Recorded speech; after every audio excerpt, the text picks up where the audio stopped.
Good morning, good afternoon, good evening, wherever you may be.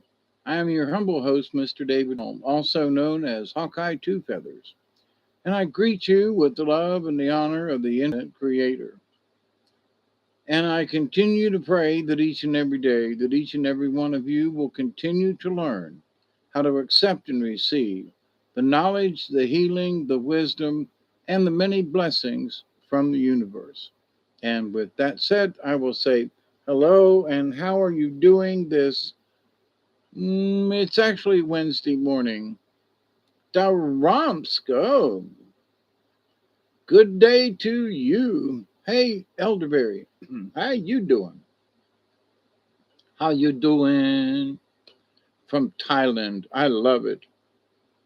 How is the weather over there in your neck of the woods? Hey, Chloe. Um, my subject and title for this particular video, and sort of I the subject, I just got to talk about it, and I don't know how long it'll be, but I'm sure I can yak about something for a while because I'm wound up and the hurricane's coming. It's right out there. But we don't have any harsh weather here in South Georgia yet. We've had some thunderstorms that made the lights flicker, and so if for some reason the live stream just shuts off, we had an electrical issue, and it takes about 5 minutes for everything to reboot, provided the lights, come back on. But they'll flicker at times and it'll reset everything. My home in Austria got flooded, but I am 10K away.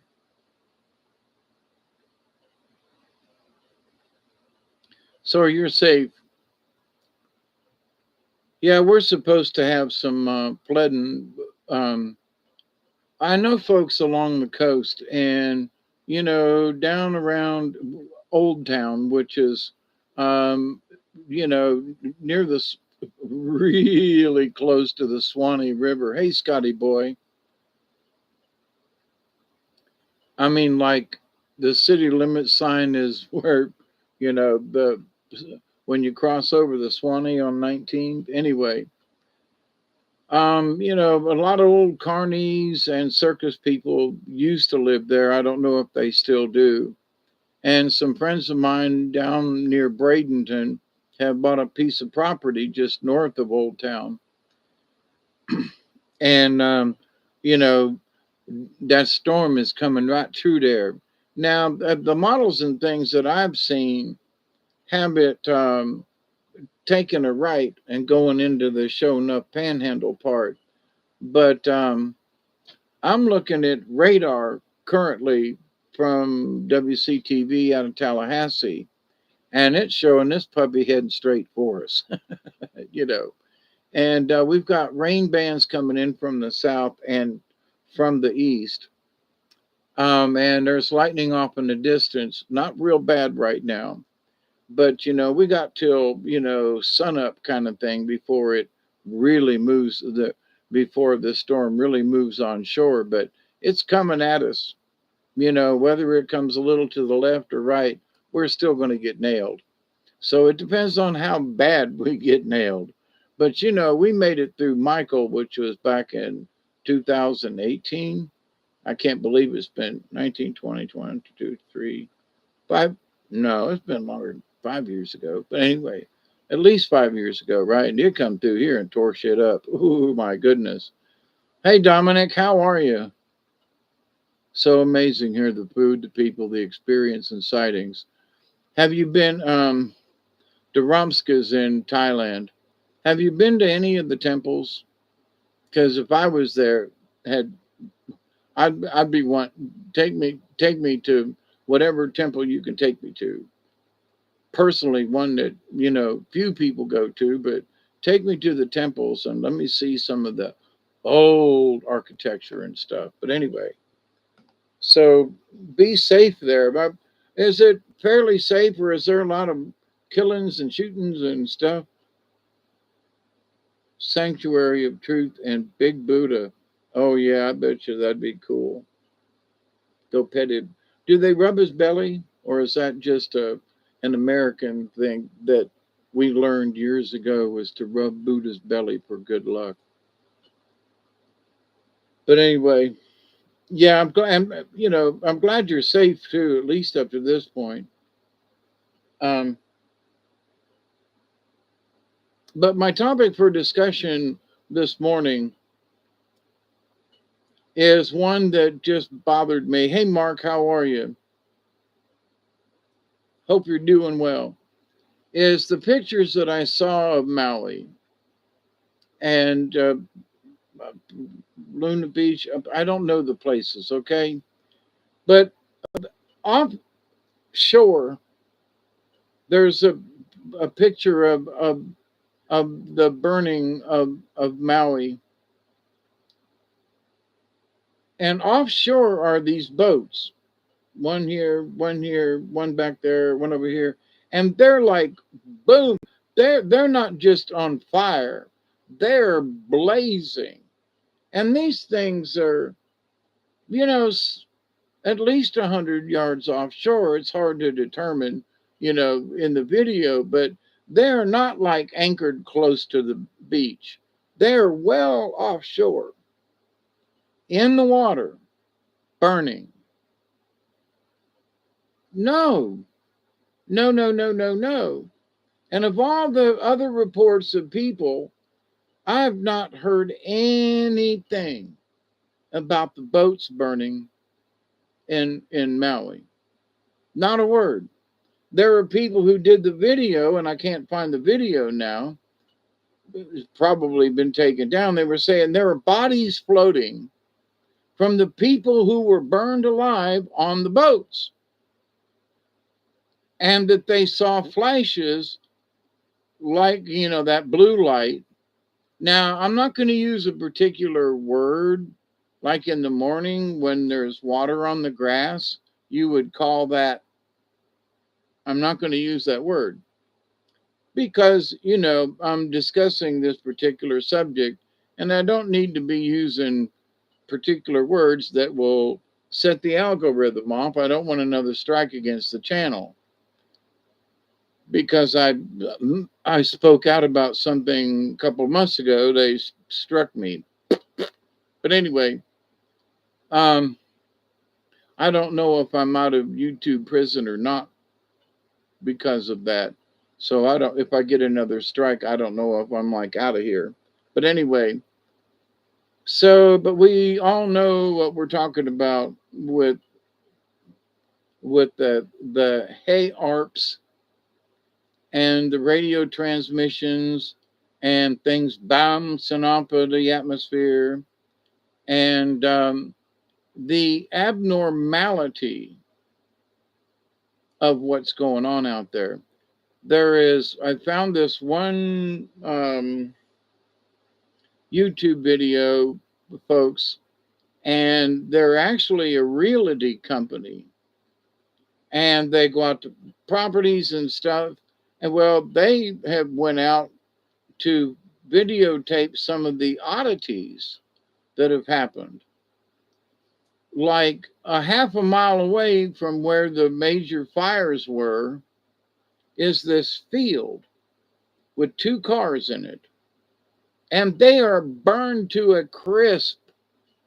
Okay. And there's a little bit of grass on this field, and there are houses and apartments really close nearby, within like 100 yards or so, and nothing else is touched. But these 2 cars in the middle of this park, it's not a parking lot, it's just a field, burnt. There's a car that's sitting on the side of the highway, and the burn mark stops at the road. And then the car is parked on the opposite side of the road where the beach is, but high up enough to where, it's not on the beach, but it's there. And this car is, again, a little patch of grass, but nothing there that would suggest that this car burnt to a crisp. Do you hear me? Now, one of the things, one of the people in the video, there are, rails on top of the vehicle so that you could tie something down on it, and it's like, look at this aluminum rail. And the moderator person grabbed a hold of the aluminum rail and it turned to dust in their hand, in their fingers. It wasn't burned because burned metal don't do that. Can we think of, remember building 7 on 9, what? We're going to leave it there. Yeah, I'm not going to say that word, Michelle. And best decision was to do it alone. Was it a Toyota injection rice burner? I'm not sure what kind of car it was, but I have worked as a machinist. I have melted aluminum. I have cast aluminum and other metals, and aluminum doesn't turn to dust. I mean, it literally crumbled in his hands when he touched it. Now, what would that remind you of? And we're coming up on that, anniversary. My dear friend Miss Emma will be 15 on, that is her birthday, by the way. Yeah, 9, she's going to be 15 soon. Ween, hey Mark. Anybody else? Let's not forget the truckload of missing. Oh, yeah, the Hutchinson effect.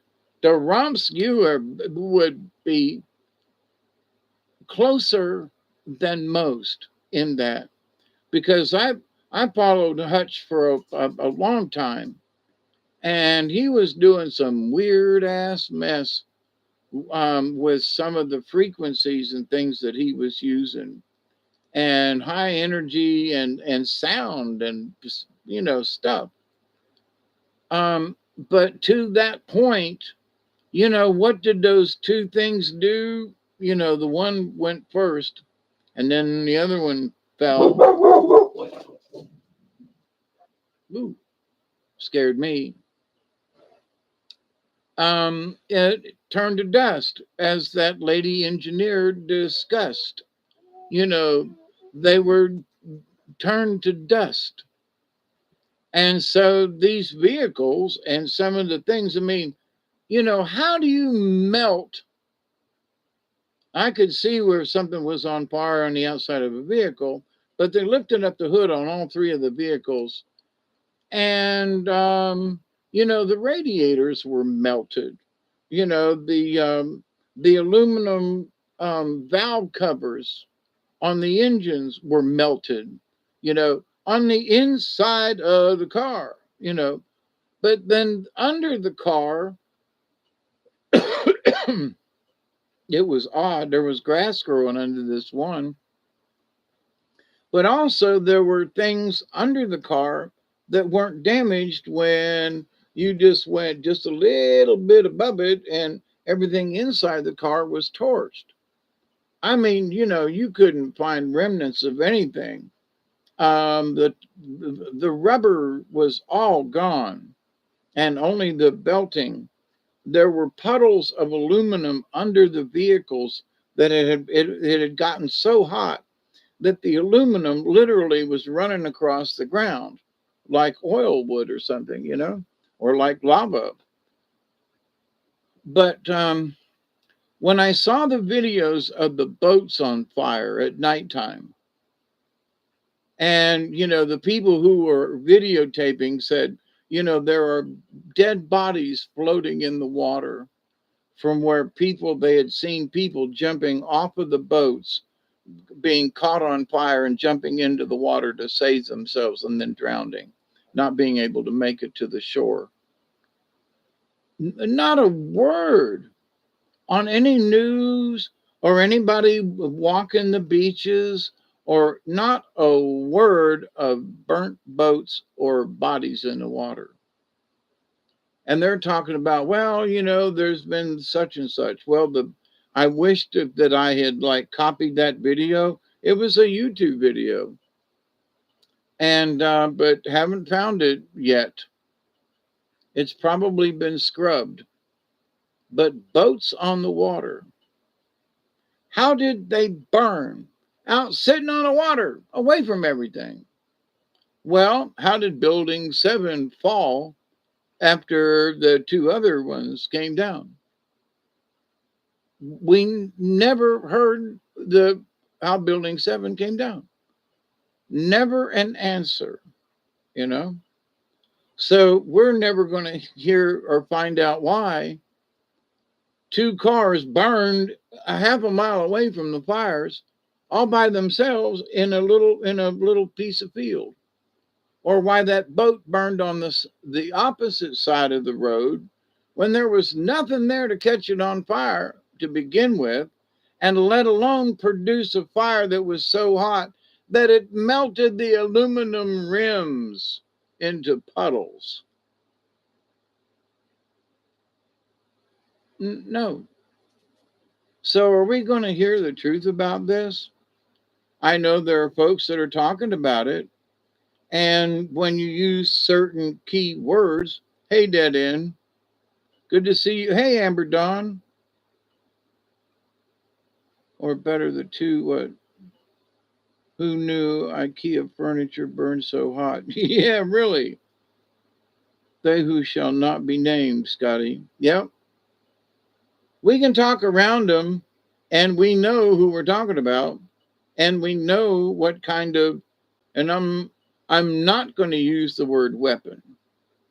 I'm going to say they have this tool that they use in their arsenal of stuff. Because if you look into the World Heritage Foundation, what is it?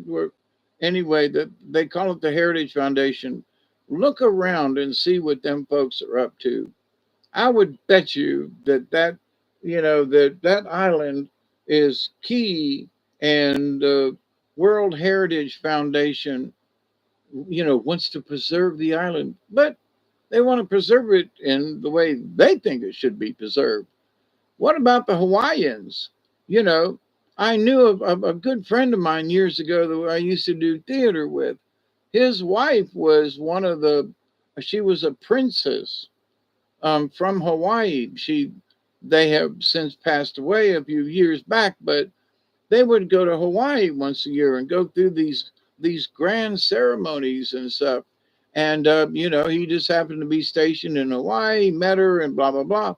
A wonderful woman, but she was of royalty, and she spoke about how the United States stole Hawaii from the people, and it's just a couple of islands and not big enough to say no to the United States. Why are Paladin, San Francisco, or why? Wait, what? Or why there most always seems to be a hurricane within 500 miles of these burnings? Wonder if they drew power from them. Maybe. I think that there's power already in the atmosphere. I mean, I mentioned earlier when I did my earlier video about the hurricane, I didn't go into much detail, and I can't share the screen or anything. But it do really piss people off. Oh, yeah, you haven't pissed me off yet, so I'm the one that you got to piss off here. So, so many possibilities, right, Amber Dawn? But here's one of the thing.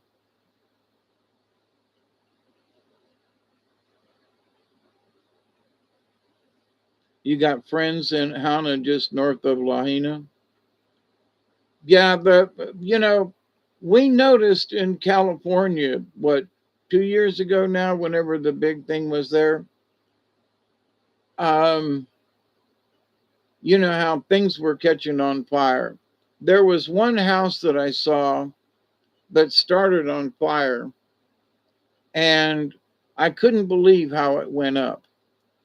And it was a helicopter looking down on a roof twice a week, and dump out food, and they open up the doors.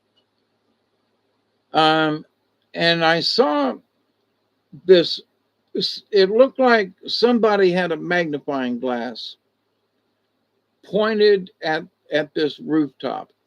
And it was like it looked like a brand new roof with a couple of years old, maybe. Now, shingles are rated. It takes a lot to start a shingle on fire. You could take a blowtorch and try to catch a shingle on fire, and it takes so much heat, blah, blah, blah, for it to catch on fire. And here's this spot about yay big around, helicopters flying over and showing the neighborhood. And I'm watching this, what looks like, again, through a magnifying glass. You know, we've all played with magnifying here, you know, here's a magnifying glass right here. You know, I almost caught this table on fire from this, this glass orb that I have because it acts like a magnifying glass. Well, anyway, I'm looking at it going, they're trying, whoever it is up yonder is trying to catch this house on fire in this neighborhood. Now, okay, you say, well, Dave, what do you mean? Well, back when I was doing construction work and stuff, I tried to set some shingles on fire. It was all I could do. I mean, I literally had to build a fire and put the shingles in it to catch the shingles on fire. So that's how hard it is. So this idea that they were setting houses on fire, you know who they are, those whose names we cannot mention. And I was amazed, and thank you, D. Romsk. I wish you all the best. Yeah, see you soon. Be safe and eat some good food. Go to one of those temples or whatever for me, will you? Put your hands on it. Go. You know, Hawkeye says hi. Anyway, secret place eating. Ooh. But so anyway, you know, in some of the things that pictures that we've seen, God bless YouTube and stuff. And I think one of the things we need to start doing is if we see somebody that's got some, video of some of this stuff, we need to copy it and share it and keep a bit, a copy for ourselves, because when they start disappearing, we can put them back on the internet.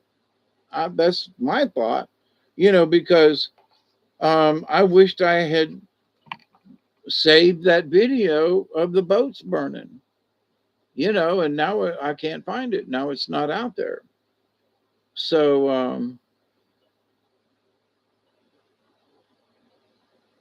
that's how things get hidden. And then but I haven't heard anybody talk about the boats.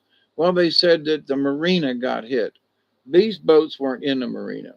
The boats close together and next to the shore. Okay, I can sort of get it. But the way these boats were burnt, it wasn't just a little bit. These things were burnt to a crisp to the water line. And I mean, watching them burn, it wasn't just this little bit of flame, I've seen boats burn on the water, but these boats were engulfed in flames. Okay, not just oh my God, it looked like a scene from a movie where, the Confederates were, hey, that way, where, the Confederates were coming into Fort Sumter, and there was the bombing and at night and the rockets, red glare, and the whole 9 yards. These burning boats looked like something out of a movie, like they literally, that Hawaii was under attack. It was sent to the gulag. Yep. Whoever's doing the washing, they've got things that Well, and here's the thing. I had only seen one video of the boats, for one thing. So it wasn't like there were several. Well, I appreciate y'all showing up, and I appreciate y'all at least talk about it to other people. Tell them this shit ain't normal, and we saw what happened in California. We have seen what has happened in other states and other things. We know this stuff exists. We don't know how it works, but when it turns aluminum to dust,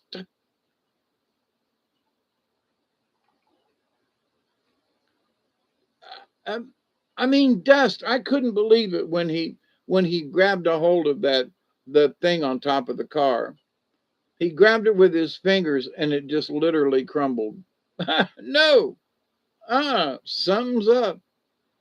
It was disrupted. Get this, and I mean this honestly. It was disrupted on a molecular level. And you say, well, Hawkeye, how do you know this? Okay. I've worked with metals most of my life in one way or another. I still can't weld worth a crap, but denial is the theme of the day. Um, that and they've done this for a lot of years now, and the Russians know how to do it too.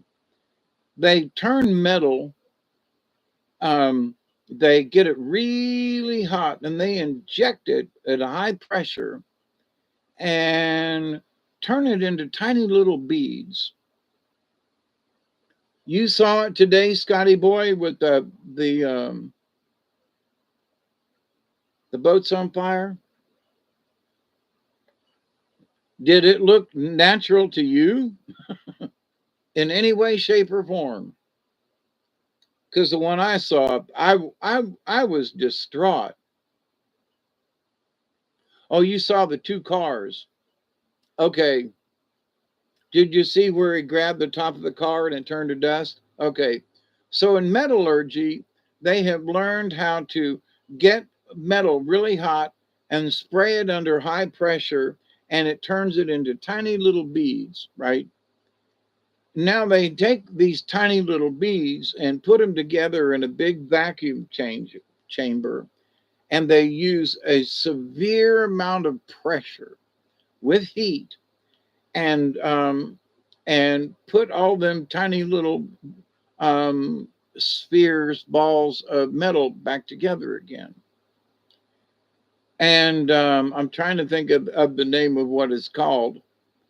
But they've been doing it for a long time. So it looked like this aluminum had been turned into these little dust particles, which requires a shitload of heat and not only heat, but pressure in order to turn metal into dust.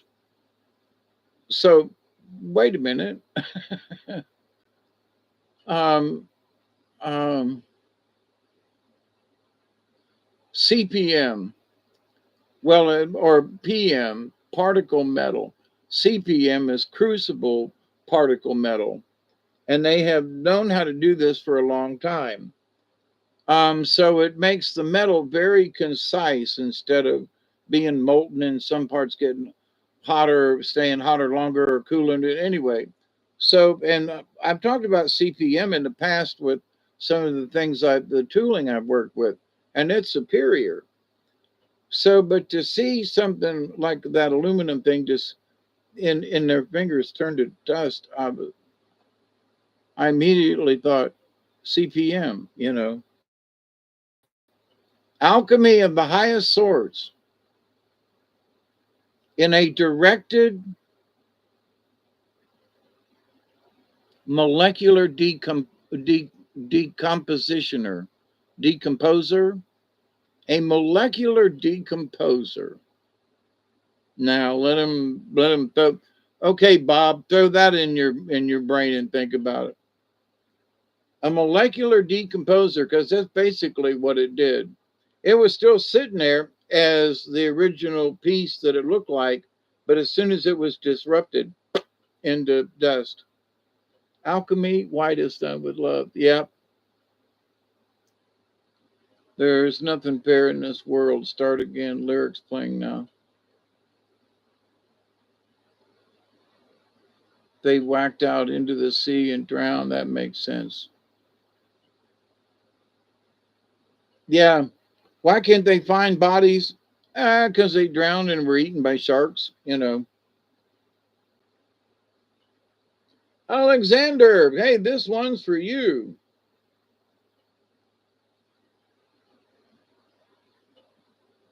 Has to be some mean pee to make a man change religion. I would agree with that. Yeah, thinking about about the storm. Let me. Oh, there's my phone. I want to see if there's any feeder bands in my area. So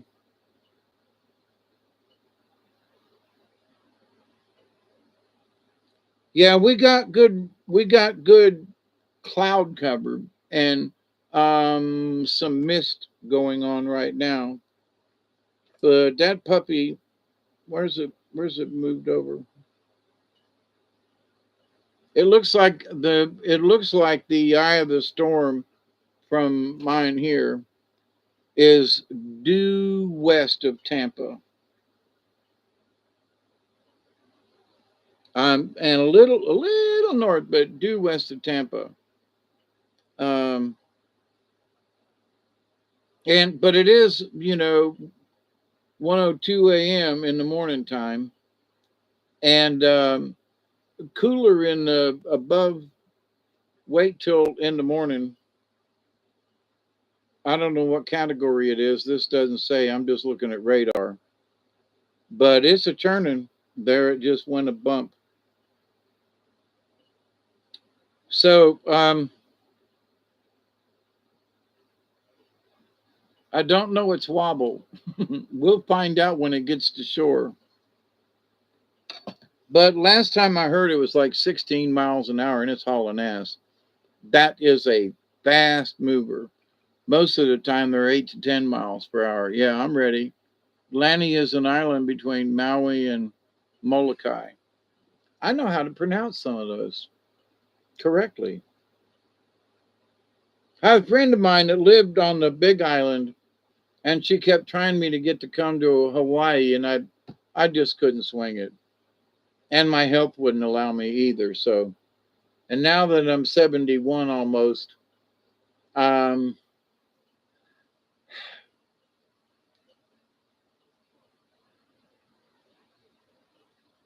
group intention to nullify.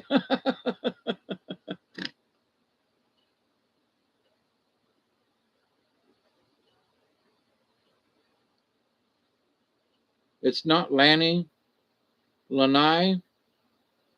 What happened in Hawaii is that the flames went down the mountain with 5 or 10 minutes, 100 people drowned. They went into the ocean.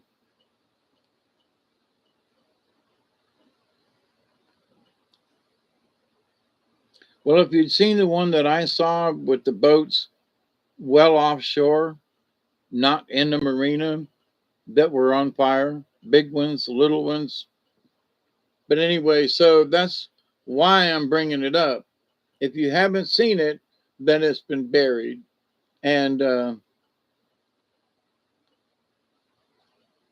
Lanai, that way, I can't remember which way I said it.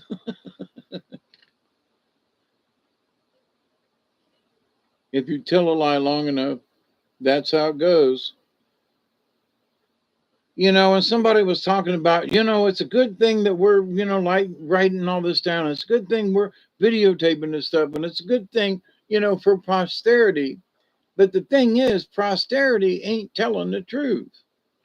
The one video with the guys talking about the car on the side of the road, they were escorted away by the sheriff's department. And all they were doing was videotaping what the car looked like, right? And asking the sheriff's department, have you ever seen a fire like this? How come this car went up like, how come it melted the aluminum alloy wheel? How come there's no rubber left on this vehicle?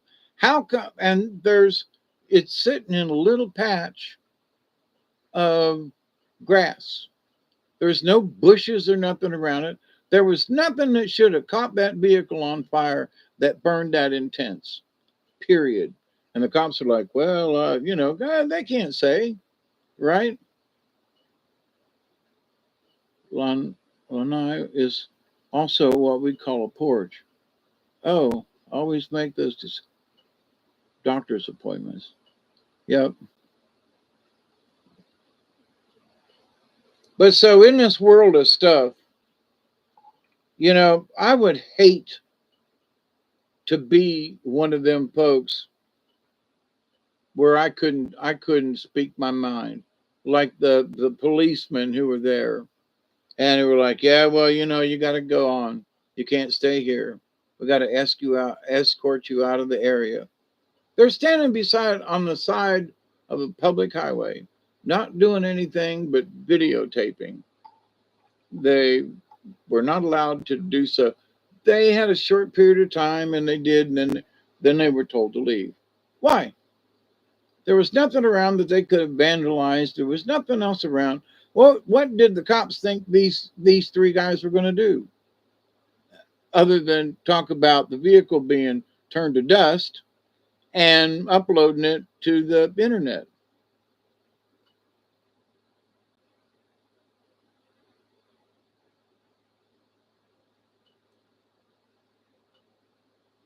Yeah, but to get aluminum to puddle that way, you can build a homemade kiln, but it requires a decent amount of heat. You can sit there with a blowtorch on aluminum, and it ain't going to melt. You're going to have to get it into something for it to melt down. So, but the way the consistency of the aluminum to me was such that it had been demolekularized. That way, Michael Jackson, they don't care about us. Yeah. Speaking up is better than being spoken down to. Thank you, Dominic. And I've gotten my ass in trouble a bunch of times. It's a good thing that we do not trust every video we see online. Even if it is real, it can be from a totally different place and time. And there are people who do this all day long, every day. I agree with you, Dead End. I agree. Um, Asphalt melting is one thing. Tires melting, okie doke. But not a bit of rubber. And not only that, but the steel inside the steel belted radials had been heated to such a degree that when the guy touched them, they just broke apart. So a melting tire, um, just the tire itself. I mean, we've been down in the woods and started a tire on fire down by the river for all night fishing. You know, no, you're not supposed to do it, but man, it'll it'll smoke and keep the skeeters away. And if you're down on the river, down in the swamp, man, nobody can. Better to burn the damn thing than to be. But anyway, but to see the belted radials, and it took all night long for this tire to burn, for the belts in the tire to be for the metal to be distressed the way this guy handled it. It just crumbled, broke off. So that tells me it was really hot. It wasn't just the heat of the tire, there was extra heat around, and it dematerialized it, you know. So, but anyway, they're using this stuff on us again. Why? Well, Agenda 2030 at least. Or is it Agenda 2031? New word, conspiracy denialist.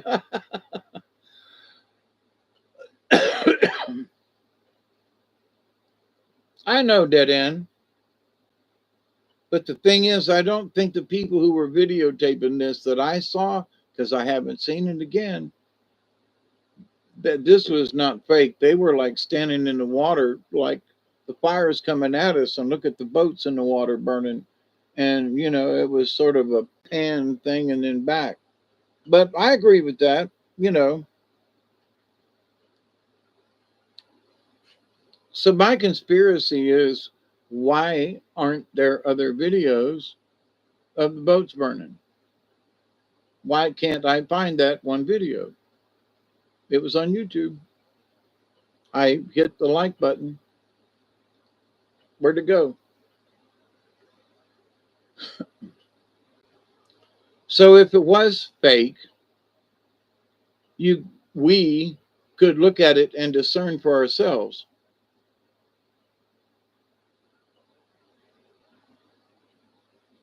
Yesterday, but the people showing the home videos are faking videos. Some of them are, yeah.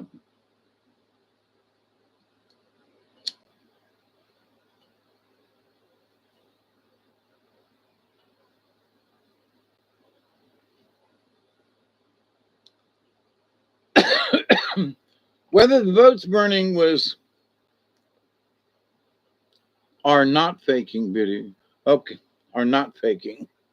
Okay, I was wondering, Scotty boy. So,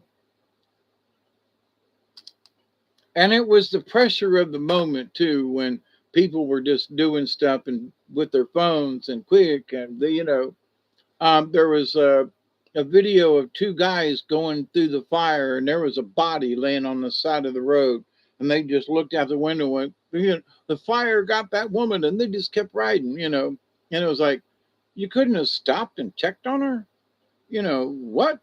But anyway, I don't think that was fake either, because the flames were horrendous where they were driving down the road. And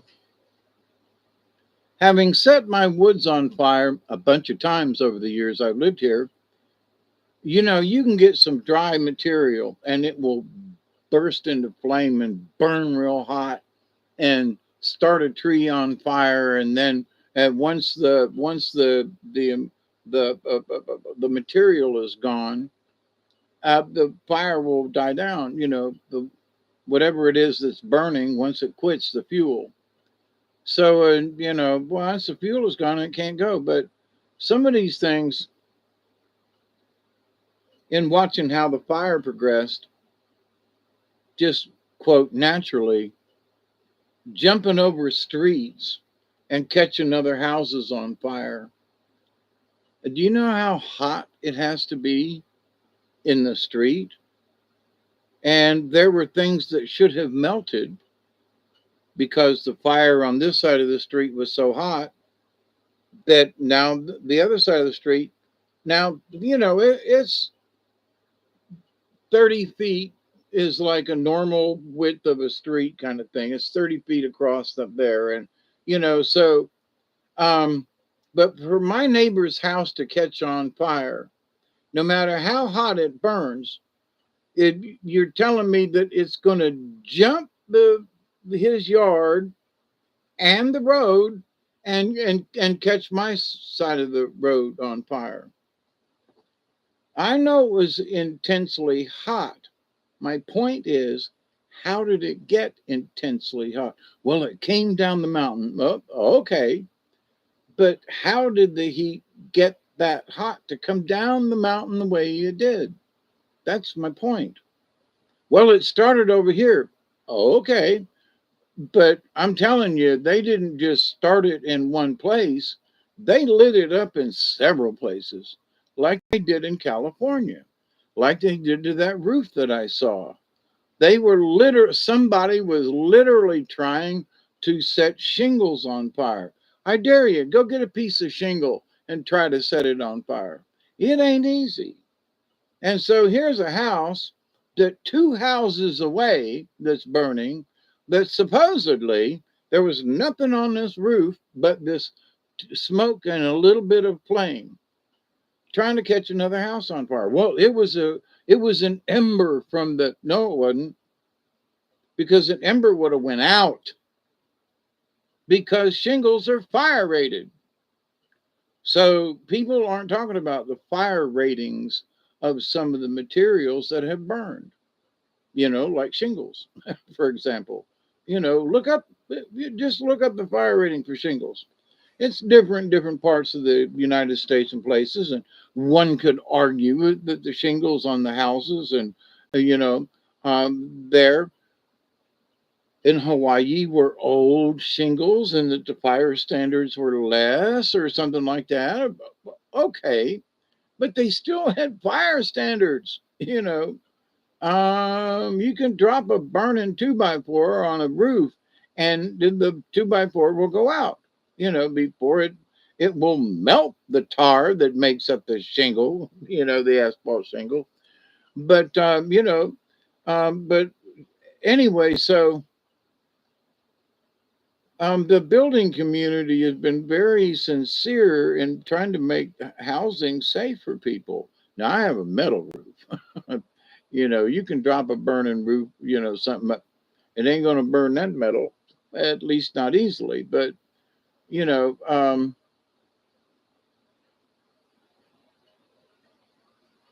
the way things caught on fire and the end result, like what does it look like after it was burnt? And one lady from over there, and I don't know if I subscribe to her channel or not, she said, why didn't blue things burn? There was a sign that wasn't scorched or touched. There was a this that wasn't burnt. There were a pile of blue t-shirts that were like everything for half a mile was scorched earth. And here are these blue shirts that didn't have a scratch on them. You know what? We've seen this in the past, and I've seen it with the color blue from the sun. If there are red that there, I got a shovel with it had a red handle on it. Now it's faded. I've got something that's out there in the shop that's blue. It's been in and out of the sun for the last 3 years. Hadn't been touched. Red handle on a shovel. 3 months. It's changed colors. So whatever it is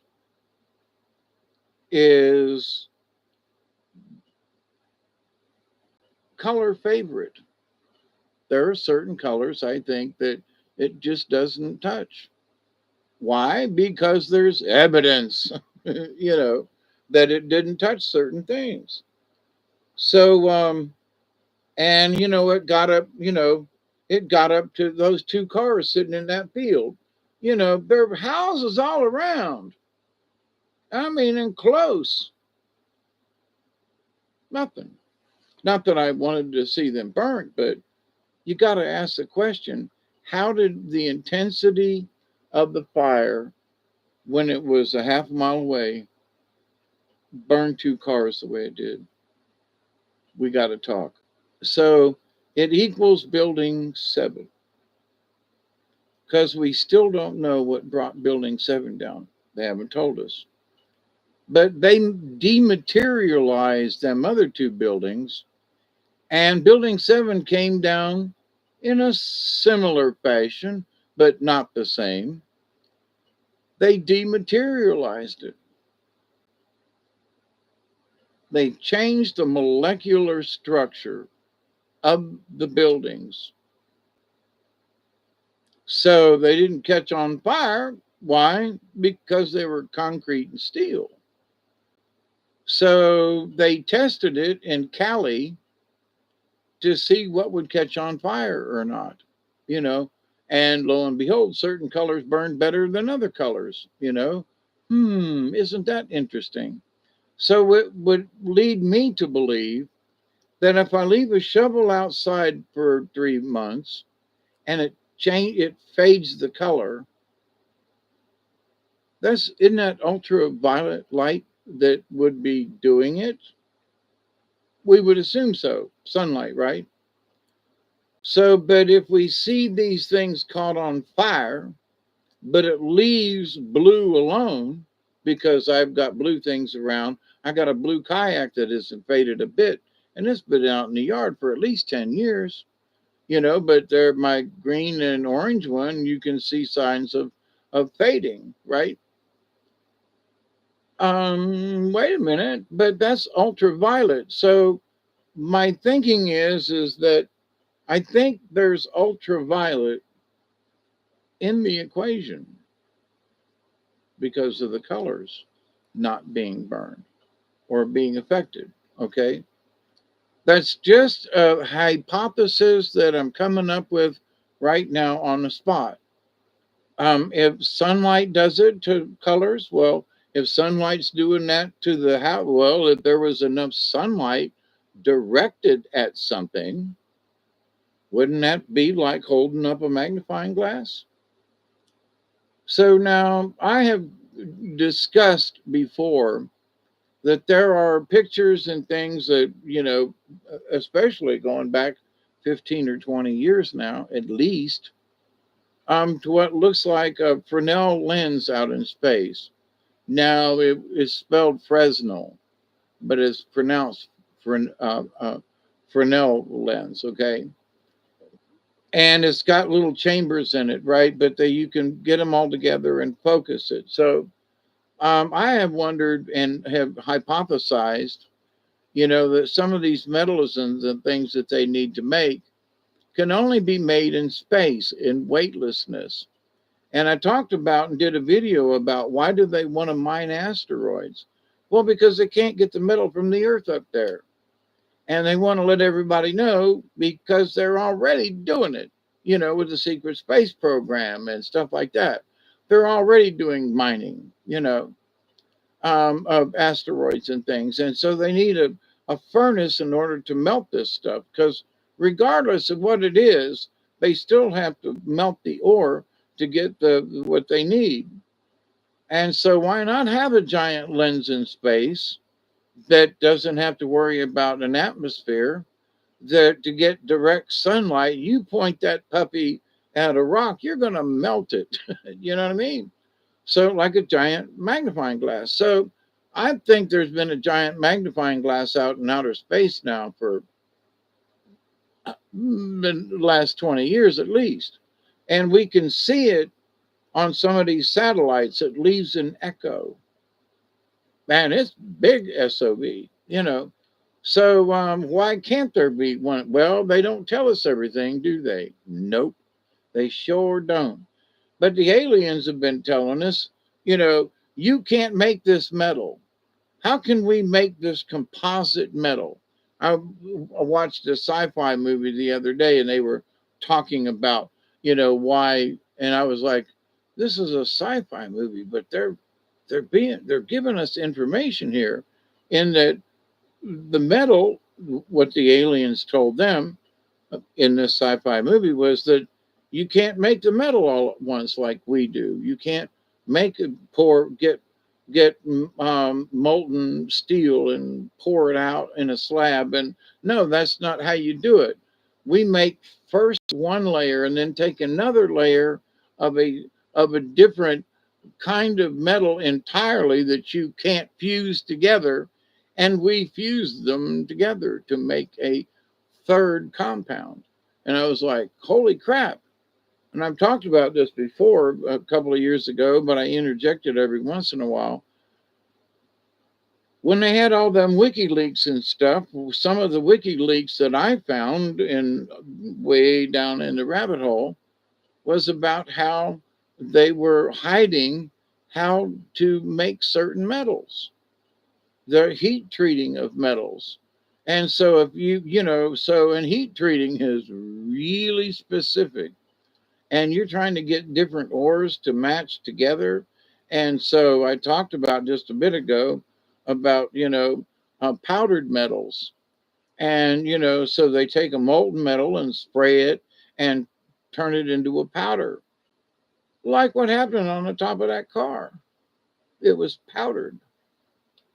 So now the next thing, you take that powdered metal and you, under high pressure and heat, you turned it into another compound, or you turned it into a really strong aluminum now because you have fused it together like on a nano level.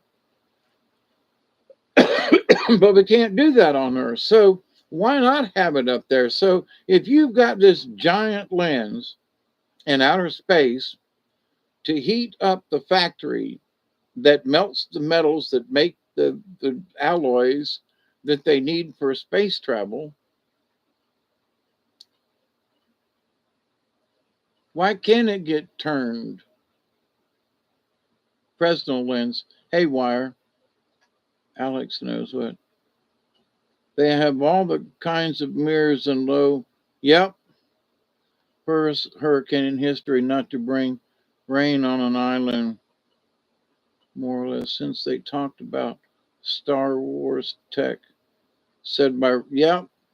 And see, and everybody's been bringing it up. I mean, I remember, because I'm old enough, I remember when, Lyndon Baines Johnson, LBJ, Baines, the bane of America, and how he smiled when he took the oath of office in the back of the airplane, which actually wasn't correct, but, it's too late now, kind of thing. But how he talked about, you know, whoever controls the weather, controls the war, controls the people, controls everything. And so he knew it was like 1962 ish, and I would have been 10 years old. So I remember the speech, and it's been played over before, but there were scary times in watching some of these leaders. I remember when George W. Bush Sr.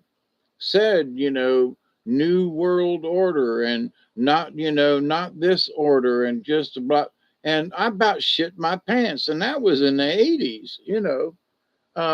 What did he just say?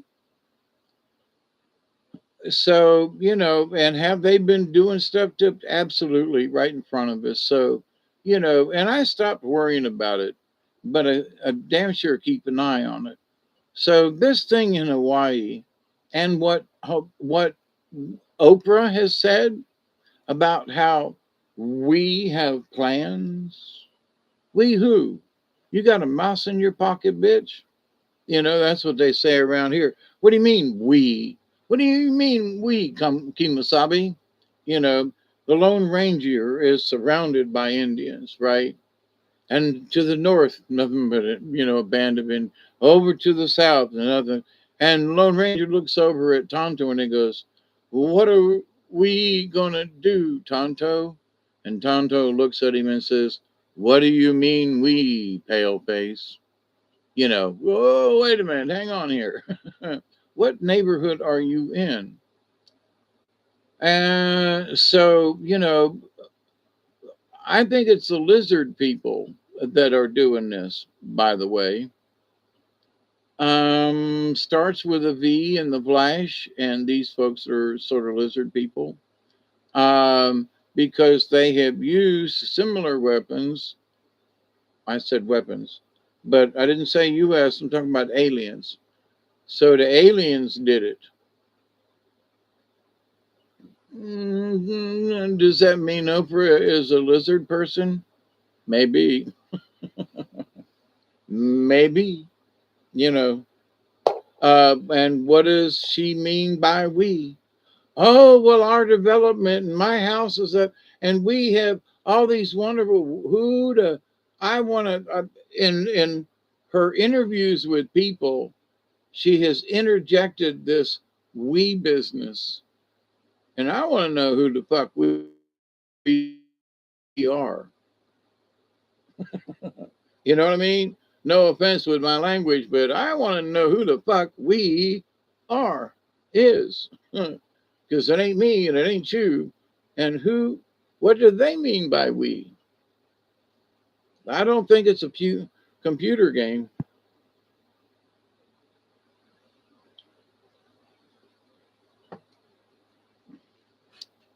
I got this.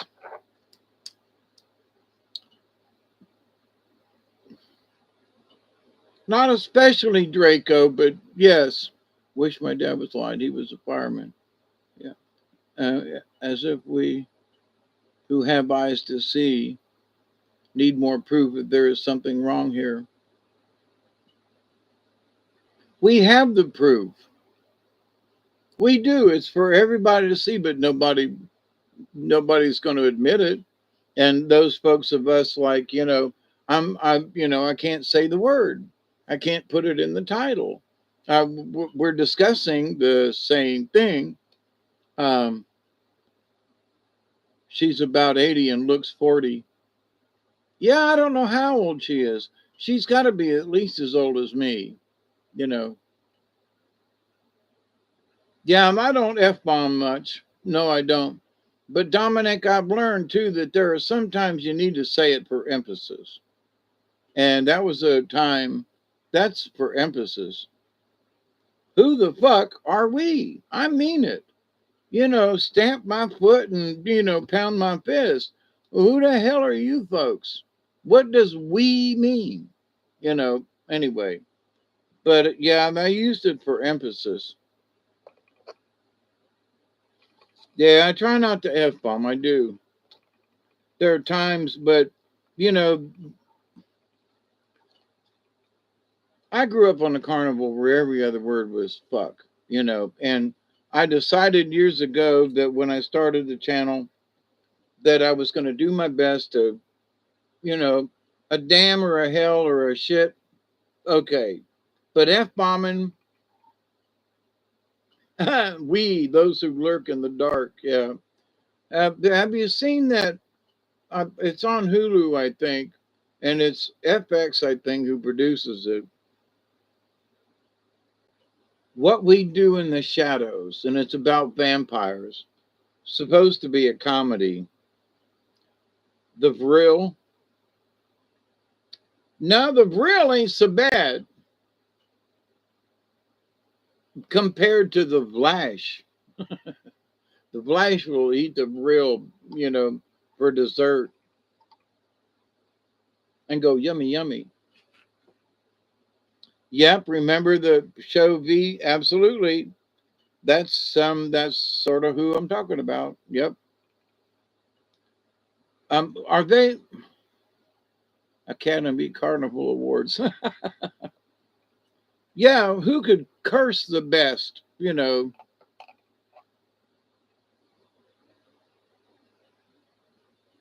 Yeah, I've got something somewhere about the word folk, and it's funnier than hell. One of these days I'll have to look for it and play it. Dun dun dun dun dun dun.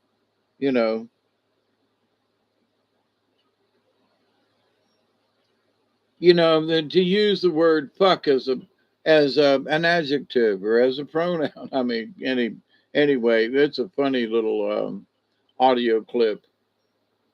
One good thing about the carnies, they all stick together. Most of them, if you're on the carny and you hear "Hey Rube," you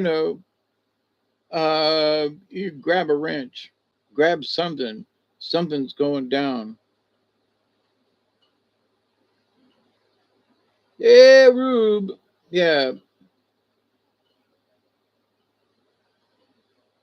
Oh, you make me chuckle all the time. Thank you, Dominic.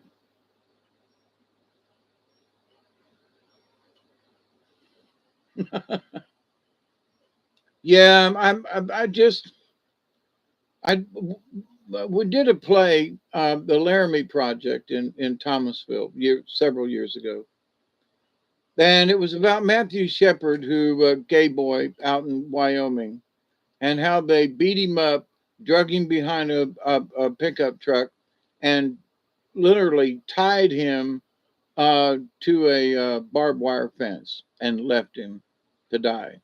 And they found him and brought him to the hospital where he died not long after. Oh my God, we missed the 20 and y'all didn't tell me? Holy cremoles. I was filling my bowl. Um, been here an hour and 4 minutes.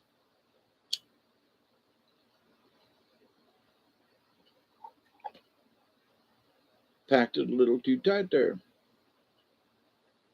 And I have to sip this now. I can't take, yeah, blame Scotty Boy. Yep. It's your fault. Michelle's usually the one. I told you. Well, just, just for the fun of it.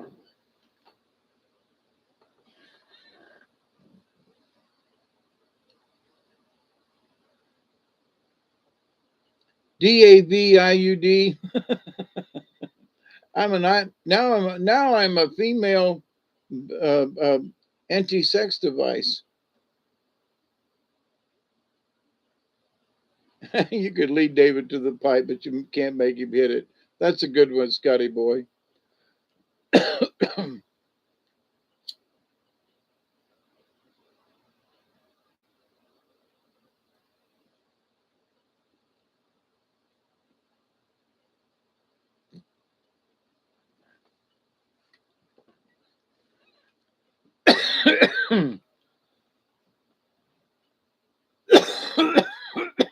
Wee doggies. Oh, shadows. I think it's stupid. I mean, I will watch stupid things, but I'm like trying to watch it going, where's the comedy in this? The sketches are lame. I mean, what? I'm sorry, I don't like it. And I'm like, I don't know what it costs for them to produce it, but they need some better writers. Wait, they need some writers. That's how bad it is, in my humble opinion. Holy mackerel. Ooh.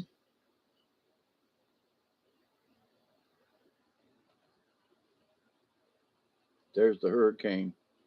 And the outer bands are coming on shore. So um, St. Mark's is catching hell.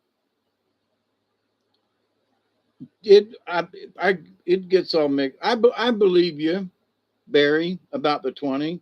I'm just messing with y'all. But holy mackerel. So the backside, you can see it better almost from there. The backside of the storm has lost a lot of stuff. Nothing like the 60s, 70s, and 80s. That, yeah. And for as much as it was stupid to some people, night fever, night debunk, the boot on how to do it. Um, oh, that face of music and everything. Um, I can't even think about it. Naming it now, where everybody dressed up in there. That was a lot of fun in that. I like dressing up. I had some, I had some high heels, buddy. Let me tell you, some platform shoes, and was decked out. Mm, disco. Thank you, God Almighty. I couldn't think of that word for nothing, but all I could see John Travolta and everybody dancing. Let me find some more shit to blame Scotty for. The Bee Gees, yeah, absolutely. You know, and for as lame as somebody wants to say the Bee Gees, the Bee Gees. Now, having been in a band and having been in choral groups before, the harmony that them boys put up, especially in falsetto, you got to hand it to them. Whether you like the music or not, the harmonies and the arrangements, top notch. It's still hard to beat to these days. It's like the Everly Brothers, Dream, dream, dream, dream when I want you. Then in my heart, that I want you. Whenever I want you, all I have to do is dream. Dream, dream, dream, dream, dream. I used to know the words. Your coffee ain't done yet? I got a little bit left in that cup and I got some left in the pot in there. Yeah, but it's 1:40 a.m. and I ain't got nothing to fucking do. And I'm wired up with drinking my energy drink so I can stay awake for the live stream with Robert. But sitting here looking at the the live radar from our local TV station, being able to zoom in, uh, light rain is for us right now. Tallahassee, almost due south of me. I mean, it's a little to the west, but southwest. But a lot of the rain bands. Oh, there you go. A lot of the rain bands, starting to get into Tallahassee good, and of course the eyes are still offshore.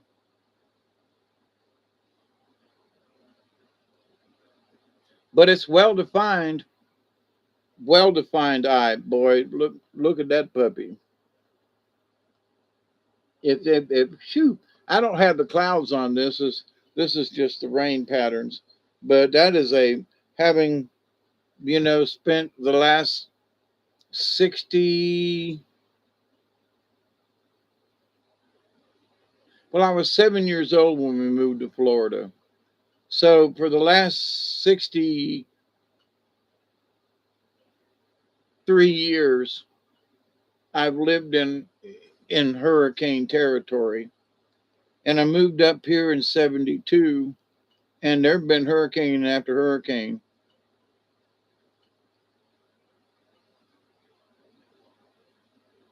Barry and his brothers were really something else.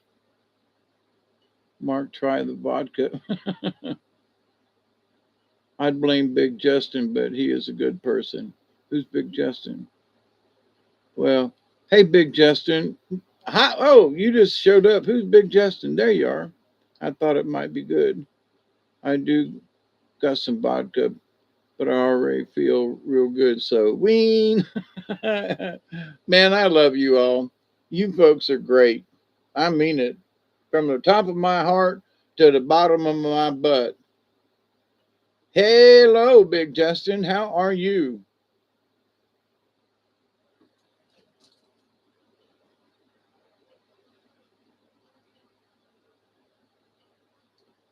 Yeah, I've been wanting to get back down towards Apalachicola and down there. I haven't been down in a long time. My friend Serge had a place down there on the river at the bottom end of Tate's Hell. Big swamp. Tate's Hell. Whoa, nasty place. Good. I'm glad you're doing well.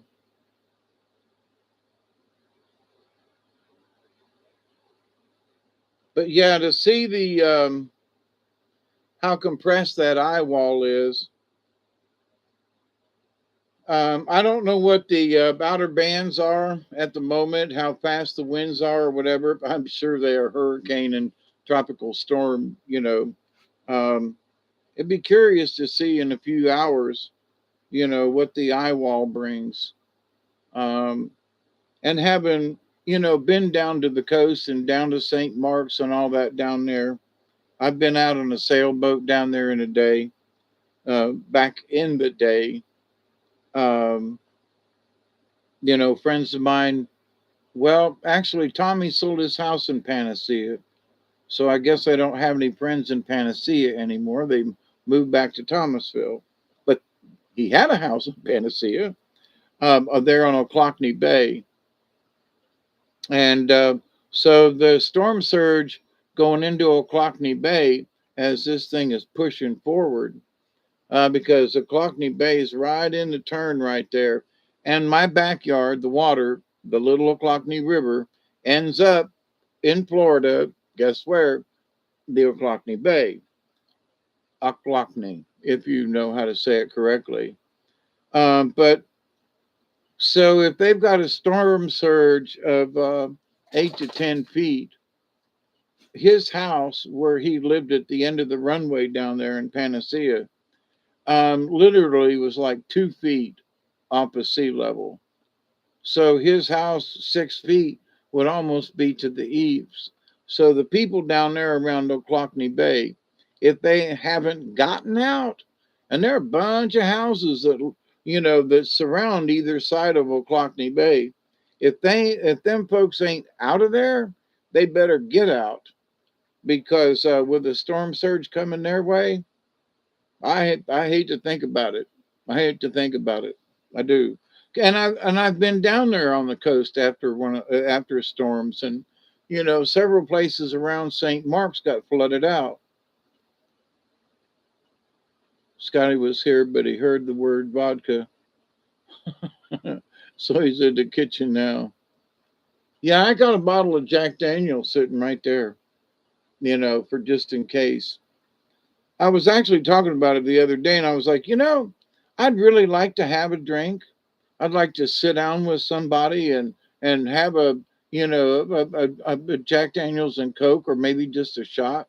I found some old shot glasses that are older than me and go back to when my grandfather was a young man. And so 70, 80, 90. Literally a couple of these would have been 23, yeah, in the teens, yeah. So I'm some of these shot glasses I got are 100 years old, or at least 90 years old. So it's like, what? Yeah, because I'm damn near an antique. Oh, sorry, but he had to come. Yeah, I don't know how bad this storm's going to be. We'll see. It could turn into, it could turn into Kate, or Katrina. I'm sorry. It could turn into Kate too. Michael was bad enough. We had, 150-mile-an-hour plus winds. The 20, 30, 40 acre fields of corn literally laid sideways, not just laid flat. Whole acres just laid flat. There are trees back in the back I've talked about. Huge trees. 3 people couldn't put their arms around. Just uprooted and shoved over like they were Tinker Toys. Ooh, I forgot I can turn it this way.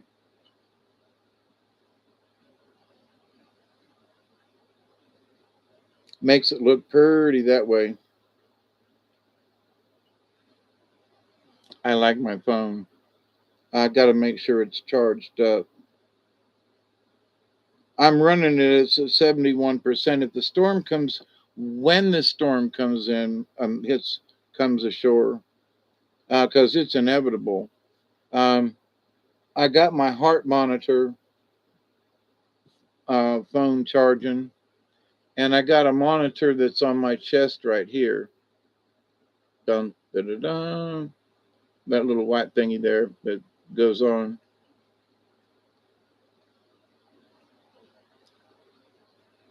I want to make sure that its battery's charged in case the lights go out.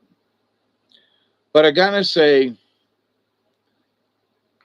not just Colquitt County, I gotta speak well of the rural electric companies down here in South Georgia. These folks have rerouted lines. They put in new lines. They put in new connectors. They put in new transformers over the years. Um, and I got to say, when the lights go out,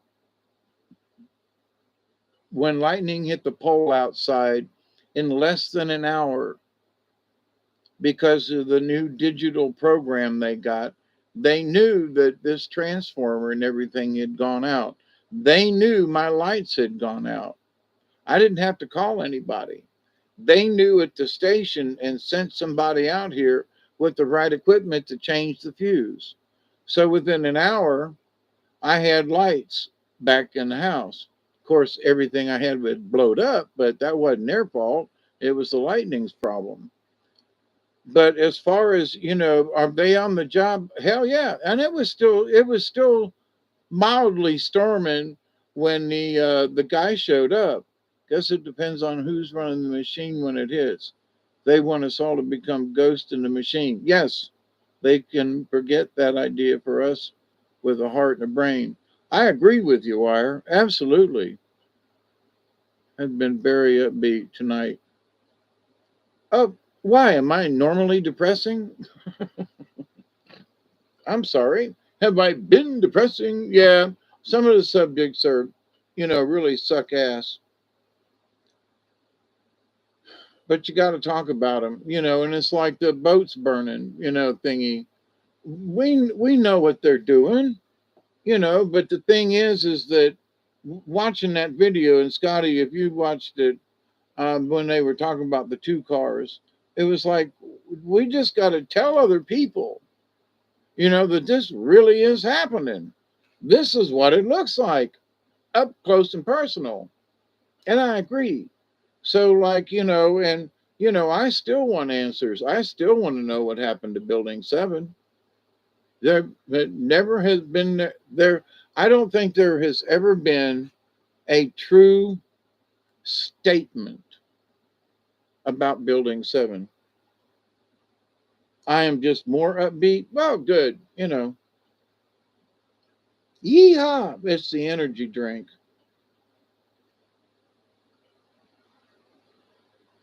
And this is probably pretty good too. Well, you haven't seen me recently. You see me now in my Southern gentleman's hat. When I woke up on the floor 2 weeks ago, this being Tuesday night, I was in the hospital 2 weeks ago. When I woke up on the floor, scared shitless, I might add, um, going, what the fuck am I doing down here on this concrete floor? Ding, it has changed me. And I don't really have a particular, like, what has changed, but it's changed me. And I am more determined now to kick ass and get better, and, and get back down on the river and kayak again. And, maybe this storm coming through, we have no water in the river back there. It's just nothing but a bunch of puddles, literally.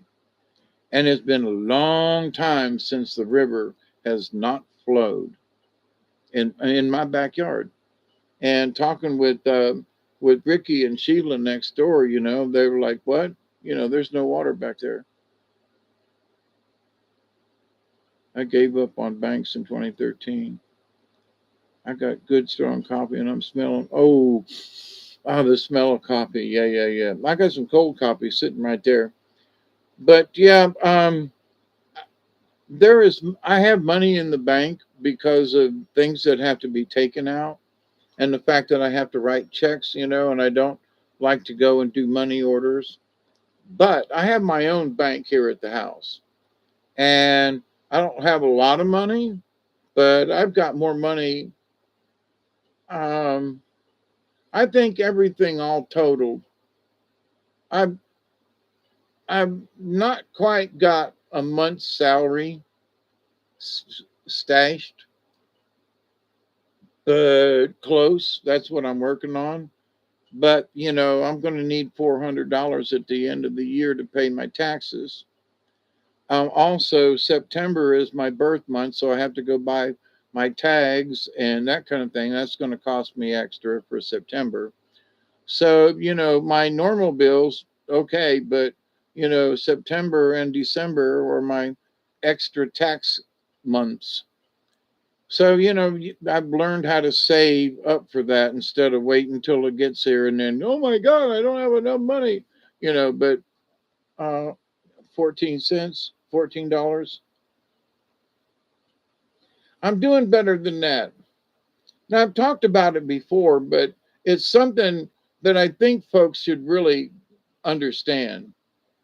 But the big thing about understanding it is that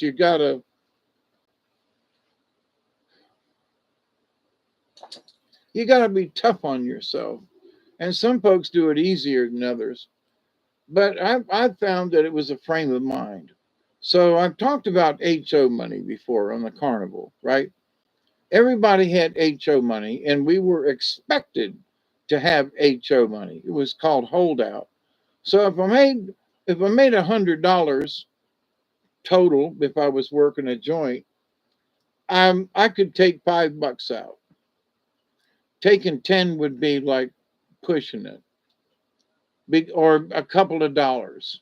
So if you made, over the end of a week, if you make $100 roughly a night total, you got to pay your this and your that. That's not your money. It's the joint's money. So you hold out $5. So it's $95 that you're turning in. But it's every night you got, you know, $95, $95, and maybe you made $110 and you still turned in $95 because you had a little extra. Sometimes you cheated, but you had your HO money, your holdout money. So, but the HO money was like a piggy bank, and you did not, under any circumstances, unless it was a blowed tire you had to buy or something, you had to buy some stock, something, you did not get into that HO money under any circumstances. Don't care. If you were hungry and you didn't have enough money and you spent too much that week, you did not go into HO unless you were literally starving. And then you'd only take $5 or $10. And then when you got the money, you paid the HO money back. Well, I'm taking $10 out. Well, I'm going to put $10 back and a couple of bucks for interest. Now, that was all within your own self. Now, the money went wherever the money went in the trailer, or, because we didn't have too many places to stash our HO money. But, when I got off the carnival, I got away from the HO money. I didn't have any holdout money. I spent my stuff right down to the damn last dime. Almost. I mean, I still had some change and I still got change upstairs. And, there might be 30, $40 if you absolutely had to count all them damn pennies and some other change. But so if times get really bad, I've got coinage upstairs, you know. Um, and somebody stole I had a roll of silver dimes, $5 worth of silver dimes that were probably worth about $150 or whatever. But anyway, money to me has never held value. The value is, I wanted to run my lawnmower the other day. The value of the money is that I could trade it in to buy gasoline.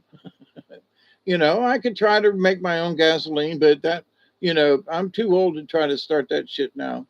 So the value of the money is whatever I could. It was $4 a gallon. So, and I needed gasoline. I wanted to mow my grass and be able to drive my new John Deere around. Um, so that was the value. But I remember when gasoline was 25 cents a gallon.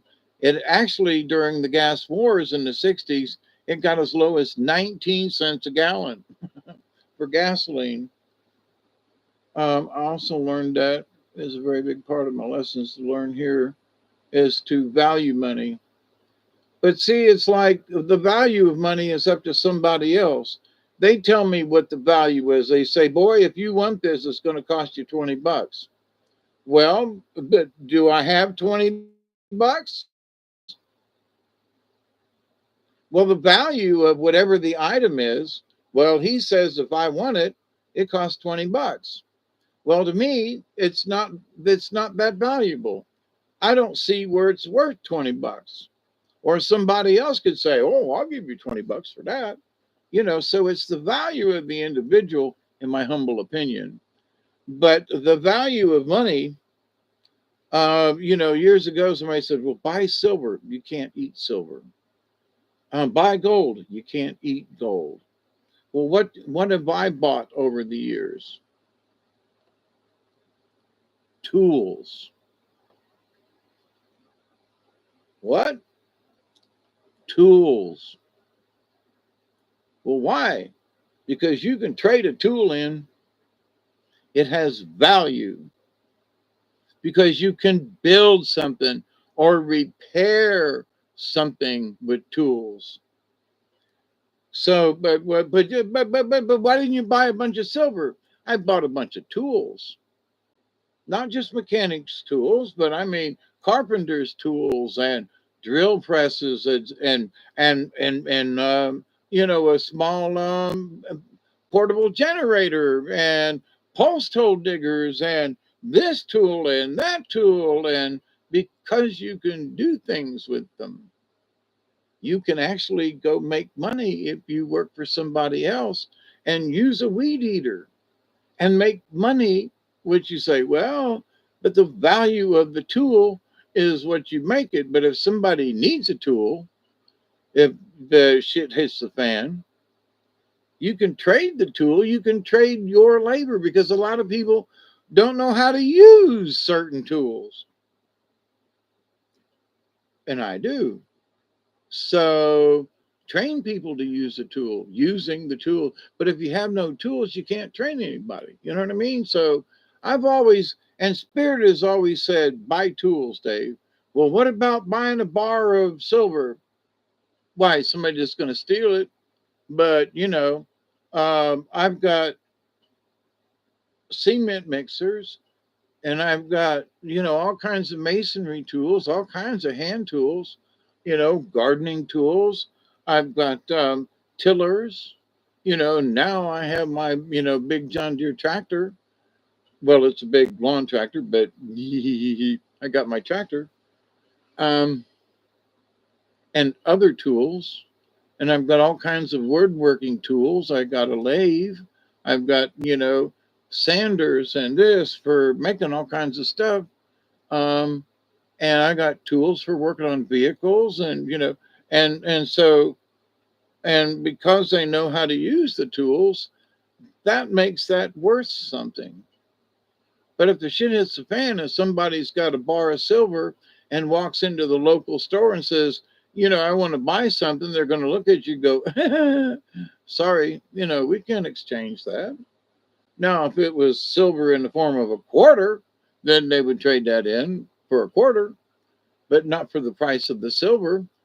So when Michael came through, you know, people were scratching up literally their piggy banks because the locals didn't. We didn't have any electricity. It took 10 days for some places in Meigs to get electricity back. It was a mess. I mean, wires everywhere and dangling and on the ground, and you know, um,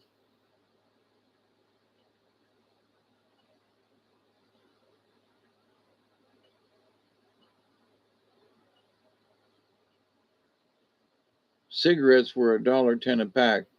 Cigarettes were 50 cents a pack. You could buy them in a if you bought cigarettes in a carton, they were 25 cents a pack. Silver was 10 cents, now $25. Yeah, see, but the illusion, I hope I put it up. I had a dollar bill over here that's a silver certificate. Oh, it's still here. Oh, I thought I put it up. The mice say, oh, there's a spider in it. Go away. I haven't moved this in a while. Come on, let go.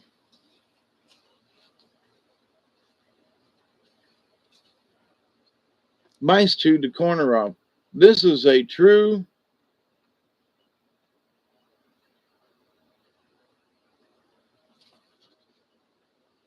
$1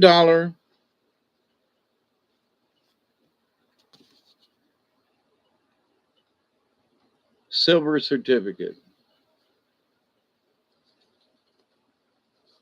It's crumpled, rumpled, and the mice tried to eat the corners off.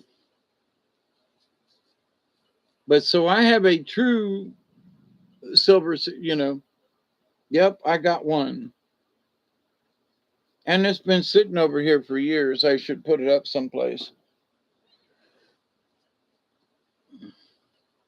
I'd put it over here with some other stuff. But the other thing is, I invested in property. Now, I don't know. Can you see that picture? It's a little faint. See that little one room cabin and that trailer behind it? That's how I started out. Tiny house. That's this portion of the house I'm living in now. And people say, well, I just don't know how you did it. Well, how bad do you want something? Like I wanted this piece of property. How bad you want it? Well, I'll live in a cardboard box if I have to. Well, I'll live in a one room shack made out of, old tobacco barn wood and, live in a small trailer. And that's what I did. And, I wish that I could finish my house out. There's places over there, and the roof needs a new thing over here, and blah, blah, blah. And, and maybe, but here's the thing, it's still here and it still functions for me. And, and I have found that, and especially at this time in my life, that's really damned important. It's really damned important, you know. Um,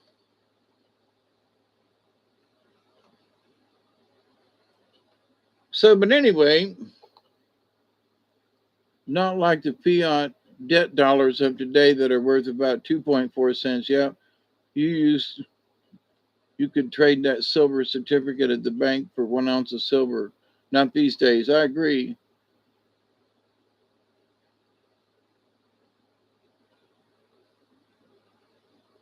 Where I am in my life, says Scotty Boy, I have love in my heart. I'm good no matter what comes. I agree with that. Looks like the ink blotches they asked me. Yep. And I have that way says I have everything I needed every moment. Yep. Sometimes, situations arise, like storms that knock the power out for 3 days and stuff. And, it is a natural, and I won't say it's a disaster. It's a not, well, maybe it's not natural disaster. Maybe it is a disaster. It is a storm, and from above it looks natural with all of its rain clouds. And we have been here before with storms. No, it's no big deal. It's just curious as to how high is the water, Mama? She said it's 3 feet high and rising. How high is the water, Papa? He said it's 3 feet high and rising. Johnny Cash. Yeah, way back, 1959, I would bet it. Maybe. Yeah, 1959. That would be good. Yeah, maybe 58. Um, the cows are sleeping in the willow trees. Cows in water up past their knees. 3 feet high and rising. Anyway, I have to get the words of that. I used to know them so good. Um, so, this day and time of no water in the river is not new. It's just been a while. The fact that we're going to get 3 or 4 inches of rain here shortly within the next 24 hours, that's nothing new. We've gotten 3 or 4 hours 3 or 4 hours, 3 or 4 inches in a couple of hours just this last spring and summer. So not anything new, you know. The high winds, okey doke. So there's a storm a coming. Okey doke. We usually get one a year. Anything abnormal about any of this? Not really, except they predicted it a week ago. where it was going to be. Normally, it would have had to leave Cuba, and then they said, "Oh, well, it's left the tip of Cuba. Where's it going to go?" And then they would have plotted it. They plotted this thing as it was this disturbance off of the Yucatan, and all of a sudden, it's like now it's come to fruition on the day that he said it would, at the time of the arrival that is coming in now. What? I find that suspect. Not that there's a storm, not that it's a hurricane, not that it's coming in off the coast, not that it's coming into Appalachia Bay. No, none of this is abnormal to me. What's abnormal is they've been telling us where it's going to be for the last 10 days. That's what frightens me. That's what makes me go, oh shit, holy walk, man. They told us this 10 days ago. They were planning it, where it's going to go, how it's going to get there, even what the speed's going to be. It's going to strengthen offshore just before it hits land to at least a category 3 and maybe almost a category 4.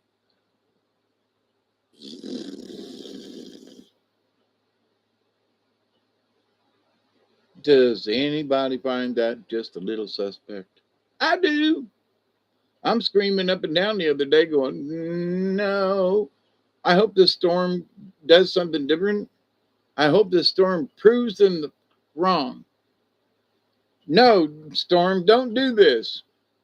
Go over here, go over there, turn around and come back, or stall or something. But don't do what they said it was going to do. Nah, it's right on time, right on course. It's a little west of where they said it was going to be, which means it's headed right for us. you know, I will welcome it with open arms. Go out and stand on the porch and get a little rain.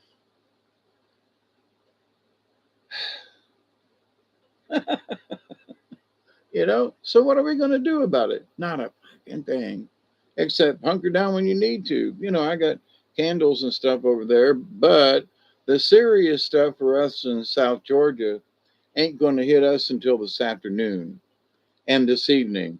We're gonna get hit here in South Georgia with the strong stuff much later than this morning. Them poor folks down in Steinhatchee and all, and down in Perry, they catching hell at the moment. So my prayers are off to them and all them folks that I used to know a bunch of people down in Panacea, not so much anymore, but down on the St. Marks River. I mean, it's a beautiful place down there on the St. Marks River. Beautiful to canoe, and the people are nice down there, and to see the water come up 10 feet from now. Thank goodness, 10 feet is going to be at low tide. So that's a good thing. That's a good thing. Low tide's early this morning, about 8 o'clock, I think. So that's when the storm surge is supposed to be at the highest. So that's luck. That's a good thing. Yay, team. St. Mark.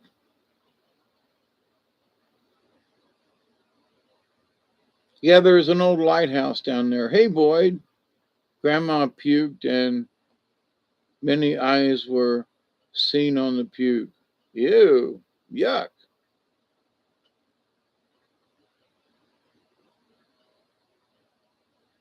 Did I miss somebody else? Oh, Skyfalls. How you doing? Two. Is that a 2:15? I'm going to start early. Yeah, very suspect. No, but St. Mark's, there's a lighthouse down there. I'm not sure if it works. And they were going to tear it down. And then people got together and said, nah. But there's also, and I mean, it sits right on damn near on the edge of the water. The St. Mark's Wildlife Refuge. And it's a big area down there. and it's where a lot of migrating birds come south for. There are flight lines of geese and stuff, and in the fall they're coming over and honking going south, and in the spring they honk and head north. And St. Mark's, you know, it's little southeast of me. But yeah, a lot of migratory birds, and in the wintertime, is the best time for them. But for bird watchers and whatever, and in the panhandle, it's not real deep. So, there are fish when the tide goes out, leave pools and stuff, and fish, birds go out there and fish in the shallows and stuff. But anyway, so uh, a lot of that kind of land, marshland, used to grow rice back in the old days. St. Mark's Refuge still has the dikes and stuff. They could grow rice in there if they have half a mind to. But the rivers that come down, and I'm trying to think of the ones that come down, that comes out of Monticello. But there is a wildlife refuge over there in that marshland area, and then you move further west towards St. George, and um, there are marshlands over there too. So there is a lot of wildlife preserves that are marshlands that are catered to birds and other kind of wildlife. I mean, shrimps and this and that, and a lot of these in the panhandle are actually spring fed. There are springs along in the panhandle towards Georgia, not so much Georgia, but Alabama and towards Mississippi. That line up there, there are all kind of Defuniak springs, all kind of springs. A lot of fresh water that comes out of the ground through aquifers up further north, like there's aquifers in Alabama, and they pop up in the panhandle of Florida and feed all of these areas down to the Gulf of Mexico. So when storms come in, it sends all that stuff back upstream, if you will, and floods these marshlands, and it kind of upsets the ecosystem. Um, but the things in the water and the marshes, they're kind of used to it. My dog was eaten by my brother without my permission. Well, that sucks. Did he use barbecue?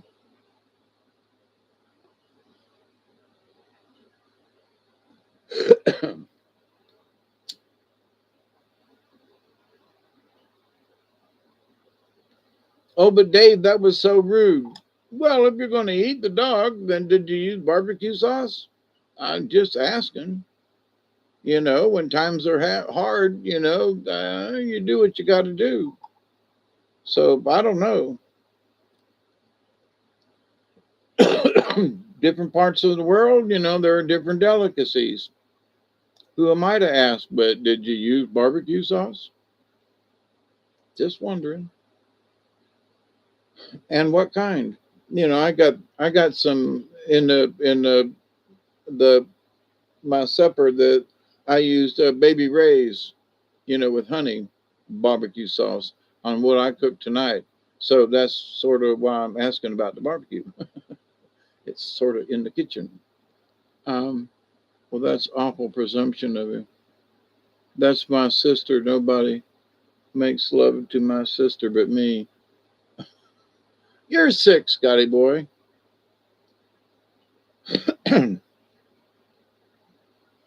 Oh yeah, have you heard have you had that? This puts me on the spot.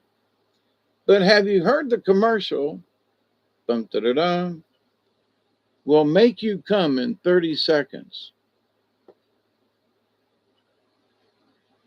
Why? Why 30 seconds? Wait, are you trying to tell me that men can only last 30 seconds? And that's 30 seconds. Hey, hang on. Wait, whoa, whoa, whoa. And who brought up this 30-second rule anyway? Men are only good for 30 seconds. I used to be good for at least 3 minutes, you know, and let's spread that out. But and back in my day, I was good for 30 minutes. So now it's gotten down to, you will do in 30 seconds or less. Wait a minute. Whoa, whoa, whoa. And I, I think I'm trying to do this for a little bit of enjoyment, a little bit of self pleasure. I mean, you want me to do it in 30 seconds? Well, that's just dumb. 30 seconds? What? Oh, come on. We need to talk about this. Who started that campaign? Come in 30 seconds. Go on, get out of here. I don't even want to talk to you. What? Oh, I missed the 20. Yacked my mouth off. I started early.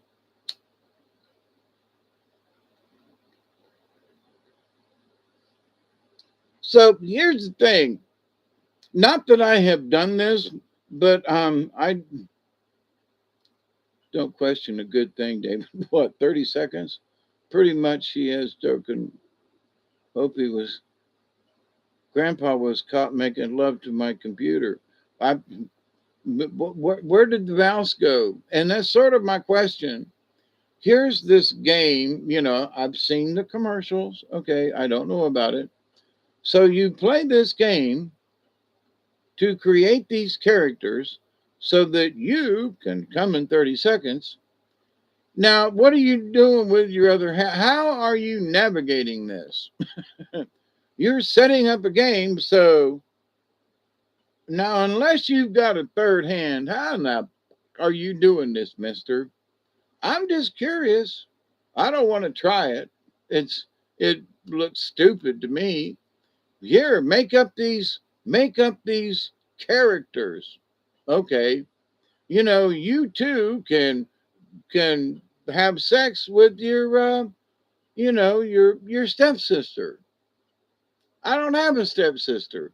Besides that, I don't want to do that. How about a real woman? How about, there is free stuff you can watch a woman do herself. I guess there are guys out there too, but anyway, for free. Why would you want to play this game with all these weird characters and stuff to get your rocks off in 30 seconds? Sorry. you know, so any guys today that are totally involved in this shit,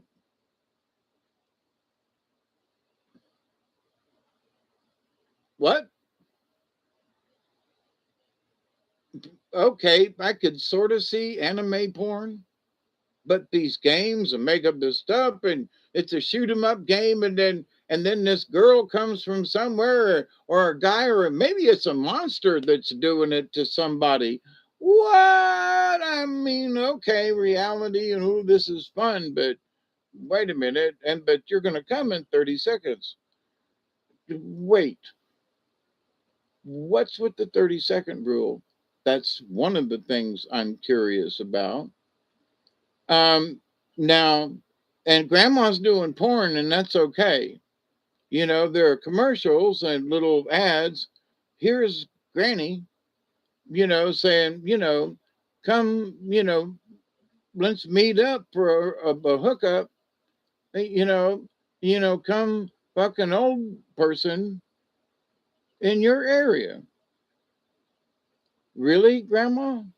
Okay.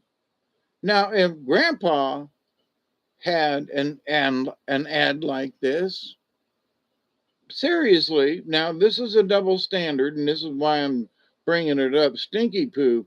Hey, how you doing, Zahara? I accidentally ate my sister's baby. When I burped, his hand came out. Yuck. Stinky poop. All poop is pretty stinky.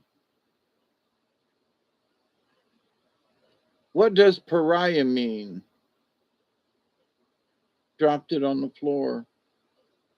We A pariah to some folks is someone. Now I don't think it's spelled like this, but a pariah would be someone that feeds off of somebody else.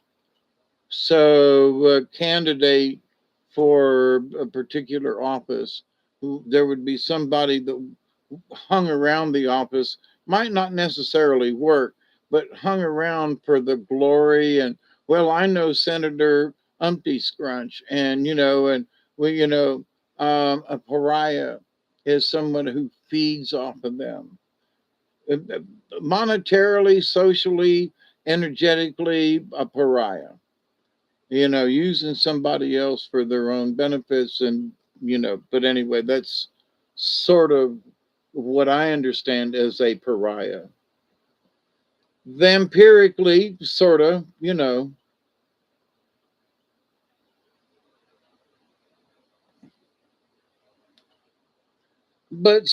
but grandma, in this double standard thing, and I'm obviously talking about porn, but in this double standard thing,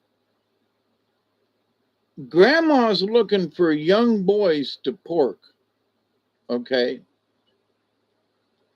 But if a bunch of grandpas got together and said, "Hey, we're a bunch of old men and we're going to service young girls." What? But grandma can get away with it. Think about it. Maybe not for long, but that is the standard at the moment. Now, I'm not saying that grandpas should go out and be pervy, but I'm 71 years old, and I would still wish that I had a female companion. I don't want to go out and rent one or buy one, but well, I guess getting married was sort of like buying one, or maybe long-term rent anyway. But um, so old people, in a lot of ways, we don't have a way to take care of that without being pervy, especially men. Grandma can advertise. Men, you better not. You know, we can't advertise for, what? I'm going to screw older women where they're going to have to be in their 80s. Now, I've seen a couple of hot 80-year-olds, but that's not the point. It's the fact that, wait a minute, anything under 70 for me is like robbing the cradle. Like, wow, I'm going to date a 55-year-old woman. What? And you're 71? Are you serious? What are you doing, Dave? Well, I'm not dating anybody, and I'm not looking, but that's not the point. The point is the older you get, the harder it is because you're older than more people, you know. So, and there are old people who still have urges, not all the time, and some of us don't need pills. We might not take some pills in order to get what we desire. But anyway, um, but this idea that, grandma can get away with it, but grandpa can't, you know, double standard, absolutely double standard. Now, maybe if I said I was a woman, or transgendered into a woman after all this time, I might get a date with a woman because I'm a lesbian. You know, what? Oh, yes, I'm a lesbian. Oh, yes, I'm a lesbian. But you're a man. But no, no, no, no, I can be a lesbian now if I want to. And I want to. I want to be a lesbian. Okay. And, I'm sorry, but no, I'm not gay, but I'm a lesbian. But wait a minute, but you've got male genitalia. I know, but I'm a lesbian because that's what I identify as. I want to do that munching carpet thing. I'm a lesbian. What? Yeah, but I don't want to do anything else. But I'm, but yes, with other women, yes, I'm a lesbian. How you doing? Now, is that the way to get a date? Because if I want to date with grandma, I can't do it because grandpa is a perv. So I'm going to have to be a lesbian to get a date with grandma. What? Yeah, date grandma in your area. I'm a lesbian. Hey, grandma, how you doing? Well, wait a minute. You got a penis. Yeah, it's still there. Yeah, but I'm a lesbian. What the fudge? This is how this is how reality is reality. Saw 222.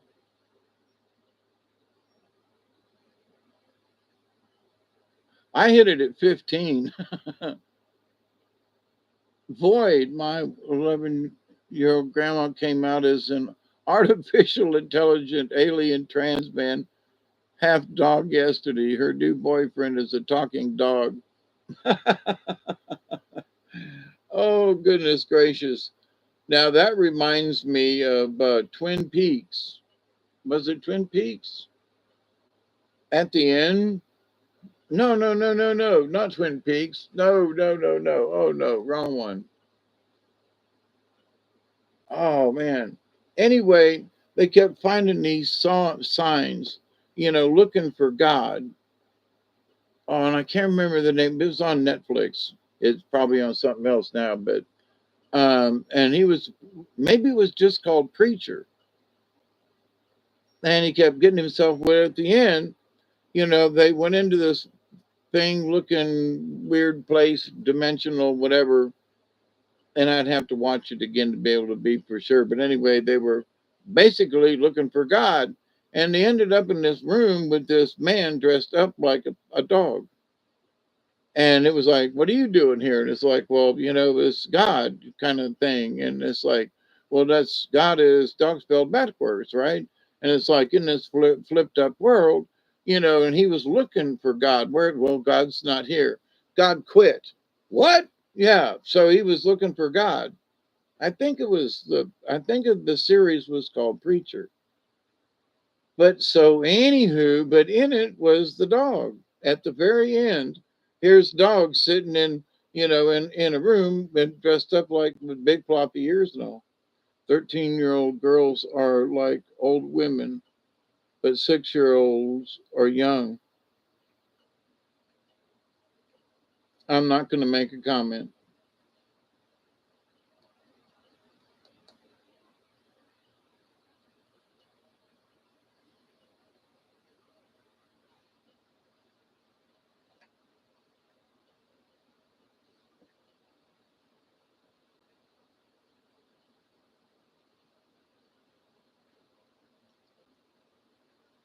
I got to check the weather.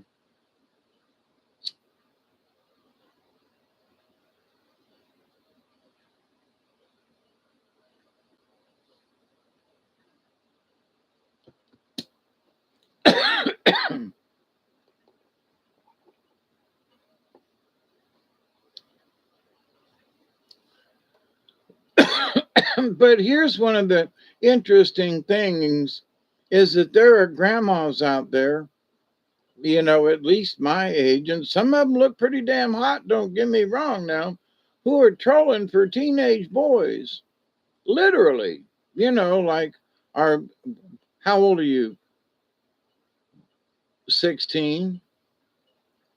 Are you 16 and a half on almost 17? Well, almost 17. Okay, that's close enough. Now, as a young man, 60 years ago, well, 55 years ago, we'll make it. I've had, you know, old women and relations kind of thing. So a young man's trying to figure out how to do it, and an older woman is absolutely happy to show you, you know. So in my early 17, 18-year-old, I was 18 at the time, but still less than 21, with a 55-year-old woman who looked, 25. And that went on back in the 70s and in the late 60s and in the 50s and 40s. So, and it's still going on. So, and that was women meeting men. And it was at a dance studio as the cover. Now, we really did teach them dance, and in the evenings we had, formal ballroom dancing and stuff. I loved ballroom dancing. And, I was an old person when I was 17 or 18. Well, I was 18. So can't push that envelope. And I might have been 19. But I made decent money as a gigolo. And that doesn't mean I went out and porked them or anything. But they bought me shirts and let me drive their big Cadillacs because their husbands were dead and they wanted companionship. And now, as an old man, I get it. You got a little extra and you're bored, and it's not necessarily that you're looking for some folks are looking for sex, but other folks are just looking for companionship. Just go to the movie with me. I'll buy you dinner just so I don't have to eat alone. And man, do I get it now. Oh, but it would look like you're trying to, you know, get a slut or a whore or something. No, no, no, no, no, no. Well, you hired someone, you paid someone as an escort. Yes, because I just wanted companionship. Period. Just companionship. You know, because my friend Marcia's gone now, and we used to do the companionship thing. A lot of my other buddies are all dead now, and I'm kind of sticking out here as a sore thumb. Folks I used to have companionship with ain't there. So now what do you do? Well, I would pay somebody to be my companion, like I was paid as a younger man to be a companion for other folks. Hey, Dave, come with me. Well, if I don't have any money, I'll pay your way. Well, yeah, but I don't. No, no, just come on. Well, but I don't have any money. I'll pay your way. Here's $20 for some whatever you need. Just come. Yeah, but I feel bad. No, now I would do the same and have done the same thing. Here's $20. So let's go to dinner. Well, I'm going to pay for dinner, but here's $20 just to go with me. Well, what do you mean? Well, because you know, companionship, friendship, somebody to go with me. It's a man. It's a bitch when you've outlived all these other people. It's a bitch. But so the companionship thing, yeah. But so grandma can do it. She can put it out there literally and show her little twatty thing. But grandpa, if he was to do something like that, he's Aqualung. Grandpa's the perv. But there are a lot of grandpas who just want companionship and maybe a little on the side, but they would really like to have just some damn companionship. But the only way they can get it is through an escort service. Because other grannies, they're looking for the younger, well, he's too old for me. Well, but mom, he's 65 and you're 70. What do you mean he's too old? Well, I'm looking for a younger man. What? Here's a man your age that would is willing to go out with you, even though you look like a fucking, yeah, you're fugly as hell. And please Jesus, tighten your skin. You look like a prune. Um, you know, and oh, these younger men, they like these wrinkles. What? Are you serious? They'll take your age, but honey, put something on. Put a little pancake on there, honey. Don't cook that pancake first, but put it some on, and then cover it up with some more. But anyway, anti-aging and pulls your skin tight. Okay, I'm using hemorrhoidal cream for the itchy stuff, but it'll also draw your skin tight. So look at how nice my face looks from using butt cream on my face. David, how old is your grandma's? She's still hot? My grandmas are dead. And Catherine was fugly. She looked like the Wicked Witch of the North. And I'm not lying. She literally looked like the Wicked Witch of the North. All of us, her grandkids, we all agree. She looked like the Wicked Witch of the North. I don't even have a picture of her because she's so scary. Good old days, smoking hot.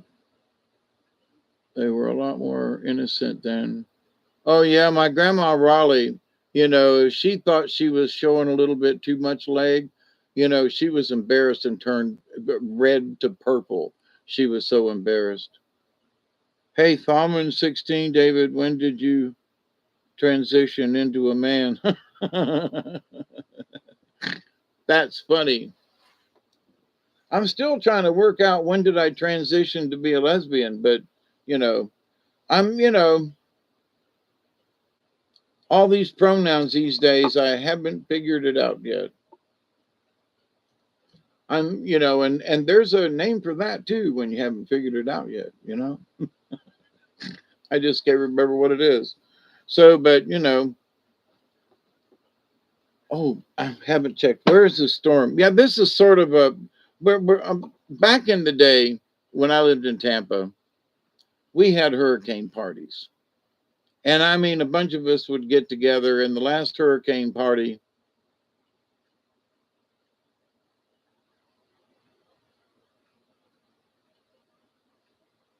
oh, I am a freak. I'm a freak from the '60s and '70s, as Frank Zappa called us. Thousands of freaks killed in the park. Ba, ba, da, da, da, da, da, da, da. Don't cry. Gotta go. Bye bye. Suddenly die, die. Cop kills the freak. Pow, pow, pow. The idiot bastard son, abandoned to perish in back of a car. Kenny will stash him away in a jar. The idiot boy, try and imagine, all colored in green. Frank Zappa, great spirit. That is why I come. I love you. Thank you, Mark. What's my problem? Yeah, absolutely. I'm a freak. And that's not you know, am I a freak in nature? Probably. I've survived some things that, other folks that would have been, I survived 2 weeks ago falling on the floor in there. I'm a freak in nature. You damn straight. And I love it. Well, but in the old days, a freak was a hippie. Okay. So to call me a freak is actually a compliment to me because I'm that old. And Scotty Boy, did you know that? Scotty Boy, you knew hippies in the old days were called freaks, right? The fabulous furry freak brothers were hippies, freak brothers. So, but anyway, fart ass. When did you break free from the asylum? Oh, it was a couple of years ago. Yeah, I did get Baker acted into Southwestern State Hospital. So I actually do know what it's like to be in an asylum or the asylum. It was the asylum for around here. And I have, I spent 20 years at least through mental health. So I am a part of, I have been in the asylum and out of it and in and out of the asylum. you know, I've had lithium. I've had, name a few drugs, that that they give, hey, project, me too. I'm the other one who, you flew over the cuckoo's nest. My feet were dragging and I hit the son of a bitch. And now I've got the imprint of chicken wire on my face. That's why I have these fine, you know, older lines on my face so I could look like an old person. Well, fuck, Dave, you are an old person. What? Look in the goddamn mirror. Who is that person in the mirror? Some bitch had to put on my Southern gentleman's hat, to feel like a different person today. That's what it's all about, the hats. Scotty boy. I was born in an asylum. My mom was a patient and dad a gorilla. Really? Well, I was born in an asylum as well. I was born in Cincinnati in a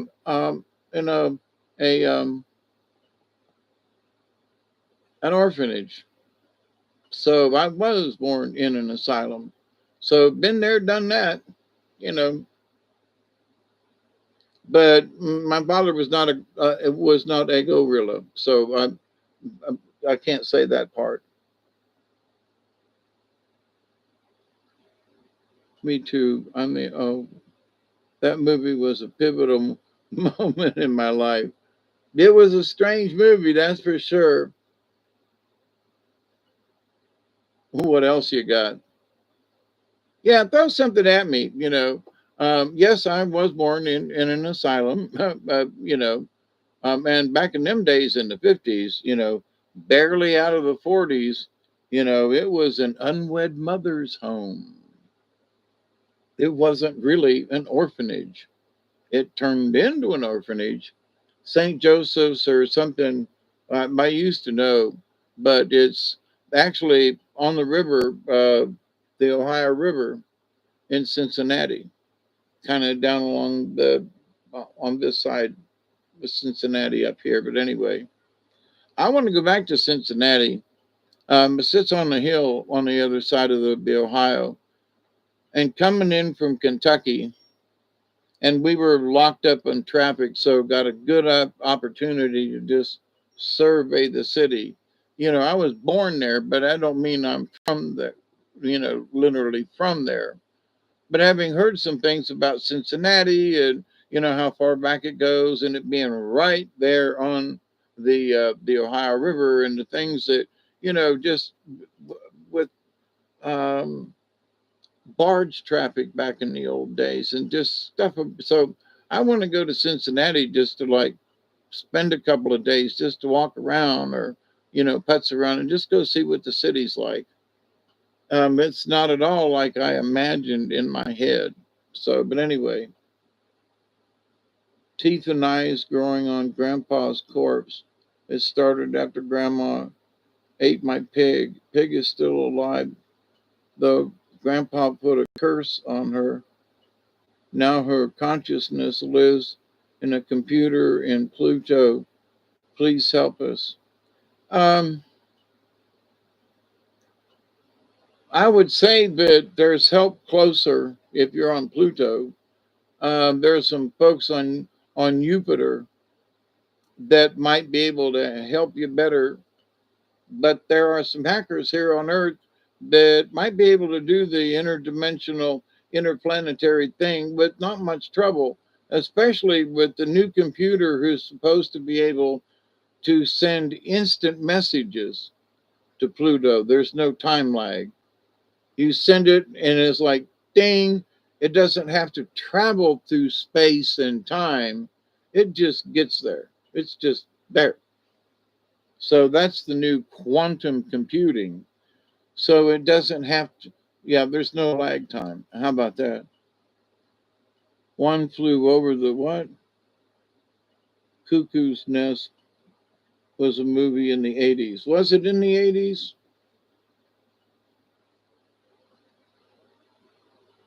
Or the late 70s? You might be right. I'm not questioning you. I'm just like, was it really in the 80s? I thought it was sooner than that.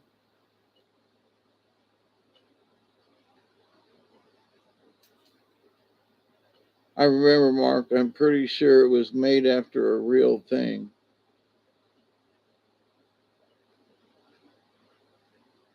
with Chief. I have I have known people because I had friends of mine who worked out at Southwestern State Hospital. A good friend of mine that retired from there for 20 years, and um, and folks who had been in there, folks that I knew who had been in there before I got in there. But we were all in the same mental health program here in South Georgia. And so we'd trade stories, we'd talk about our medicines, we'd talk about our therapist behind their back, and that would be in the waiting room, you know, waiting to go see our therapist. We'd be talking about them. And but so we had an interesting club down here around Thomasville, I got to tell you. And some of us were Baker acted in and had to spend 3 or 4 days inside the cuckoo's nest. And then there were some folks who literally, uh, I can't imagine saying, I'm sorry, put me in there. I need to go to Southwestern. No, I would joke about it, but I'd always figure it out. But when they put me in there against my will, I was like, oh, fudge monkeys, the characters. Oh, yeah. Oh, there are characters in there like the chief. There was one guy that well, in our cell block area, that it seemed like he was more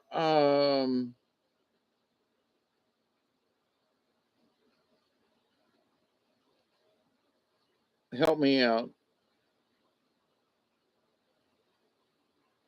remembered everything, um the other movie with Dustin Hoffman.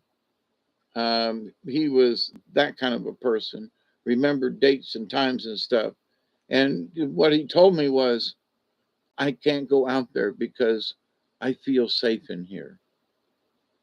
And when I'm outside, um, I feel that I could be attacked and that people and things.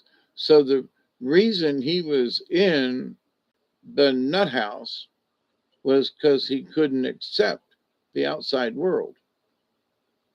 And it was easier for him to deal with 15 individuals within this cell block area than it was to deal with the outside world because it was too overwhelming. So he took his meals, he slept on the cot, he watched a little television, he took his meds, and he was happy. Well, you want to get out? No. Why not? I'm afraid to go outside. What? I'm afraid to leave.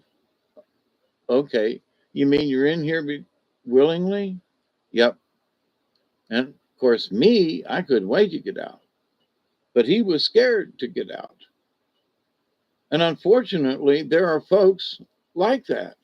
You know, they're afraid to get out. They don't know how to handle real life. And they're scared to freaking death because they've tried it. And every time they tried it, somehow they fail and they end up back in the institution. And so the craziness just perpetuates. And, is there that's why there's homelessness, because people don't know how to deal with going to a job and doing the thing and paying the mortgage and paying the bills. They have lost the ability, not that they've lost the will, they've lost the ability to do it. And I understand it because there are certain things like I got a couple of bills I need to pay with a check. And I can't find everything to put it together. So I'm 7 months behind on a payment I should have made because I can't find the damn stamps.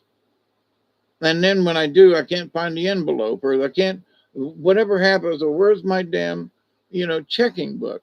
I can't put them together. And it used to be something simple. Oh, let me write a check, blah, blah, blah, stick it in the envelope, and it's in the mailbox. Now I have issues doing that. There are certain chores that I used to know how to do them. And I've talked about this before, but as an old person, it sucks I used to be able to do this stuff, with blindfolded kind of thing.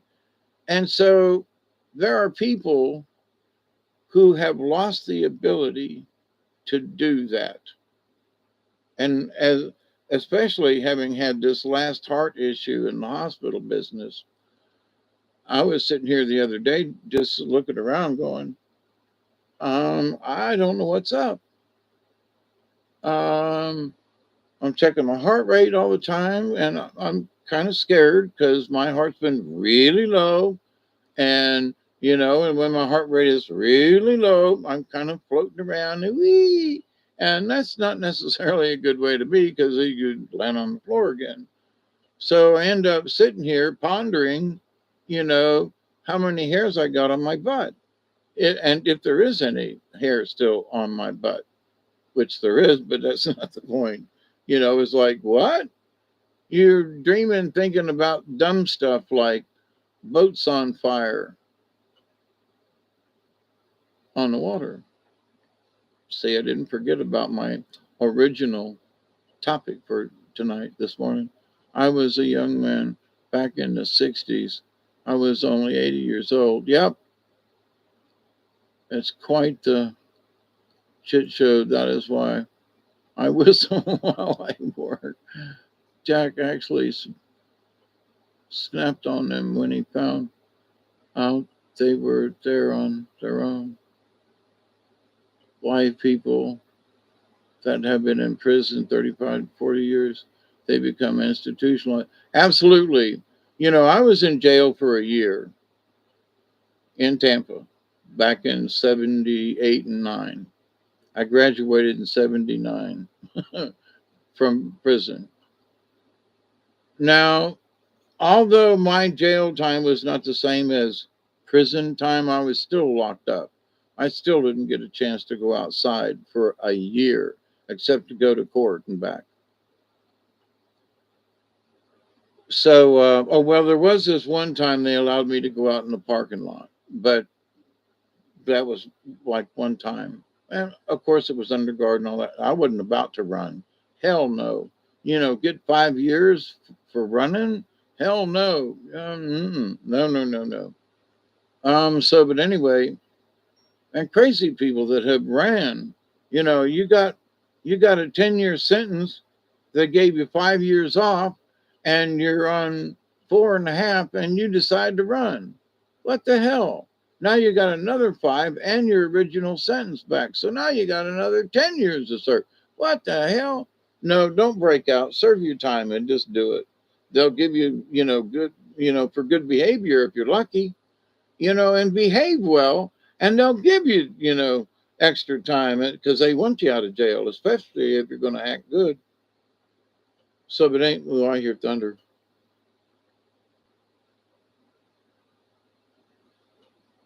It must be getting closer. But so, how we act and where we act, so I spent that year in jail and I acted well, got out with compliments, money in my pocket, and a part time job to earn some extra money so I could buy a bus ticket to get back to Georgia on, which it all happened. But it was because of my good behavior, and it was because of my positive attitude, and it was because I was, there were people in the jail, and if he was a sergeant, I would say, yes, sir, sergeant, or yes, sir, captain, or yes, sir, lieutenant, or yes, sir, and I always said yes, sir, and then their rank, and sometimes, like sergeant in the kitchen, we just said yes, sir, boss man. You went, hey, no, I need something, something. Yes, sir, boss man, and go get it or whatever it was because we worked in the kitchen 7 days a week. From 6 in the morning until whenever they took us up to our bunks. Um, I made that movie. Did you watch the movie called Poop? The Journey Begins? No. Did it start out with a bean burrito? Or never mind. Uh, Look into Ken Kesey. My friend's uncle got sent to a crazy house because he got drunken and sang in public in Maryland back in the 50s. Listen, if enough people say you're crazy, whether you say no, I'm not crazy, and you struggle, then that the guys hold on to you.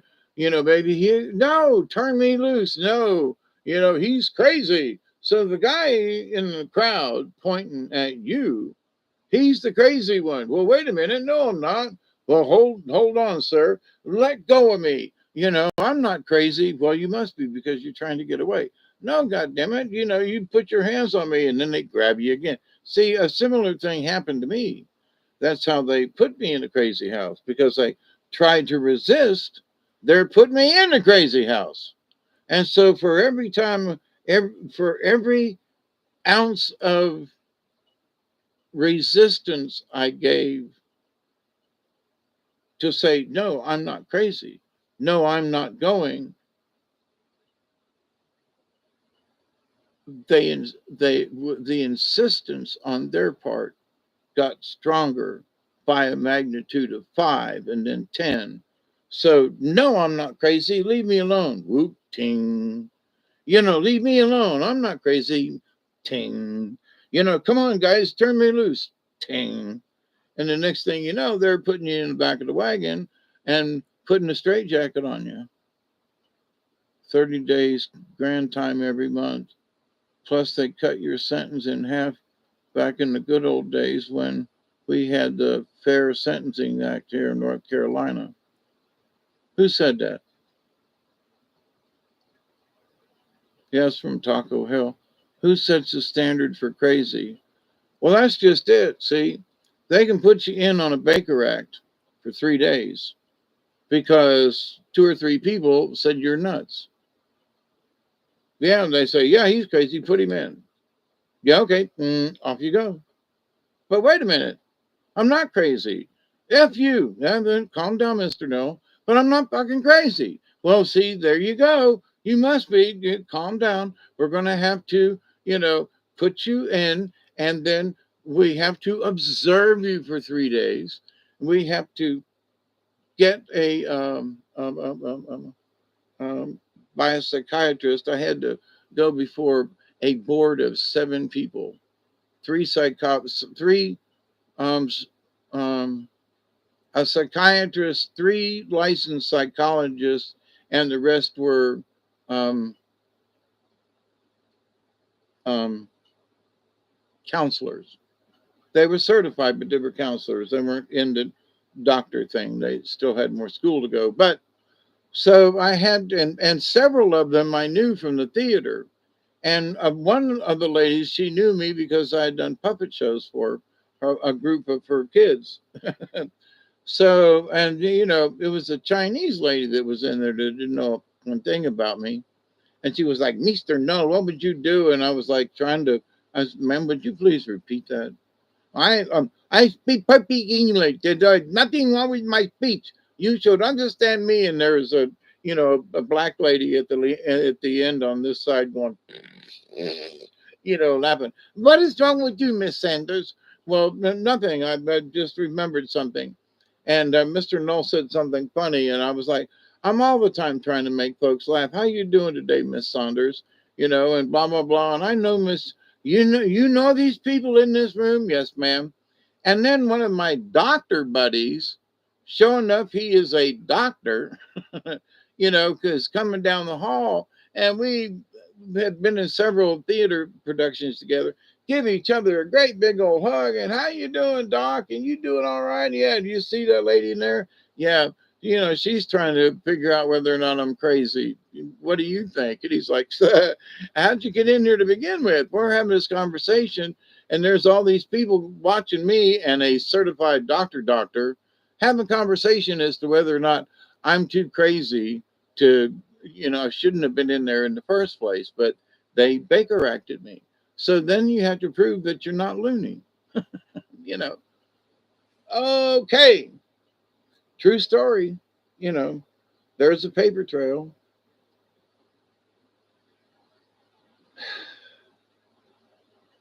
What a mess. Oh, what a tangled web we weave when first we practice to deceive.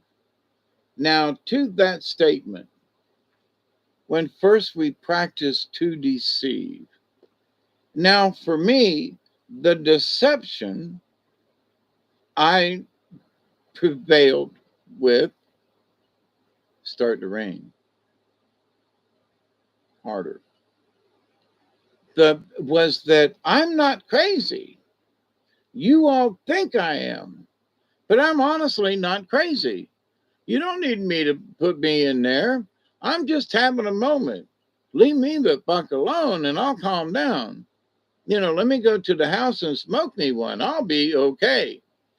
Nope, off you go into the wild blue yonder, flying high into the sky with the drugs they give you to, keep you calm, keep you reserved, keep you into that zombie zone so that you don't create like a disturbance, man. When your insides are like, get me out of here, man. They give you another drug and you go, oh, wow, I think the paint is peeling. Oh, wow, are those worms? Oh, wow. What color is that? Wait, it's two or three colors now. Oh, wow. Holy shit, I think I'm going to hit the floor. Punk. Which is, I did. I hit the floor when I was in there.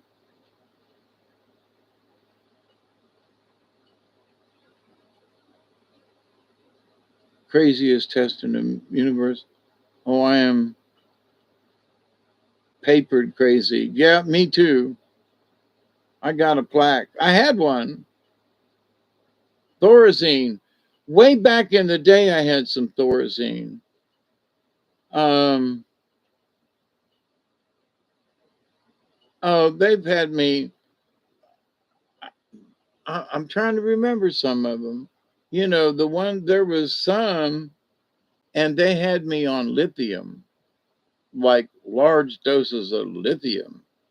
And if you've never been on lithium, I was like, holy crap, man. I just, wow. And the Thorazine was right along in there too.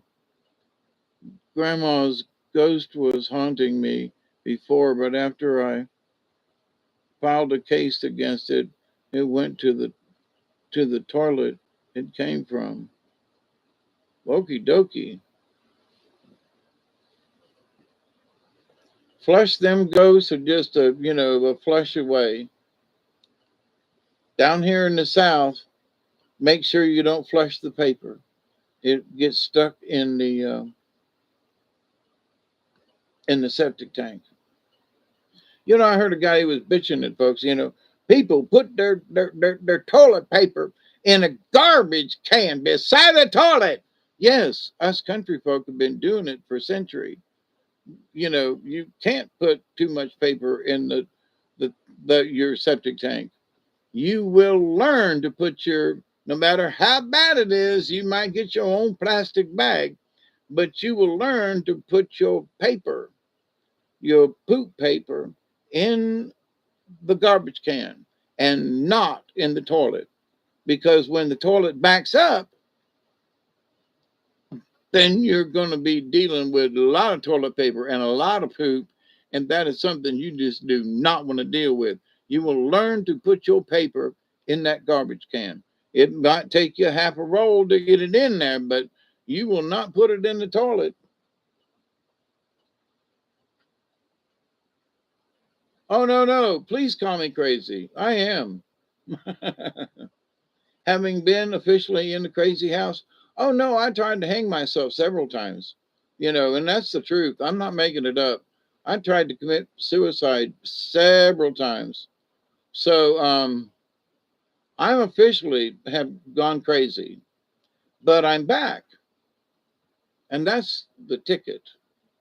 When you have been all the way to crazy, and I mean, like, I've never wanted to harm anybody. There's only one other person I really wanted to harm, and this guy was a was a pedo, old man pedo.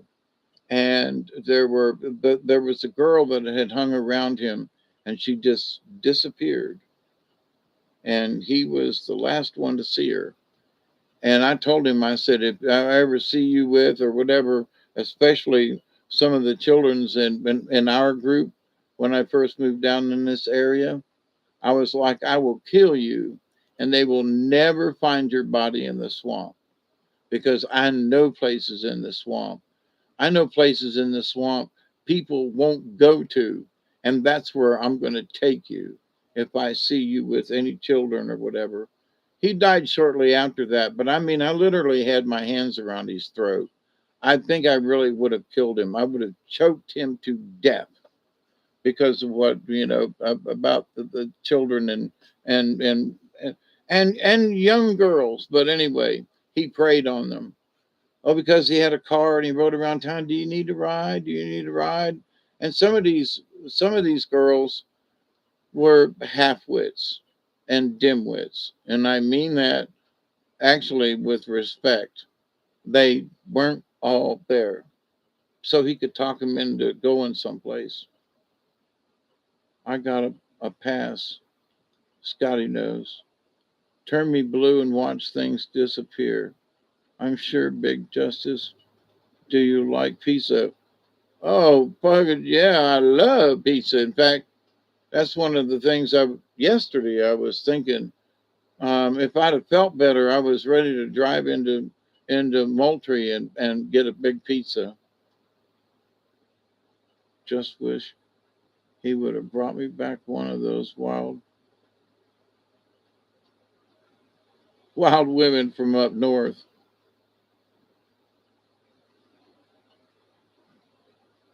Well, I am wearing my Southern gentleman's hat, wishing that I could find a true Southern belle. They exist, but they're out of my league because I'm too poor, and I live in a shack in the woods. So, it is what it is.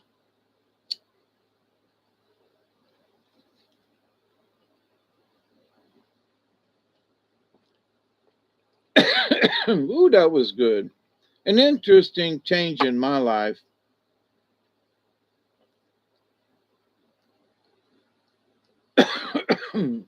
Hold still. Ooh, there's a storm right there. Let me see. Let me get this thing.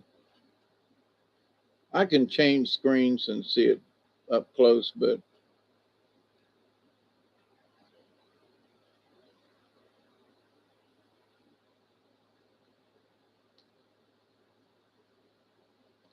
yeah, we got dark green on us now.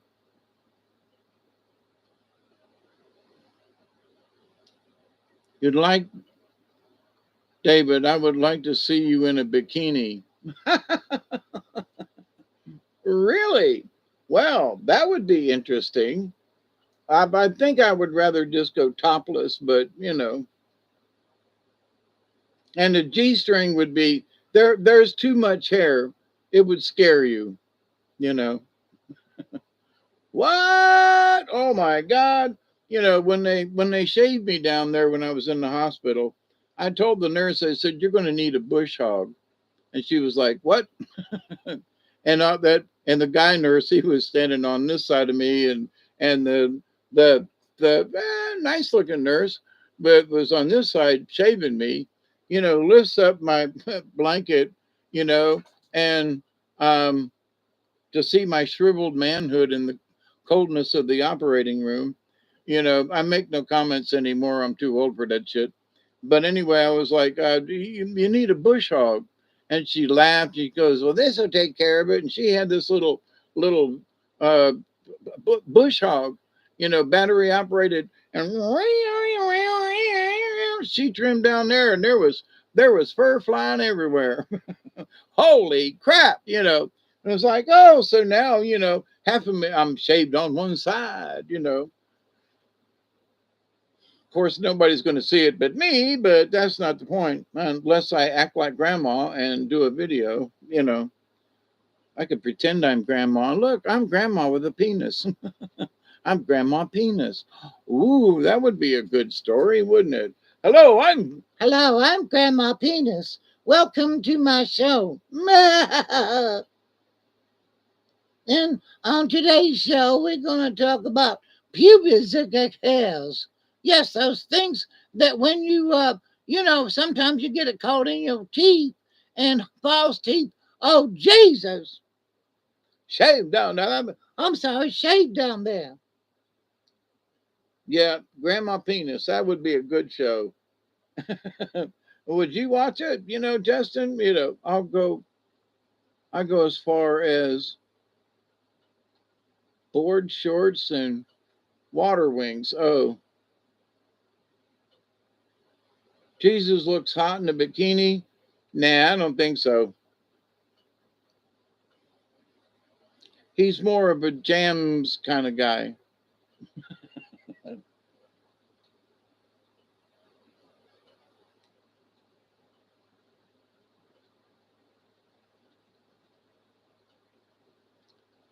Now, Zach, are you trying to piss somebody off on purpose so that they or me will hit the little button and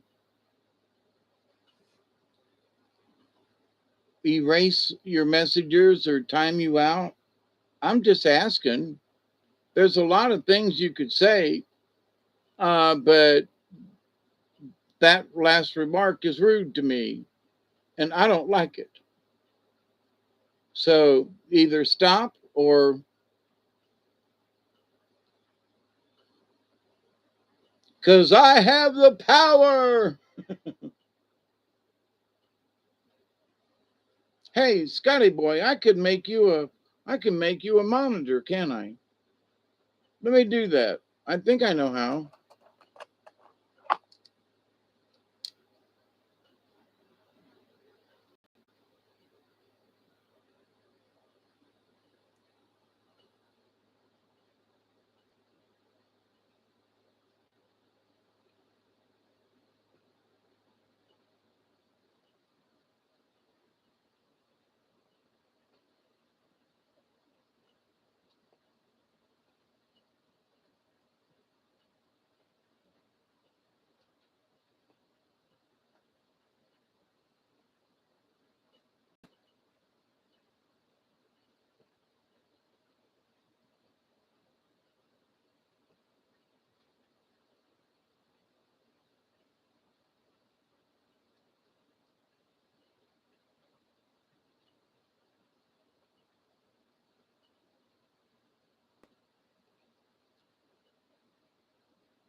Okay, Scotty boy, you should have the power.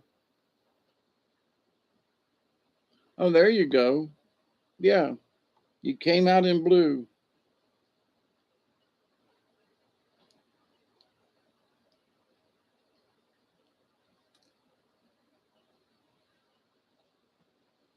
You know me, Alex. I will put up with a bunch of shit, but you go saying rude remarks and just some stuff is just stupid. Okie doke. Now we've all said stupid things and we allow it, but some things are just like, wait a minute. I'm sorry, but what?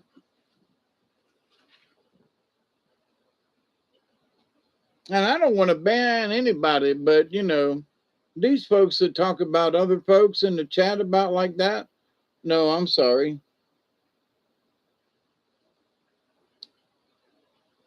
That's sort of crossed the line, right?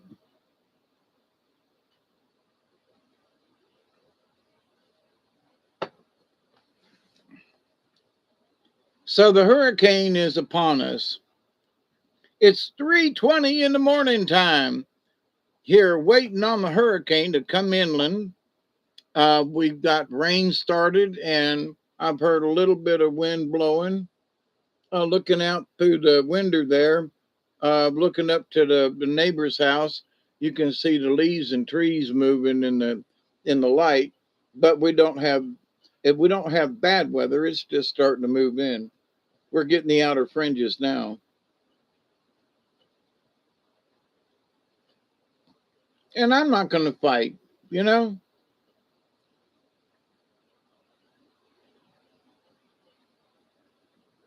Thank you, Wire. That, that's well said.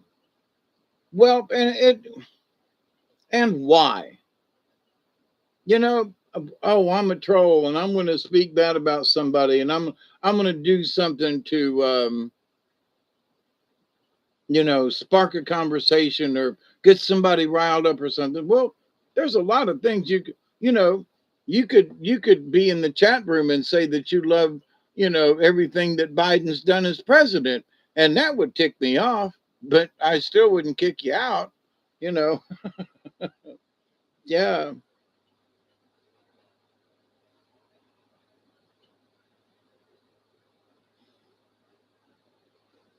Well, thank you. I a few years ago I would have jumped on that guy and cussed and swore and and thank you. I Project Skyfalls. He said he ate Chloe. Now they was talking about eating babies and other stuff before, and I was like, that's really he ate his sister's baby or something. Um, I think she's busy. Hey Barry, how you doing? Yeah, it's 3:22 a.m. It's a little early in the morning, but I got a hurricane breathing down her neck, and I probably won't go to bed until sunrise, and we'll see how bad the storm gets. And it's we're here. Our bad weather is going to start about 9 or 10 o'clock in the morning if the storm gets here like it's supposed to.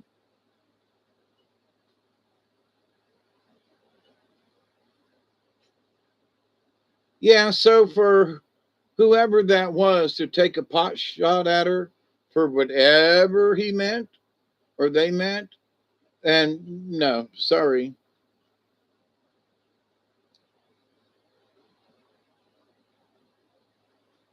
Take a pot shot at me, but no. Oh, you slept 16 hours? God, I'm gonna have to go get coffee and come back then. I mean, I got it already made. I just gotta go fill up my cup. What county am I in? Colquitt County. Boyd, hello. I farted. I'm sorry. No, it's okay. We love fart jokes here, or at least I do, you know. And back in the day, I used to speak in fartalinguist. I was a fartalinguist, and people was like, "What? I'm a fartalinguist." No, you're not. Yes, I can interpret farts. You're a fartalinguist? Yes.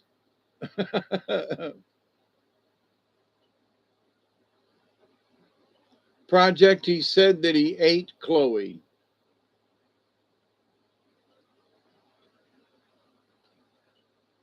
And I just thought that was rude. And so did Scotty Boy.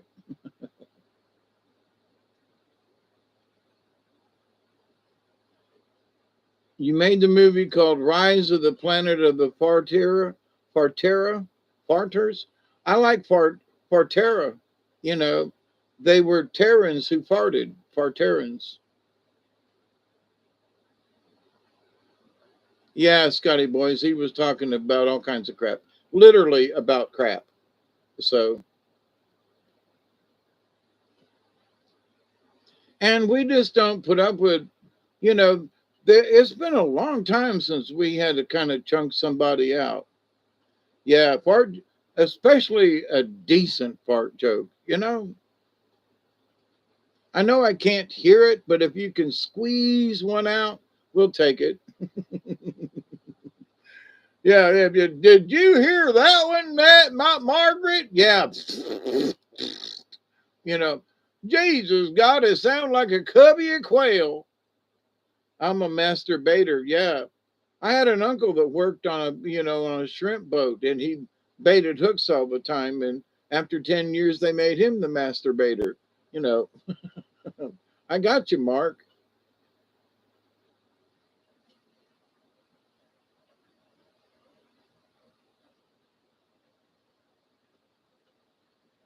I got a big oak tree over me. I mean, a big oak tree. And for a raindrop to make it through the tree in all its leaves and hit the house with hard force, that raindrops keep falling on my head. I've got this. Oh, wait.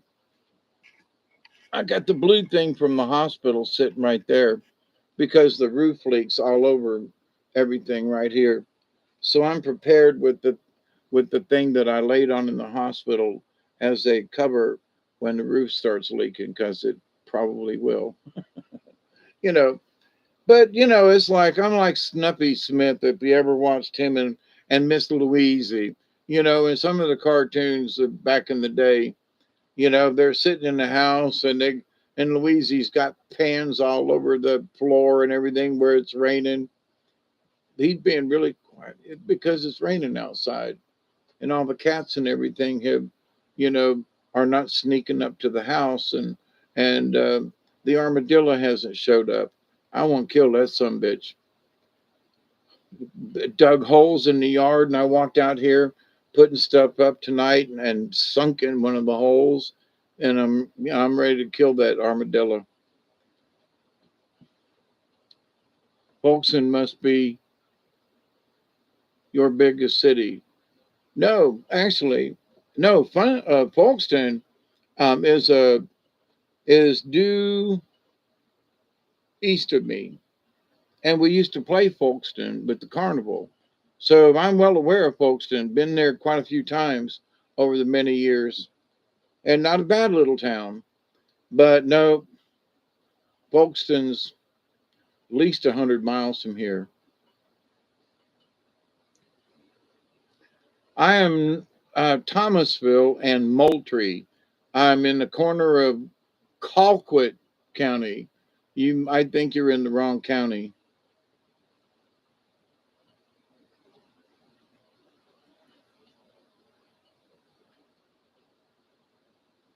Tucker is prepared a speech. No, he's just over there minding his own business. He don't like the thunder. You know what I mean? Most dogs don't like them. I don't like thunder, and and it's not real loud right now, but he can hear it off in the distance. So, oh, did I tell you about my shoes disappearing? I went to town last week for the doctor's appointment, and I have got a couple of pairs of flip flops. And so um, I go to town. Flops are like right here under my chair. And when I take these shoes off, they go right under my chair. And depending on what I want, flip flops or slip ons, Carlton County, Georgia. No, Colquitt. Colquitte.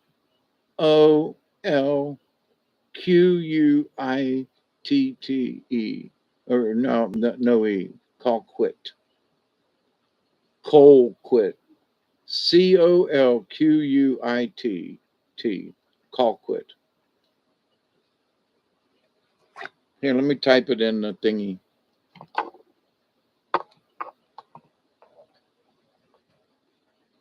Where's the chat at?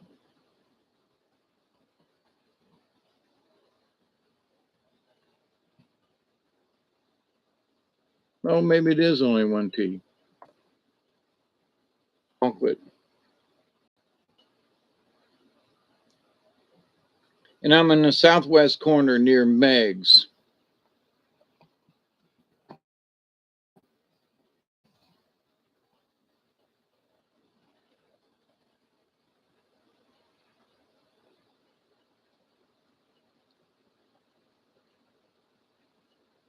Dang, I just dropped my phone on the concrete. Damn it, man. I got to get one of those things.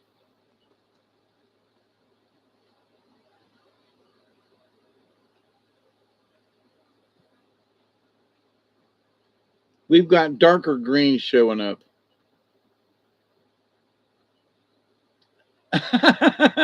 Well, the speech can't be worse than Sleepy Joe's. At least Duggar makes sense sometimes. Yes, there are Piggly Wigglies. And depending on where you go, there are Hoggly Wogglies. Believe it or not. Hoggly Wogglies. I couldn't believe it.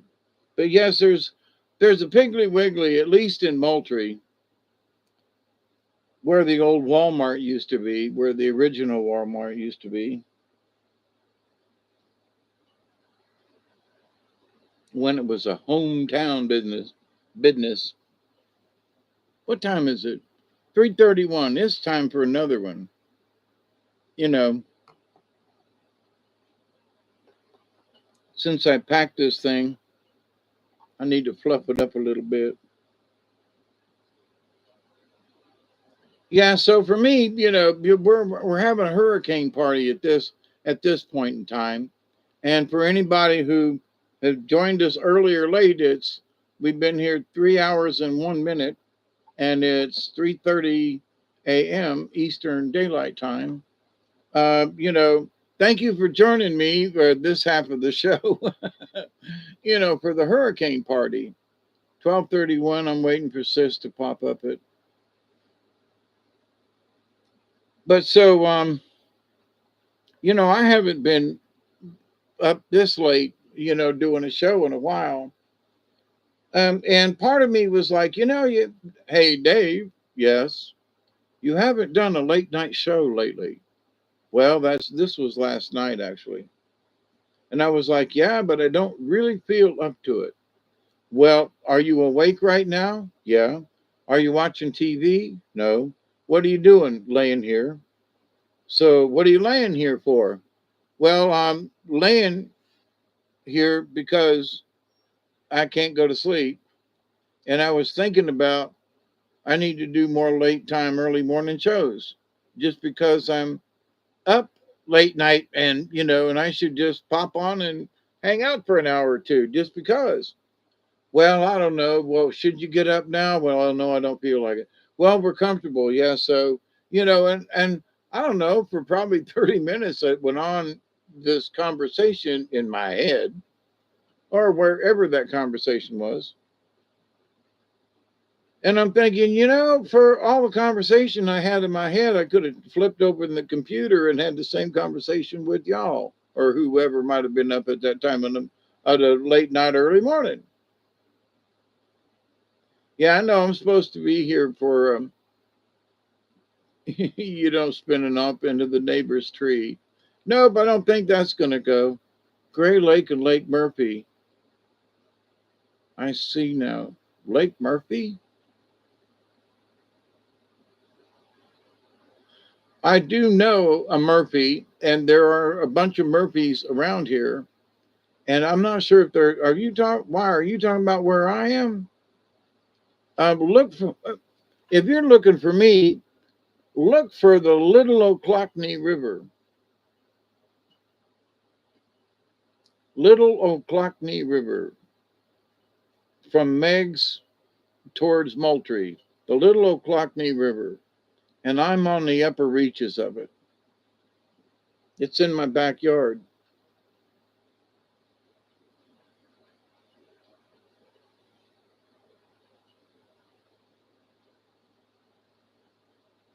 You can type my address in.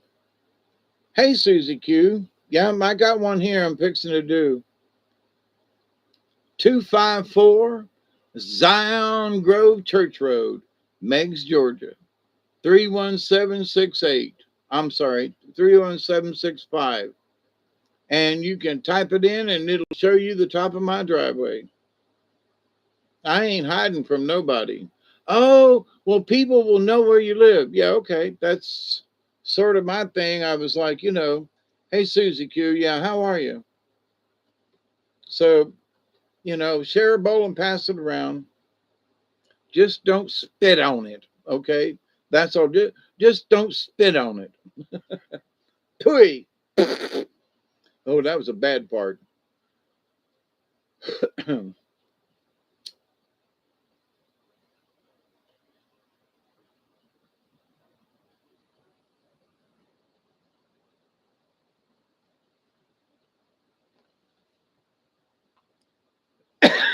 Not yet, project. Ooh, that was a good one. That was. I have to learn how to be gentle. I can't take a big hit. My lungs are okay, but from what I learned from this last heart attack issue thingy, um, we used to say don't um, Niger, don't Niger lip the end of that joint. That's acceptable. Niger. Okay. Niger. That works.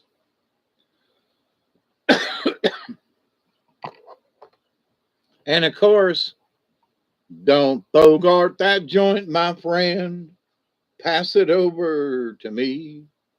Da da dum bum bum bum. Don't bogart that joint, my friend. Yep.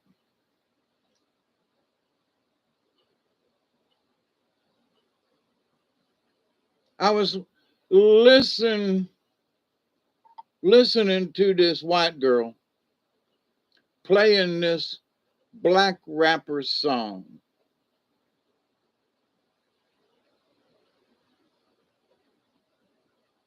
And see, you're not supposed to say the N word, so I can't even repeat the lyrics. But every other word was nigga this and nigga that and blah blah blah. And I'm like, and this white chick is just digging on it, right? And I'm like, and she likes to hear, being called a bitch and this and the nigga this and the nigga that and the blah blah blah and the boom. And she was just boom, boom, boom, boom, boom. And I'm like, I'm sorry. I heard enough disrespect in that one song to the black peoples because he kept using the N word, and also to women being called bitches and hoes and this and that. I was like, and she was just grooving on it, man. But ask her, blah blah blah, and she's like, "Don't you disrespect me?" Well, wait a minute. You just listen to that song and you singing along with it in that, I'm a whore bitch and don't you do and blah blah blah blah blah and you can do, and it's like you're agreeing with it. You sort of by singing it, you signing the contract with it to because he's talking about women and you what? Well, don't you disrespect me. Who are you to disrespect? Wait, whoa, whoa. Hang on, you just disrespected yourself by singing that song and thinking it's like the coolest thing. Well, he's a black artist. I don't care who he is, and I do not care what color he is, but the lyrics of the song are such that it disrespects you as a woman. Are you not like paying attention? Well, he's just making up the hoes and the bitches and the thing. And yeah, but are you not listening? The more you call yourself hoes and bitches, the more you become them hoes and bitches. No, we ain't. Well, you just go ahead and act your damn self like that. No, I ain't no hoe, no bitch. Well, then why you calling yourselves that? Well, when me and my girls together, we call each other. Stop it. Stop it. You're disrespecting yourself. Well, they do it on TV and the girls and the black girls and yeah, right. And they should stop it too. Language makes a difference. It does. As I've tried to, keep it, my channel not dirty, without using, the F word all the time. And there are topics and things, and there are times when it's not appropriate or appropriate to go ahead and curse. But um, I see it as more upside down and backwards reality. Yeah, it's backwards, all right. But you know, if you if the lyrics were such that it disrespected women, I just wouldn't sing it, or I wouldn't play it. I would know whether there was women around or not. I just no. I don't agree with the lyrics. Now, you know, one could say, well, what lyrics in during the '60s and '70s? You know, when we were all talking about, you know, look at all the hate there is in Red China, but take a look around to Selma, Alabama. We don't need here. It's all over the rape, and you'll go around. It's the same old disgrace, and the pounding of the drum and the fighting disgrace. And then you don't tell me over and over again, my friend. We're on the eve of destruction. I almost knew all the words or remembered them. And I even Barry Sadler. Look at all the hate there is in Red China. Take a look around to Selma, Alabama. And you may leave here for 4 days in space. But when you return, it's the same old place. The pounding of the drums and the fighting disgrace. Like I said before, I thought I might call first and maybe stop by and speak with you on my way to see Jason in Texas, Joe South. Where where are you, Wire? That you can stop by.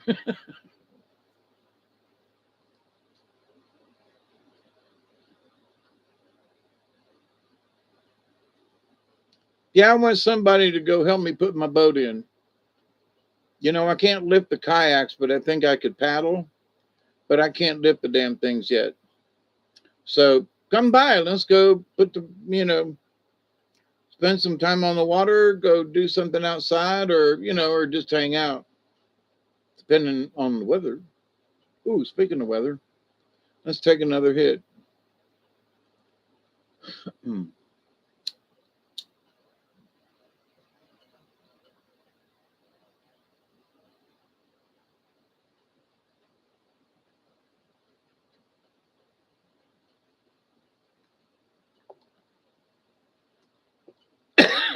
I'm going to go see Barry in Missouri. Missouri. I'm in the southern Ozarks there.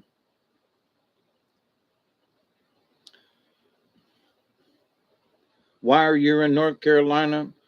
30 minutes east of Raleigh.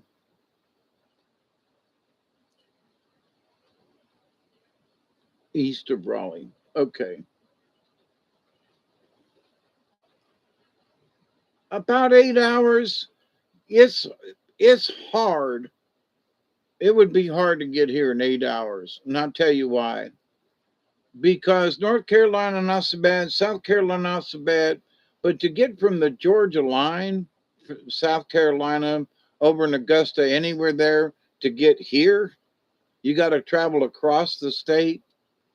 They're in a straight line nowhere. It sucks. Now you could go down the interstate, and the one that comes out of you could go down to Savannah and cut across, and it's a lot more miles, but you can haul ass doing that. Go through Macon and come down 75. But if you're going to try to cut across the state, it'll take you 8 hours just to get from here to Augusta. If you cut across the state, so nah, it depends on which way you go. Everybody's got stinky poo, but mine is not as stinky as some other people's. Why? Because I do not mix certain herbs that will create a rumble in the stomach. Rumble in the jungle. Well, it's all right by me. I'm a tiger when I want love. I'm a snake if we disagree.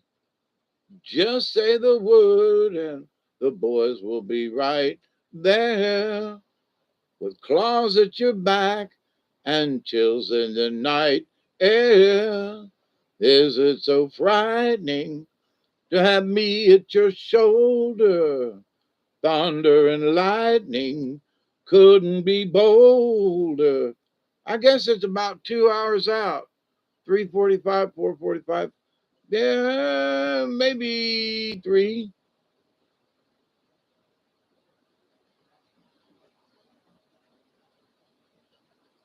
The eye of the storm. I'm looking at the eye of the storm. The eye of the storm's hauling butt, and the we're in dark green now. I can hear the wind in the trees, and we're not far from the yeller now, because I'm just north of the state line.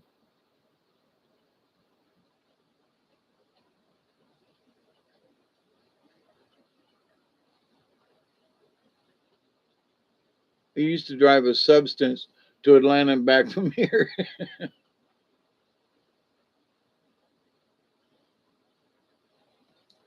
To Atlanta. Well, see, Atlanta's an easy drive. Yeah, you could do that in 16 hours. Yeah. But see, if you look at the map, come down 84, come down 82, but that's slow as hell to get across the state. If you're in a hurry, then you go across, what is it that goes across Macon over to Savannah? Or wait, Augusta is it? But anyway, you can do interstate and haul ass, but yeah, I wonder what the wind gusts are right now for us. Yeah, we've got some yellow scattered around coming at us down here because I live well on this map. You can see Thomasville, and I live just north of the T in Thomasville, and uh, and so if this keeps moving north the way it's going, if it's moving 15 miles an hour, uh, you know, we're about well, about an hour and a half out of the yellow bands, like the roads in eastern Tennessee. I have been through eastern Tennessee a lot, and yes, some of the roads and even the countryside is similar to eastern Tennessee. It's really hilly around my area around here, but you go over towards Thomasville and places and it flattens out. But then when you get down around Tallahassee, Tallahassee's got some really nice hills and stuff. What do you like to do? What do you like most about slavery and the Holocaust? None of it. What do I like about slavery? That it's not as prevalent as it used to be. And what do I think about the Holocaust? That it's over and that we shouldn't do that anymore, and hope to Jesus we have learned not to do that again. How about that, Uriah McKellen? Peach milkshake. Oh, ooh.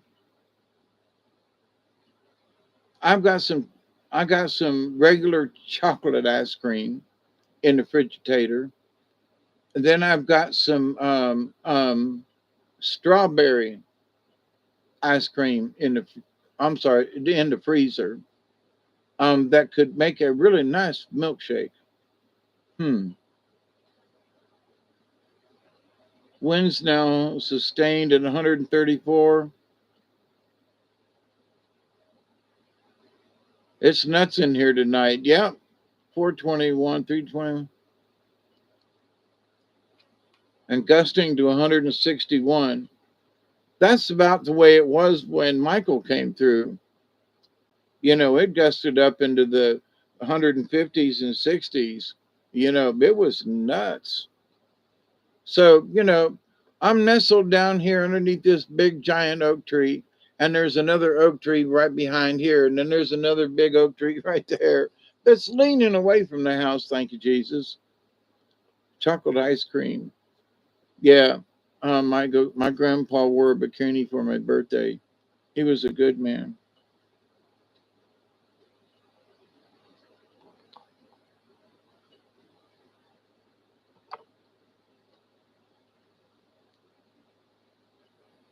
I'm gonna wear my jammers because I got too much of a bush that a bikini would just not look good on me. So a lot are going to be without power for a while. Yeah, I wouldn't doubt it. And it's going to be, while I'm sitting here yapping, I need to plug this phone in and top it off.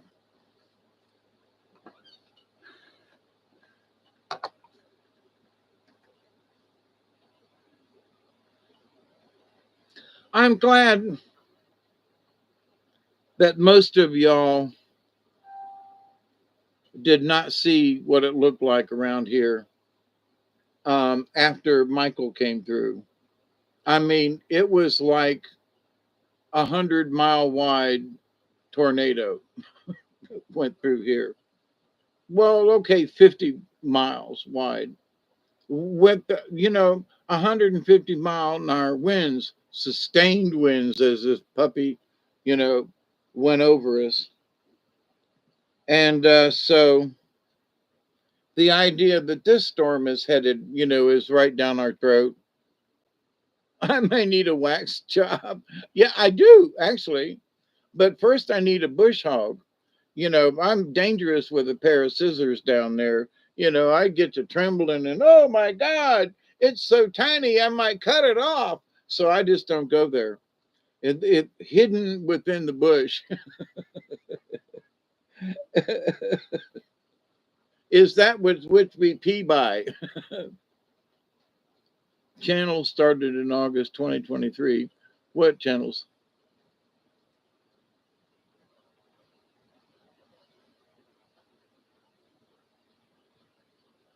Wire, that's funny.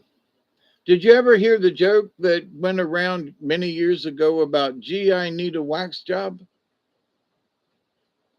And I think it was a comedian that used to, uh, I can see his face and I always forget his name. The Creeps channel. Oh, them trolls. That, gee, I need a wax job. And he told it on Johnny Carson. So um, here goes. And maybe I can think of his name as he was a chubby fella and talked like this a little bit. And no, he didn't talk like that. And he said back in the day when GIs was overseas, he said they have these massage parlors, and a GI want them wax job. GI want them wax job. So it's like, well, I'll just take a regular massage. Oh, GI want them wax job. Well, finally, it's like no charge. GI want them wax job. Okay.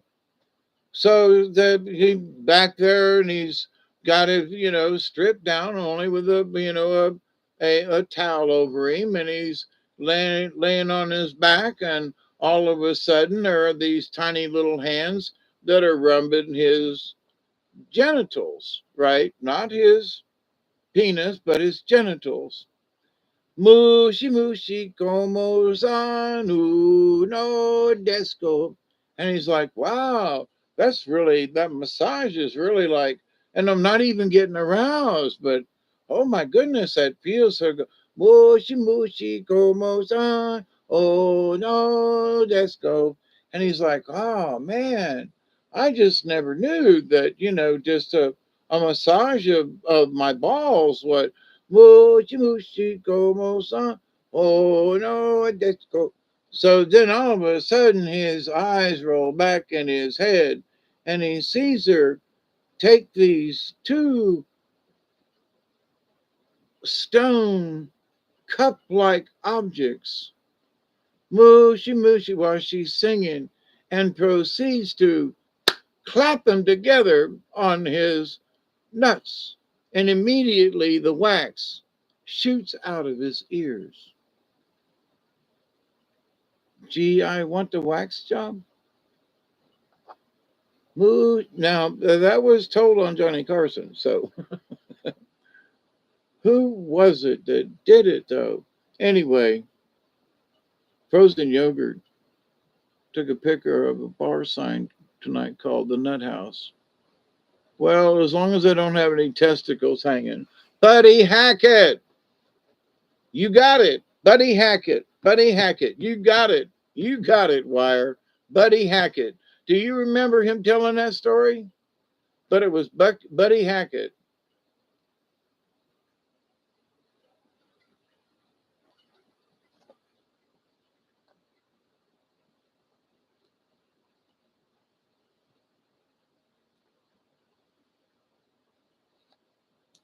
Well, for those of you who I brought this up a long time ago, but everybody wanted to be a monitor here on the channel. And I wish I could remember why God, I wish I could remember. Buddy Hackett is one of those comedians and actors that I just have always had a problem remembering his name. And there was another guy that used to talk in double talk, and I don't know if he was actually Jewish or not, but he was on Johnny Carson a lot too, but I can't remember his name either. But Buddy Hackett, yeah. And for me, growing up back in them days, oh my God, it make you split a gut. To me, some of those comedians were really funny, and and Don Rickles would have been hung in today's market. Don Rickles and even Phyllis Diller, you know, no, she wouldn't have made it. Don't make me ask Cockeye to put a crooked picture behind him. Um,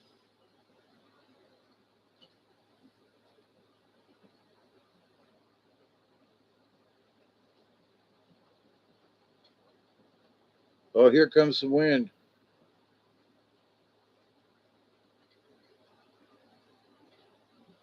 And it's almost full moon. Who mentioned it earlier? But yeah, it's almost full moon. While watching the moon last night out the windows, I was like, yeah, we got a hurricane a coming. Um, to me, the energy of the moon and everything, and because it's on this side of the planet, blah, blah, blah, I would have a tendency to think that regardless of anybody's ulterior motives, with some kind of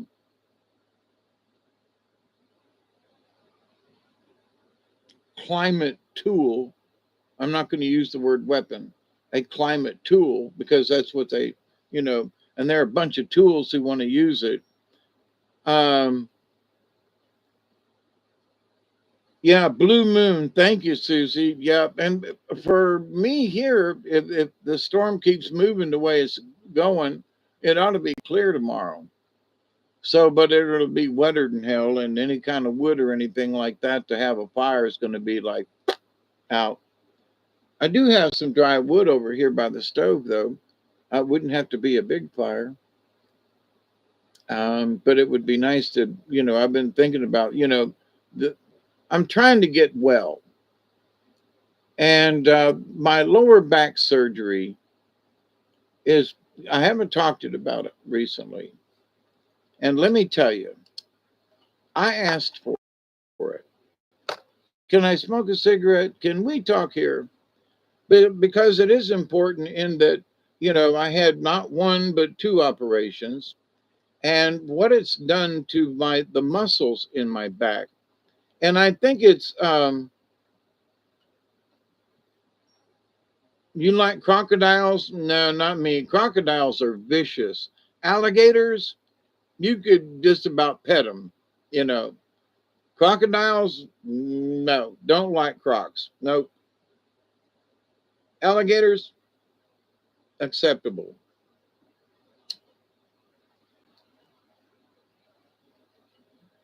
Okay, here's a quick quiz.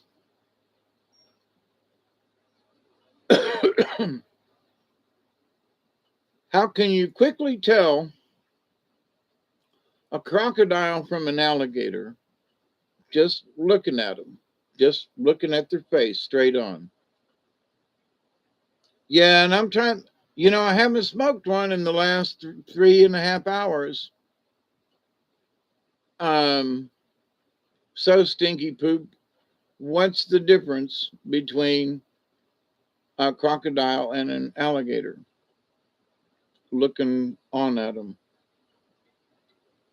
Only powwow. It's not long, but you're close. It is the snout. An alligator's is wide and broad, and a crocodile's is thin. And it appears longer, and may be actually, but because it's thinner, it makes it look longer. Where an alligator's nose is, the same size all the way out, and not necessarily wide. Well, it is wider than a croc's, yes, but it's more rounded at the end and blunt too. Um, where a crocodile's is thinner. I used to hate my pet crocodile, but I came to like him after I ate my little brother. Just saw Don Rickles once at the United Casino in Green Bay.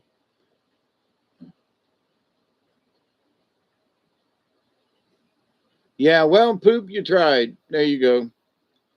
Um, I don't find eating people in the least bit funny. I mean, I grew up in the days with dead baby jokes, and they were pretty rude and crude. And I could put up with a dead baby joke or Helen Keller joke, but little brother being eaten and eating this and eating that, and children. I'm sorry, nah. Bet people don't remember people like Groucho Marx. Oh, Phil Silvers, yeah, Don Rickles, George Carlin. I really loved him. And you bring up Phil Silvers, which is cool. You're an older person, or you like to watch the old black and whites, but Phil Silvers was funny. And Uncle Milty, the Milton Berle Show, Jack Benny, and here people talk about how we, as the white privileged, Jack Benny had a black man on his as his second on the radio when he had his television show. In the movies that Jack Benny was in, he always, I can't remember the black man's name, but he was like he was his second, he was his co-star, for crying out loud. And oh, but white people, we're so racist and everything. you know okay, well, what about Sammy Davis Jr., hanging out with three other white guys?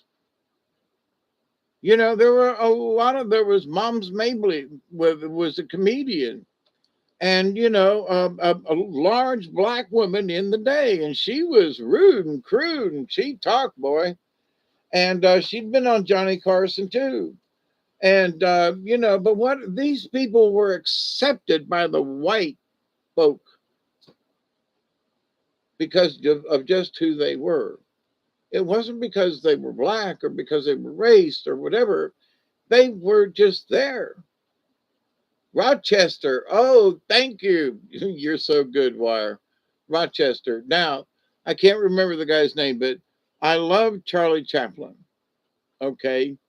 And not all Charlie Chaplins are the same. There was one guy who played in several episodes of Charlie Chaplin over the years, and I can't remember his name either at the moment. But then there was another guy, less popular to me, but he played a good character. He was more, forgive me, Lord, for I have sinned. He was more chinky than the other one was. Anyway, but there was a black guy that was always with him. He was his chauffeur. they got on the boat. He went with them on the cruise. And there was another black fella that they always bumped into each other in the movies. And so and they would bump into each other and the conversation, did you hear your, oh, you're kidding, and you're, oh yeah, I heard about that too. No, she didn't. And you know, and so back in the day with well, there's a white man playing a, you know, a Chinese man, but actually he was from Honolulu, so he was actually not Chinese, he was Hawaiian. How are you? How are you? How you doing? How are you? But anyway, so but he, in a time of supposedly bigotry and Jim Crow, here were these black people with, to me, significant roles in these movies. I mean, that they didn't just appear bringing in a tray for master. No, they participated. In one, there was a ghost and being chased, and it was funny as hell. And you know, well, I don't want to go, but you're coming, but I don't want to go, you know. And so off he went. But so for these people now to accuse us white folks of being racist and bigots and so forth, you have not looked at history in how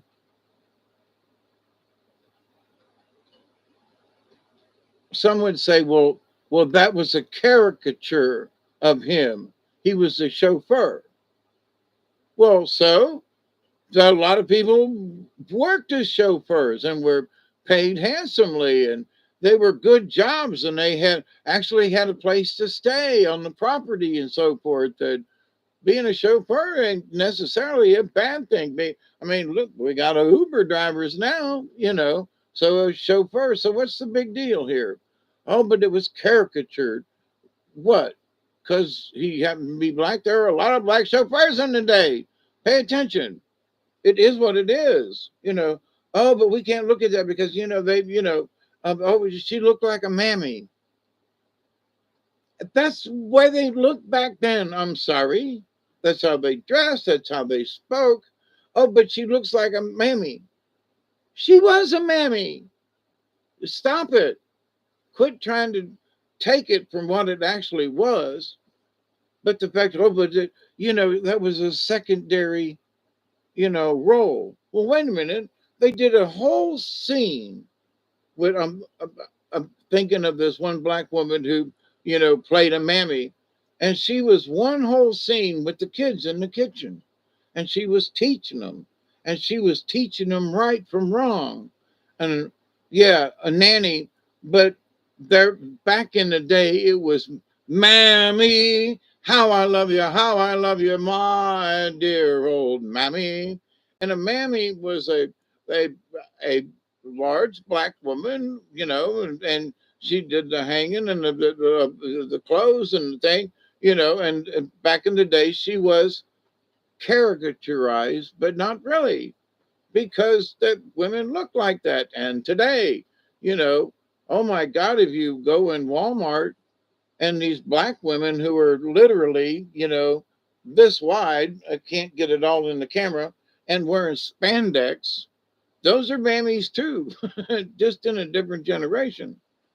Because they got three kids and they're pushing the cart to Walmart. But it was a, you know, it could have been racist. It was more feminist against, but they accepted it. Yeah, I'm a mammy. I take care of children and I do the cookings and the cleanings, and yeah, and they accepted it.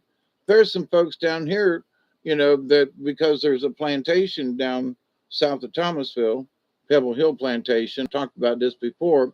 To where I talked with some of them old black women, and some of them still worked in the big house, and they loved being a mammy,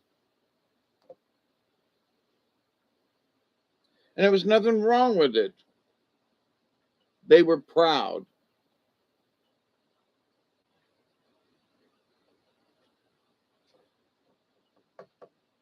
And there were white mammies too, but um, not like the black folk. And I mean this with respect. I really do. I'm not trying to, if anything, I'm trying to stand up for it. But so anyway, in some of these comics and some of these roles, they want to say, well, those black women were actually put down because they played the nanny or the mammy. No, they gave them a job for crying out loud. When black folks, they could have, it could have been a white guy or it could have been a butler. It could have been somebody else. It didn't have to be a black woman in the kitchen talking to these white, privileged children, you know, about how to act correctly. Couldn't learn from their parents because their parents were haughty and, and upper class and blah, blah, blah. So they're learning from the black woman in the kitchen. That's an important role. And these, they were caricaturized. And oh my goodness, look at the bad things and how black women were. Would you shut up? Did you not watch the same movie as I did?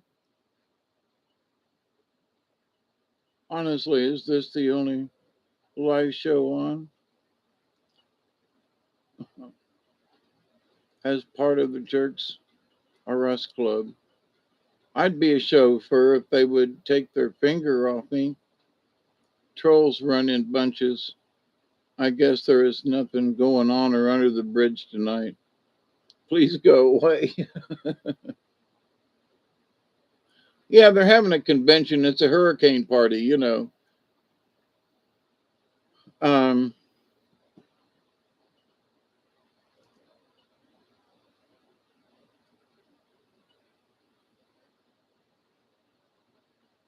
but so, in these days, now there are whole sections that are devoted to nothing but black actors. And there's nothing wrong with it. There are a lot of talented actors and actresses out there, and there are more coming up. There's the younger generation that are very talented at young ages. And it seems to be a generational thing of artistry, if you will. I don't know if it's a bunch of old souls that have come back that have a lot of artist thingy stuff in them.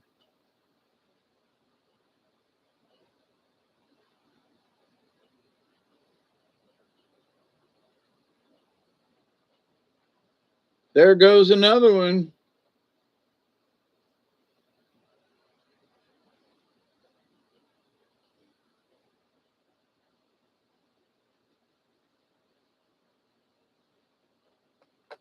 Let me look at my map here and see. We Everybody was kung fu fighting. Woohoo! High winds just come in. Let's see. Let me move this thing up. We're still in the dark green, and that yellow is getting close. It's touching the state line. So we're about 30 minutes out before we get hit with some higher winds.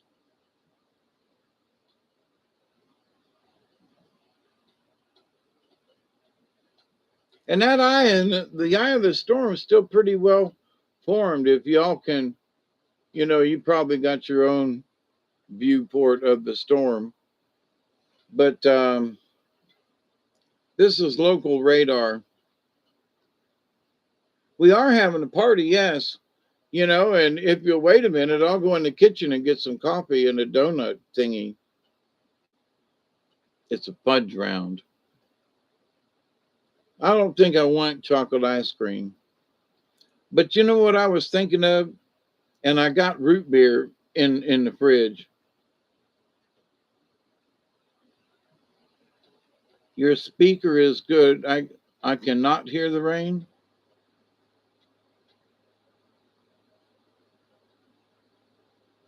It hasn't really hit hard enough yet.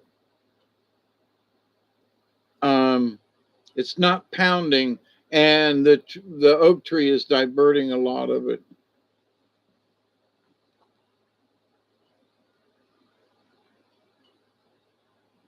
And what time was it?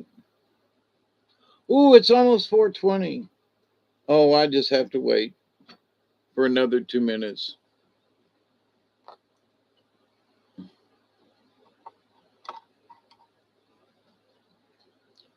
Mounds, sometimes you feel like a nut, sometimes you don't.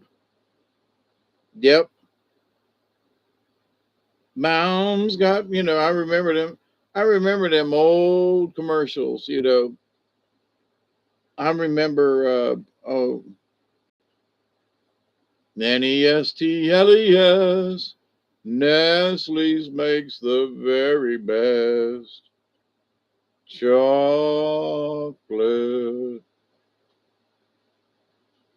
That was Jim Henson's first job with, what was his, Whirlpool? What was his name? Artful made me feel good as my photography is in my soul in 2D.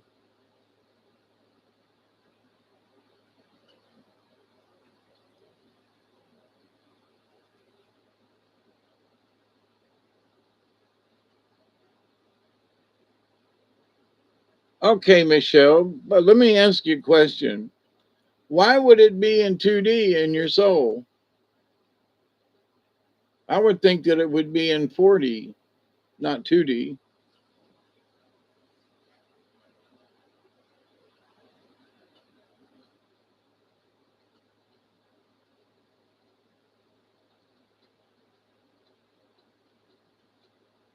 Why would you downgrade from 3D to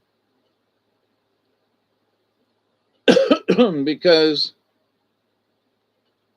to take the picture with your soul adds the fourth dimension to the picture. Think about that. Don't degrade, don't, uh, yeah, degrade. You got your chocolate. I'm my peanut butter. You got, oh, yeah, we could do that. Yeah. Don't forget that. You got your peanut butter on my chocolate. Like hell. You got my chocolate on my peanut butter, boy. I'm going to beat the whoops out of you.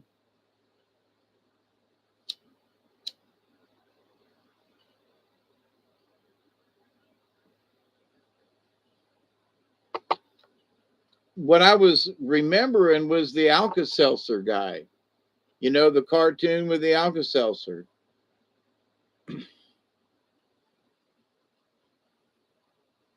Old recess commercial. Yep, I'm cleaning it out to get ready. It's 419. So, my friends and colleagues and fellow folks, it's an official 420. So, let it rip if you so inclined. Vlasic pickles, yes. And the pickle guy, right? Vlasic, or yeah. Um, and do you remember Charlie the Tuna?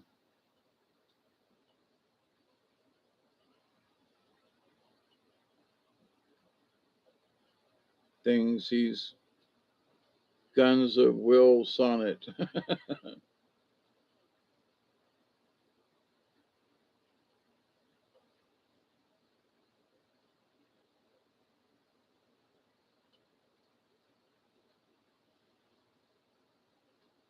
Now babies come from test tubes. What the hell is a stork? Bring it up to date, right? What the hell is a stork? Ergo, they represent my soul in a two-dimensional medium. Okay, I'm thinking about it in a totally different way, and it should be in the fourth dimension, but okay.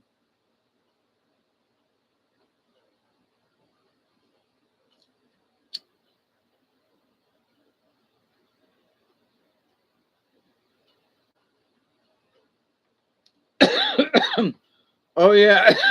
Plop, plop, fizz, fizz. Oh, what a relief it is. Oh, how many times did I sing that sitting on the toilet. Only thing was the toilet never fizzed. And when it did, I was usually drunker than hell.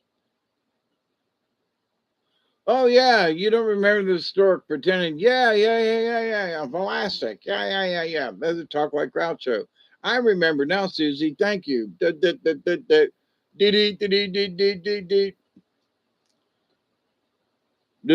do do do do do do. Good night, sweetheart. It's time to go. I remember watching, the oh man, on Saturdays, them guys that sang that. Dee dee dee dee dee dee dee.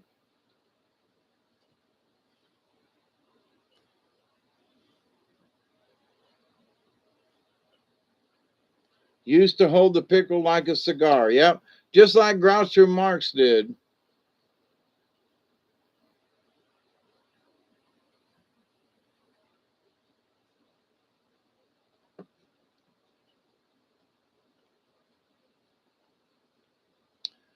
Some of these old TV shows that are coming on now that are showing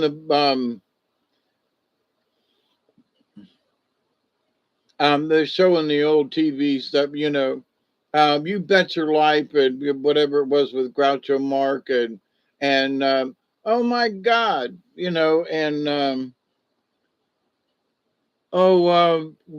husband and wife team, and she was ditzy. I can't think of their names, and they did radio together. Um, yeah, this is like charades. Let me, tell you about you know, Gracie Allen, and thank you. See, Scotty, we almost got it on time. Gracie Allen and um,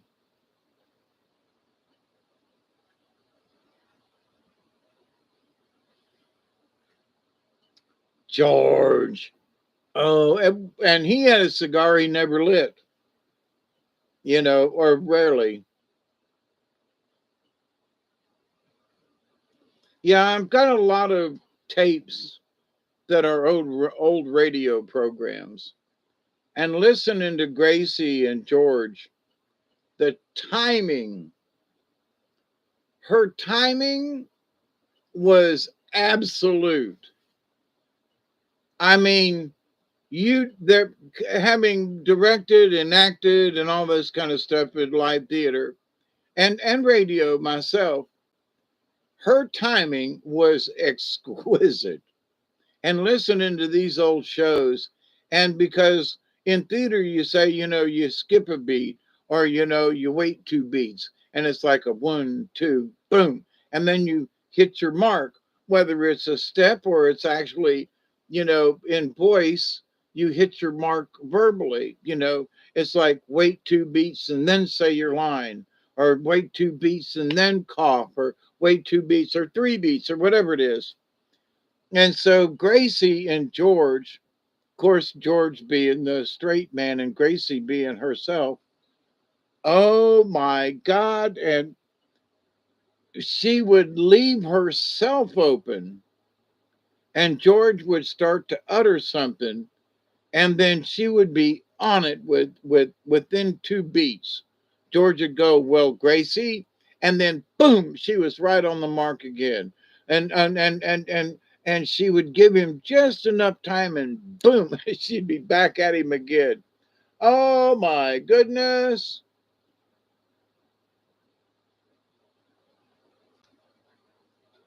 They might still do some of that stuff. See, I was hoping at one time that I could gather enough people together who would like to do like live comedy kind of thing.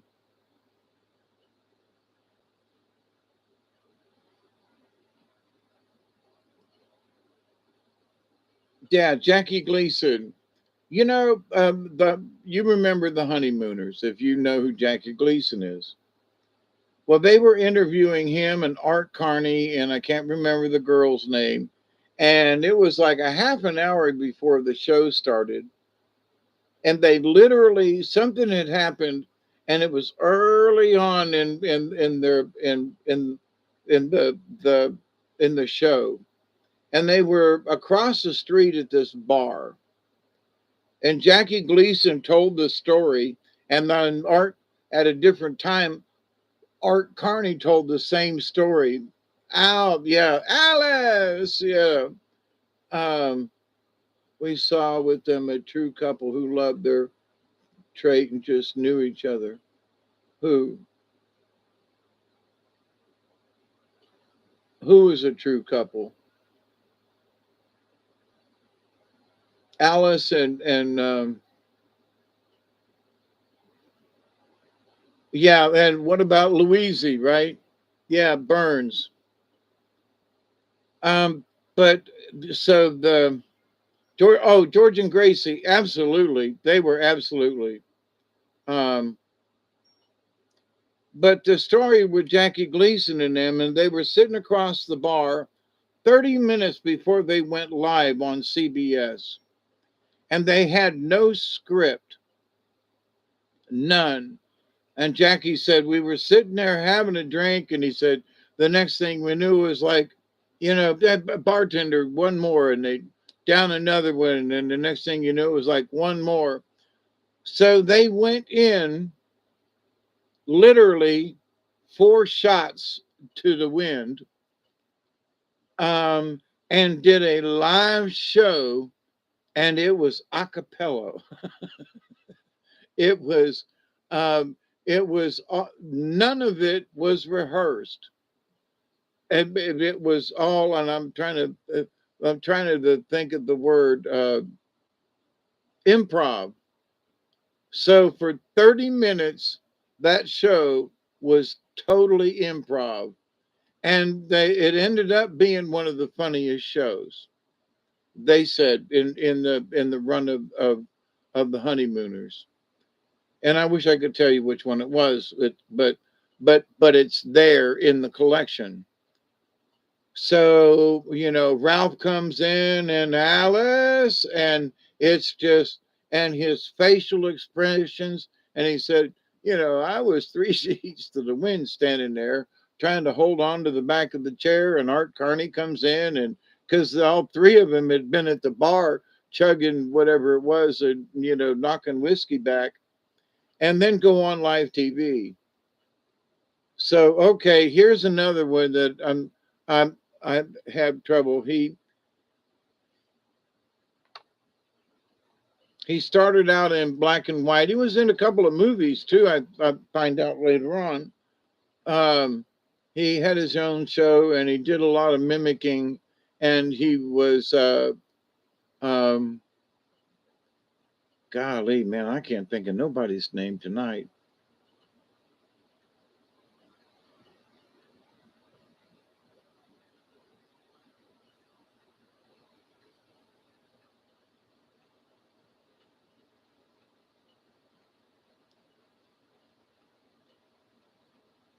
Yeah, it was heart wrenching with Edith when Edith died. Yeah, absolutely. Yeah, I had 2 channels when I moved down here, and one of them is down the road a little ways. Um, I remember Howdy Doody, absolutely, and Captain Kangaroo, you know, absolutely Captain Kangaroo. Um, oh, come on. I'm trying to think of their names. But anyway, maybe he used to be on with Johnny Carson, and there's a famous one. Doggone it. Who played Mork with Mork and Mindy? You know who I'm talking about. Well, it was his idol. He was a maroon. What a maroon. And of course, I love Robin Williams. Thank you. Robin Williams, his one of his, he was on, thank you, Susie Q. I love you guys. Jonathan Winters. Jonathan Winters talked about this several times in interviews. And he said, people said, well, where's your script for your show when he was doing live TV back in the day? And he goes, I didn't have a script. And he said, when we went on the air, he said, I made it all up on the spot. What? And he goes, well, sometimes I had an idea maybe during the week before we started the show, but, and I might have elaborated on it. But he said, there was no script. When he went off into the characters and did Mom Prickett and did these other things, and, it was all Jonathan, and he just made it up as he went along, and no script. What? You didn't even have like a little idea? Nope, just made it up.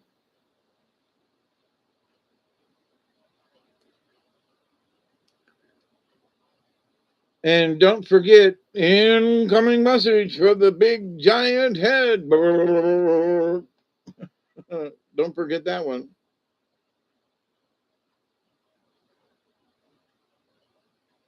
Orson. Well, and my favorite Martian too. And I just noticed it's on Tubi, and I need to watch a couple of episodes of that. Oh, and by the way, I'm going through the cartoon section on Tubi just for talking about that. Johnny Quest. How many of you remember Johnny Quest, the cartoon, on Saturday mornings? And the speedboat, and the dog, and the bandit, and oh my God, and the Thunderbirds.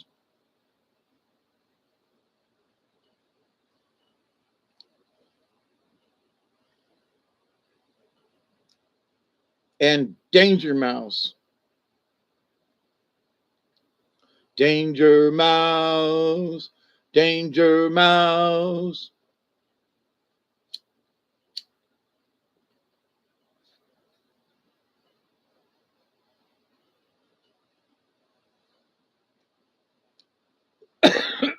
Oh, Haji, the Arab boy. Oh, yes, yes, yes. Um, so,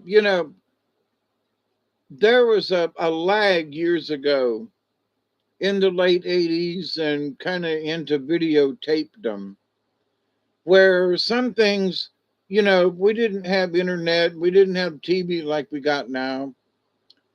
And, I can get, it's not cable, but I have a telephone line that acts like cable. And now I've got, gazillion channels. Um, and not only are there channels, because a lot of it's repeats, but not only are there channels, but it's the subject matter. So there's a station that's showing all old cartoons like Johnny Quest and this and that. And Tubi's got a great selection. Ever since Tubi came out, I've been a fan. And the Roku channel itself ain't half bad. There's some pretty decent old programs in there. And there's certain movies and stuff. Yeah, okay, but I've been more interested with some of the older programming. You know, My Three Sons and some of that is like, okay, um, back in the day when we only had a couple of channels around here, they played My Three Sons and Patty Duke to death. And I'm like, yeah, okay. Yeah, but it's My Three Sons. Yeah, I know. Well, what about Leave It to Beaver? Oh, please. It was there were three shows. And what was the other one? Donna Reed. Don't get me wrong, they had great acting. It was great writing. The shows were good and they made me laugh. But at the same time, back when there was nothing else on TV around here, had it up to here. But now Phil Silvers, oh man, please show me some Phil Silvers. What about this one? Yeah, I like that one. Not to say that, they were bad, but for me, that they saturated us like hell. And, that we never got an ABC channel down around here until way later. And so things like Taxi, with Jim and this and that, I had no idea. Mork and Mindy, never. I've only seen a couple of episodes of Mork and Mindy because we didn't get that channel. Now we had Sanford and Son, you know. So and Fred Sanford, he was really nasty when he was on. He was sort of like, um, oh man,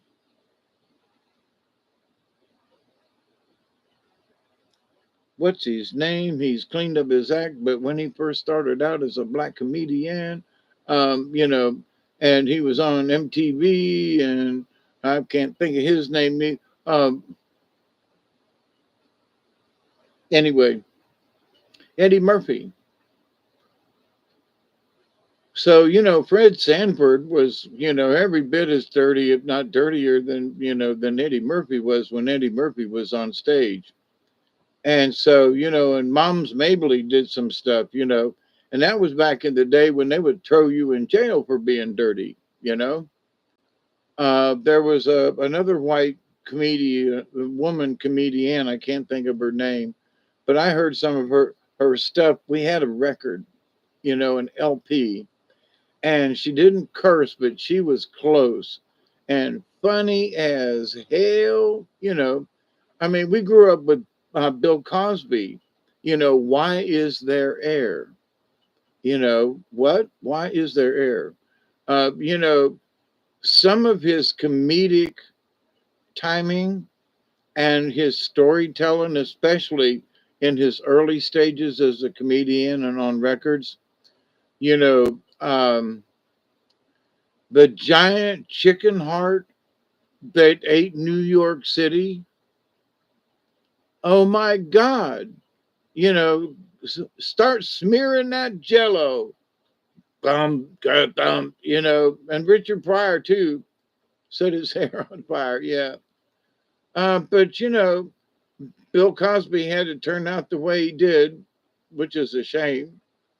But the comedic reference and irreverence in some of the stuff, because you know he Bill Cosby did well with the double entendres, right? So he said something, and everybody knew we know what you're talking about. We know what you're talking about. So it was that subtlety versus just cursing right out, which I still like the subtlety. It's good for hanging out with you, Susie. As always, we love you and blessings to you, my dear, and prayers, with joy and happiness and wellness in your direction for you and yours.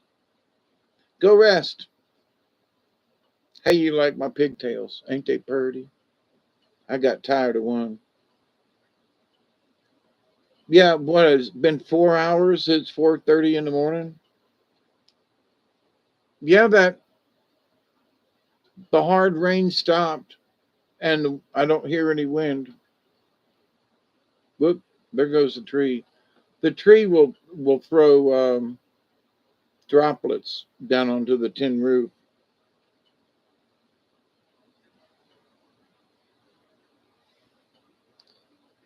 I'm charging up my phone. Lord, I know there's going to be limbs.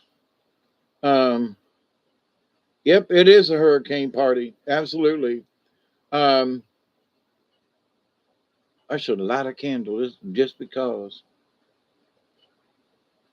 I have. Guess what? I have hurricane candles. Really, honestly, there's one right there that I use for when the lights go out. Now, if the lights go out, it's going to shut down the internet.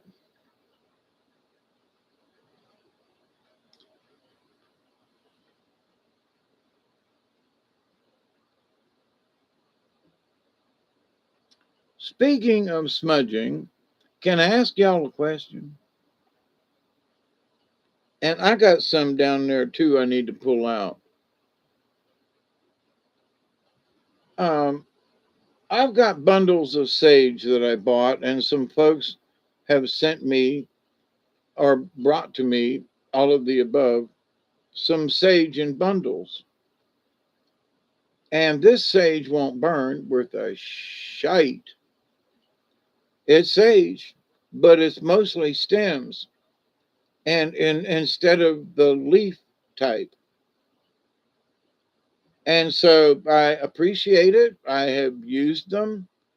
But as far as just having a little bit of, you don't have to set you know, fill the whole room with smoke kind of deal. No, it ain't too, you talking to me? No, it's not too wet. No, it's not that. It's, if anything, it's too dry, but it's nothing but sticks.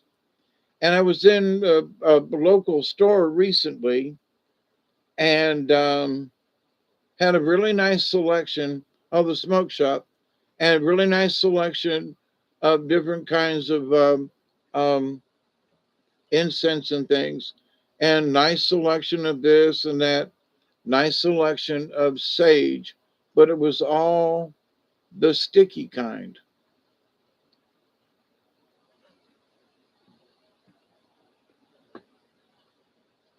Now, I bring this up because a few years ago, some of my native folks at a powwow told me that this is, can you see that? That's leaf sage, okay? And they said that leaf sage was going to um, become almost extinct, and the price was going to be sky high like gold. And I have not been able to find in the last year and a half, 2 years, any leaf sage. So is it just because it's not down here, or can you all get leaf sage? And I'm just curious.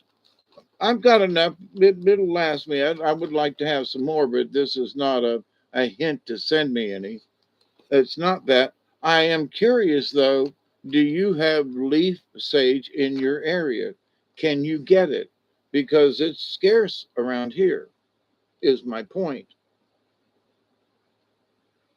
So just asking. You can? And you're where, Scotty boy?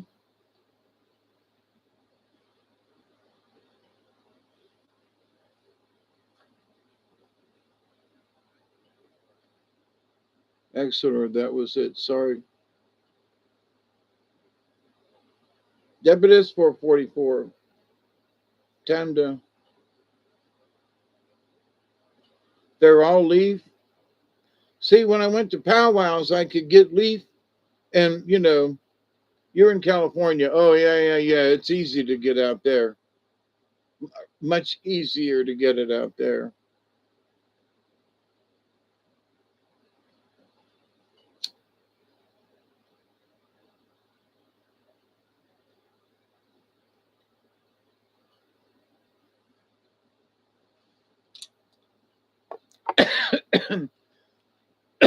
Scotty boy, now let me bring this up to you. When my brother and I went west to Seattle and down and then back across, um, we drove up the Mississippi River until we got to South Dakota and then hung a left. And when we got to South Dakota, lovely place, and driving across the hills, which are much more broader than down here. By the time we got to the whatever that great big river is, halfway through the strait before you get to the Badlands, I want to say it's the Columbia River or something. Anyway, there's a big dam up north of there. But anyway, um, Got out of the car there at the overlook. Way down there is the river and it's beautiful. All I could smell was fresh sage growing. And I looked out in the fields and we're literally surrounded by sage plants. And the further west we went, went through the Badlands, went to see the presidents on the thingy, and, and went west. And in the distance, we saw Devil's Tower and went west. And it still smelled like sage. Both sides of the road, there's wild sage. Got, into Montana and smelled like sage. Not as bad, but it smelled like sage, but not as bad. Got into Washington State, it smelled like sage. And everything we drank, to me, had this mineral taste in it, like a back taste. And Mountain Dews didn't taste like Mountain Dews. And 7-Ups didn't taste like 7, because to me, they had this flavor of sage in them. And I just wondered if anybody else had ever had that sensation of the sagedom, if you will. I remember I was in Seattle waiting on a phone call from my friend who never called. Drove all the way out there to see her on the 4th of July, and she ditched us. Which, okie doke. But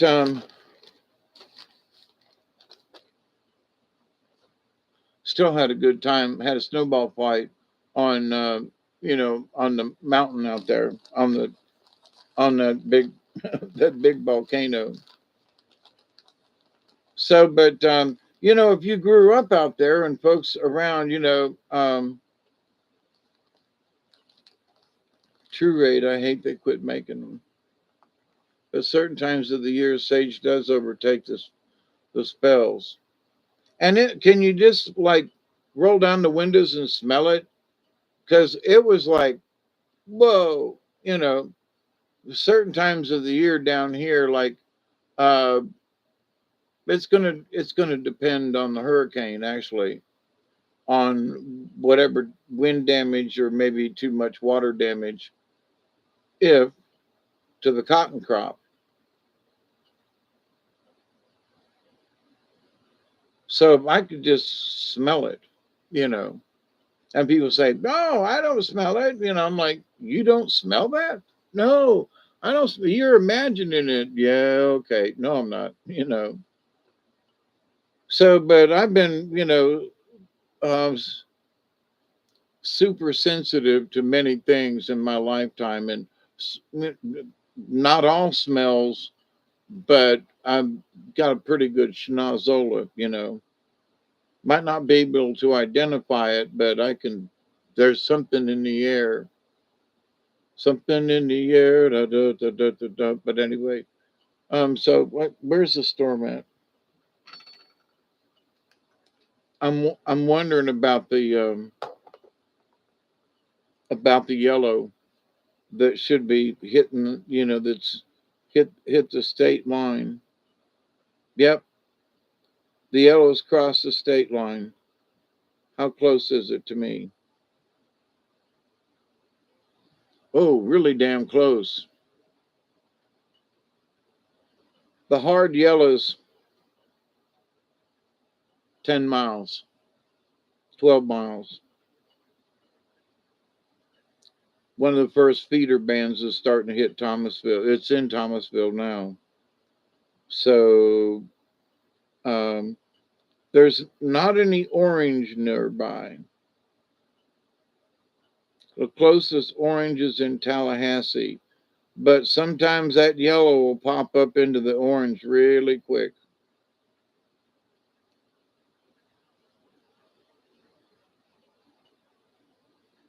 So yeah, 15 minutes out.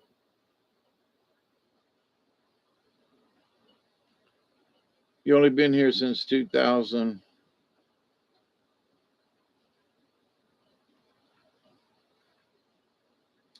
Well, Scotty boy, I've often wondered because I had a friend of mine that tried to get me to move to Hawaii several years ago.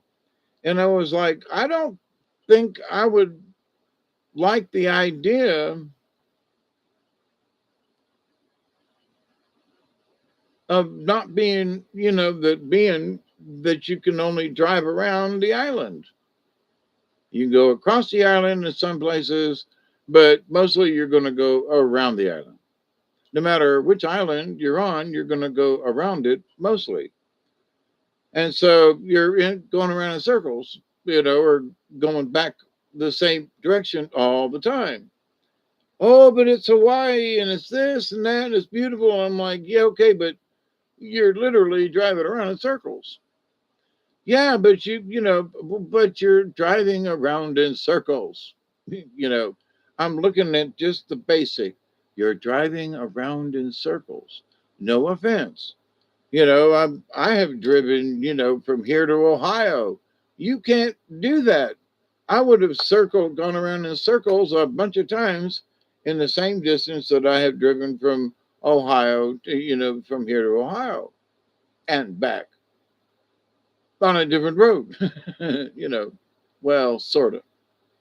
But that I've driven 3,000 miles or whatever it was to get to Seattle, you know, and driving through the upper portion of Idaho up near Coeur d'Alene. Beautiful up there, I might add. Um, and so,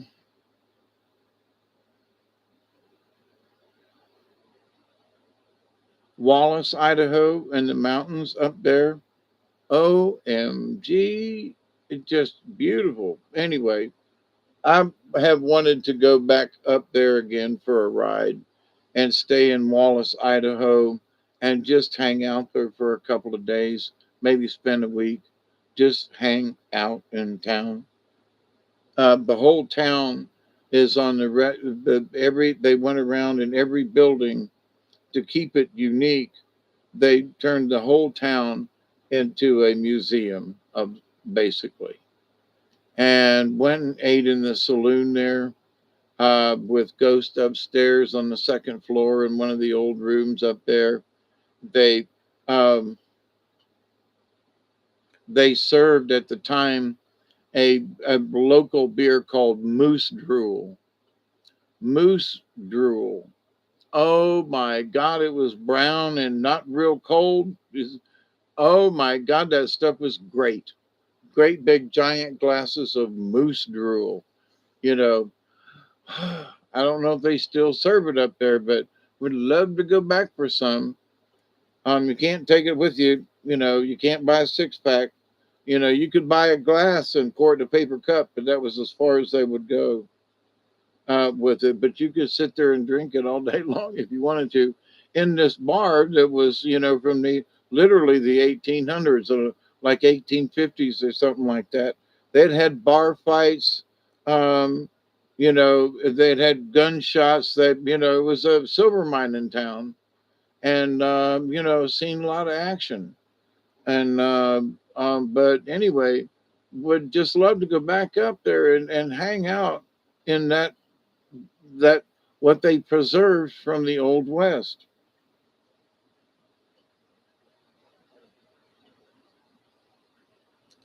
Yeah, it's that yeller's getting really close. It's right down the road. Oh yeah, Scotty boy. Yeah, who knew that you could drive for days and not get to your destination? Yeah, drive through Wyoming. Drive across the state of Montana, from one end to the other. It's a long way.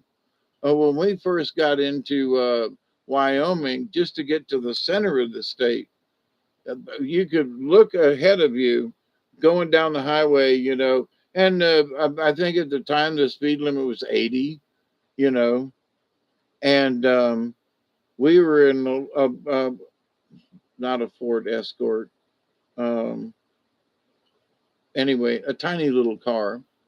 And we had packed down with camping gear and stuff, and we were hauled ass. Um,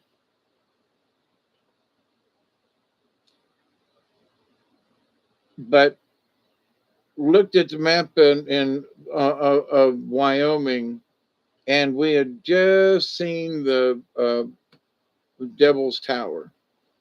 We didn't get up close, but we were close enough we could see it, but couldn't stop, didn't have time.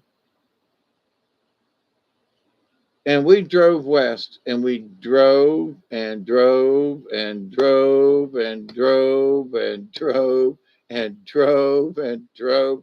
And it was like we looked at the map and we hit this little, white spot in the road. And we were like, but on the map, we were only this far from the state line, you know. And then it was like, how far is it to the next one? So when you look at the maps, especially in the the atlases, you have to look at the legend, and it says 1 inch is so many miles. Well, in this one, 1 inch was, it was a lot further. In the state of Georgia, it was like, whoop, here's the scale. You get out there and the scale's like, you want to go 20 miles? Okay, it's that far. What? Yeah, in Georgia, if you went that far, it was like 5 miles, you know. So the legend, yeah, look at the legend. So Montana was like that. So was North. We didn't make it to North Dakota, but South Dakota, South Dakota was the same way. That's where we started catching on. What? Yeah, you see that much? Yeah, that's 100 miles. What? And we got to go that far? Yeah, and that's 100 miles. Holy shit, we got a long way to go and a short time to get there. Watch old bandit run. That's why I call BS on. We're overpopulated, hundreds of miles of nothing but flat land as far as you can see. Not one house. Agreed, Scotty boy. I agree with you. We kept driving and driving and driving and driving. I went from Reno to Winnemucca. Absolutely nothing. I drove mostly, but between me and my brother, we drove from Reno to Las Vegas. And let me tell you, that was another one I thought we would never freaking get there. We could see Las Vegas off in the distance in the desert. And, and I mean, it was bright. And an hour later, not any closer. Another hour later, still not any closer. Nothing but cactus on either side. It's getting late. We thought we'd be there like by sundown. No. Yeah, we went south. We spent 2 days in Las Vegas, and I'm glad because um, I rented jet skis, and we went onto Lake Mead, and we were there when the lake was at its top, and we skied all over up in there. There's a cable that goes across. Now it's 70 feet in the air or some shit, and we were actually sitting on it, swimming, with the jet skis, and all that water has dropped down now. So, you know, I was there. We literally played on the lake for 2 hours because that's how all I could afford the jet skis for. But I'll never forget that, being on Lake Mead. And now I look at videos and stuff, and there was not an inch of white to be seen when we were there on the lake in '99. So, but anyway, we had some interesting things happen while we were on the trip, and we saw some interesting things. And being on Lake Mead was one of those. I'm glad we made the trip kind of thing. But now. But yeah, we cut across the southern part of the United States through Arizona and New Mexico. Yeah, there are some interesting places in America. But, there are a lot of places that are just not habitable. I mean, you could, but folks that have to be really into where they're at. So the idea, in my humble opinion, of overpopulation is that key areas are overpopulated. Absolutely. You go up to the East Coast and there are cities and towns that are like, crammed together. And, you know, go north of me to Albany, you know, nice town, primarily black. Nothing wrong with that. It's like 65% black. Martin Luther King did started out with one of his I Have a Dream things in Albany way back in the day.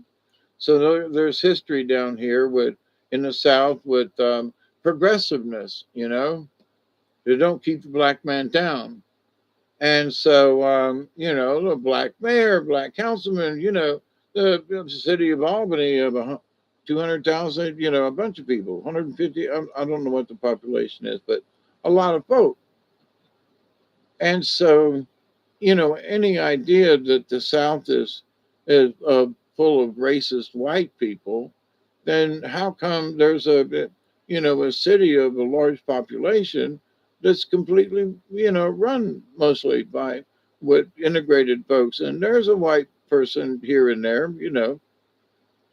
um, and now there are Hispanics in mixed in, so it's we the people that live up there. You know what I mean? So, and folks more or less get along. And I used to do puppet shows up there. They got a Marine base up in Albany. They've got Miller Brewing has a big company that's been there 50 years or probably more. Um, so there are things, progressive things that have been down here in the South for a long time. And, to hear that we are racist down here and we are not progressive and that somehow, we are backwards, we might be a little slow. But here's the thing, people all want to live within a certain area because it's convenient. For me, when I picked this spot out here in the country, it's 15 miles to that one, it's 20 miles to there, it's 17 to this one, it's 6 miles to there, it's 12 miles to there. It's, to me, that being here with all these small towns and everything and access, I thought it was convenient. And it has proved that. But I have to drive 15 miles, almost anywhere I go. Flagstaff. Yes, I loved Flagstaff. There are certain places I would love to go back to. Flagstaff was one of them. I'd also like to go back to around Phoenix, Arizona, and some places in there. A lot of artists and this and that. Yeah, but I would like to go gem mining and some stuff. I would like to go out there and just, you know, go up into the mountains somewhere and take a hike if I'm able, you know, and go just check out the mountains, um, because looking at old westerns and like, is it the go to the Painted Desert, for example. Go to what is it with all the petrified forest thingy, I'd love to go to the edge of Death Valley and look across it. I'm happy with 15 miles to the closest neighbor. Yep. Well, my closest neighbor is across the street and one over there, but but technically the hospital is 15 miles. That's my closest neighbor. And to the bank and everything, 15 miles. And it has proven to work out mostly. Only recently, with my health condition, has 15 miles proven to be. Wished it was closer, but it has worked out. So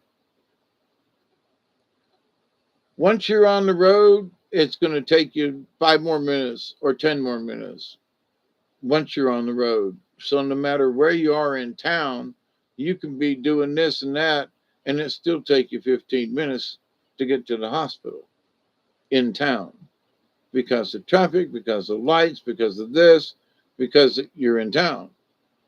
Where me, once I get on the highway, it's a straight shot. It's a straight shot, and I'm there. Ain't no traffic lights or nothing until I get almost to the hospital. You can't say that in town.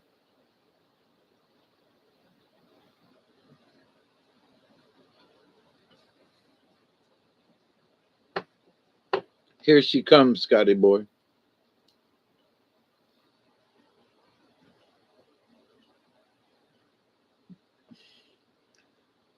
Yeah, there are places in Tennessee, eastern Tennessee,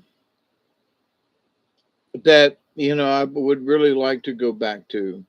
I've had several friends up around Tullahoma and friends of mine that lived like 15 miles north of Gatlinburg, um, and used to go up there. She's the lady I worked with making drums. I don't know if she's still alive or not. But if I could get back up there, I would love to go see her again. Karen Lancaster is her name. And, just lost touch. I went crazy, went through the whole lost my mind. They put me on drugs and I went, literally, I went crazy, crazy. I went cray cray. And I'm so glad I'm better now. Now I have control of the cray cray and I can see it for what it is, actually. But she was a good lady and had built her own house and designed it right up into the Smoky Mountains. I mean, it was 5 miles from her house to the Smoky Mountains National Forest property line kind of deal. I mean, literally right up against the Great Smoky Mountains National Park. So, and bears would come down off the mountain and, different things. But anyway, um, where was I headed with that? Well, I would like to see if she's still alive for one, and to see if she's still making drums. I'd like to go up there and make a couple of drums with her. Donate my time, and maybe she would donate materials so I could make me another drum. you know, Look, I'll pay for the materials, and let me use your shop because I've done this before for you, and let me make you some drums 50-50. You got all the stuff and you got the patterns and everything. Let me come up and make some drums, and I'll bring a couple home and you keep whatever I make. Don't that suck when what is important is the distance to the. Yeah, but see, when I lived in Tampa, there was no hospital that was within 15 minutes. Anything would, I mean, anything less than 15 minutes. And the university hospital really wasn't that far from where I lived. But by the time you got out on the highway, and by the time you did this and went through the neighborhood, it was going to take you at least 10 to 15. So okay, so just because I live 15 miles in the country, there's nothing between here and there other than deer,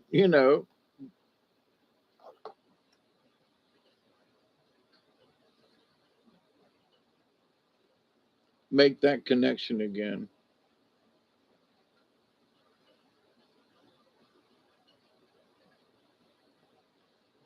Now, where she lived 15 miles north of Gatlinburg, them windy roads up there, you can only go 20 miles an hour, wind around, and then up the side and down and run across the creek and windy, windy, windy, windy. Yeah, I really do need to see if she's still the. I do need to see if she's still alive. When I hopefully in the not too distant future, I'll say that I've got a wood shop out there that I need to get back into. And I had set up with her how to build these things. You take, the thickness of the drum, which is like a one, a one by a half. And so, birch or um, poplar was one wood that she liked to use for the drum edges. And so, for a 16-inch drum, there were so many pieces that went around it with the right angle cut. So when you put them together, it sort of made a circle, but not quite. And then you glued them together and strapped them together and tamped them all down all the way around to make sure it was level. And then, waited for the glue to dry. Well, now people are using, nails to pop them together with and things. And to the Native Americans, the true native, you would not put nails in them. You would not put little brads in them to hold them together. Now, having put, I don't know, I think I built 20 drums when I was there of 16, 12, and some 10-inch or 8-inch drums. So, I got a chance to build the different sizes. And the smaller the drum, it was easier to put these blocks together. But, in truth, a drum is, for the natives, a drum is just wood and skin. There are no other accoutrements. The white man came along and introduced nails. Yes, I loved it in Eastern Tennessee, Bluff City. Yeah, Mountain City. Yep. Top of Holston Mountain, 8 acres. Lost it. Oh, man. Shoot, wire.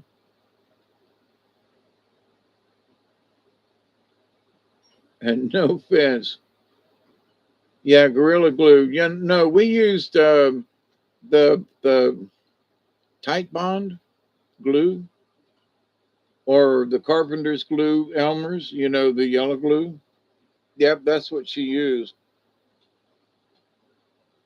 But to the point though, so I remember how to do it. The stretching of the skin holds the wood together. Absolutely. The glue is there long enough to hold it together so you can put the skin on. So Titebond, is that's not what I said, was it? Or anyway, thank you, Titebond. That's what we used. Um, but the leather has to be wet and wet enough to it's slippery. It's starting to rain good now.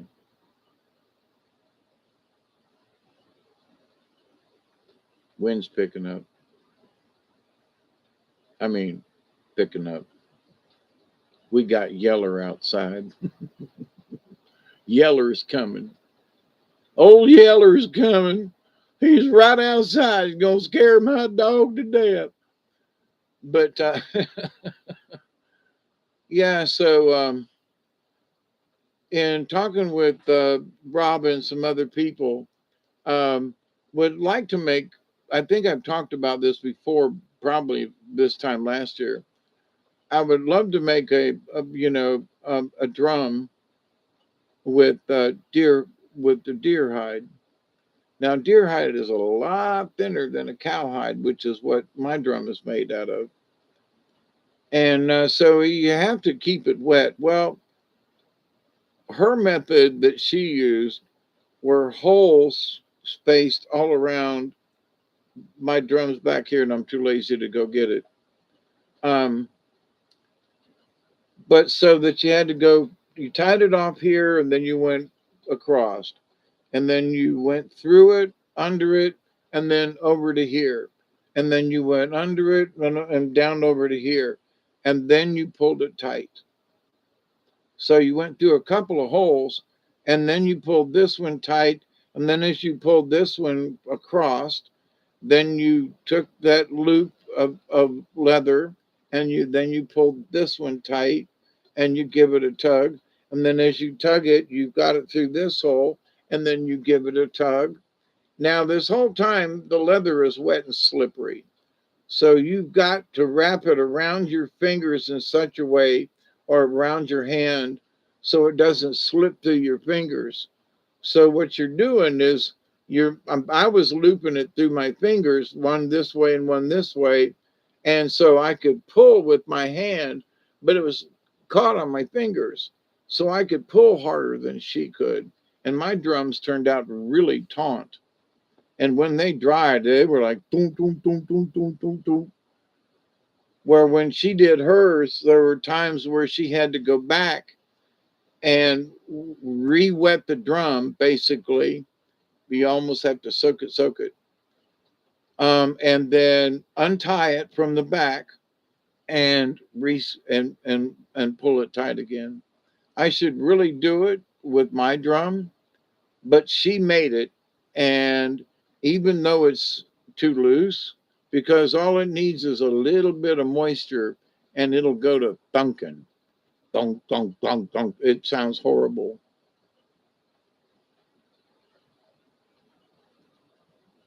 Yes, same like tightening up your head bolts. Yep. But I learned, she taught me, well, you have to pull this one tight and then you do this. Well, I learned after the first couple, I was like, well, while she was doing like one hole at a time.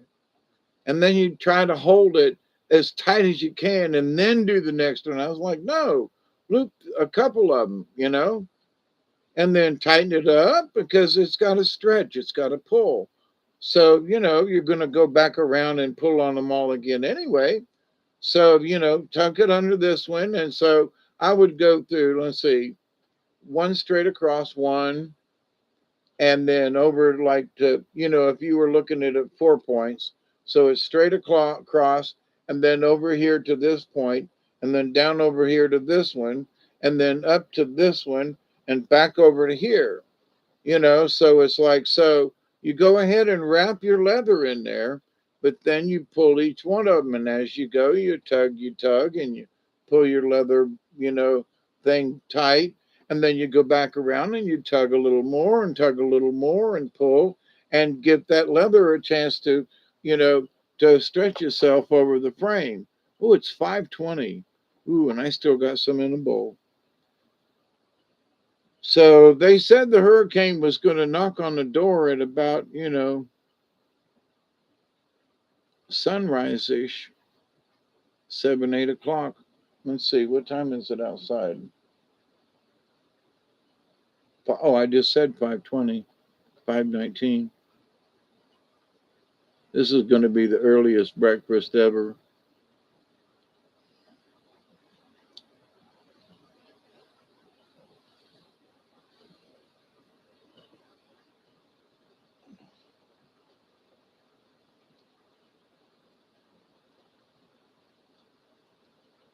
I can hear the wind in the trees. I'm down at the bottom of my hill. So, it gets really active just halfway up the hill. And then the pine trees that are up there, they catch a lot of the wind, but it's not down here, um, down on the ground. So up on the hill, you've got, there are open places where, from over towards my neighbors, up there on where the road is, winds will be cutting across there, up the road and everything, get across there, wee, where you don't feel it down here. You can hear it, but you don't feel it.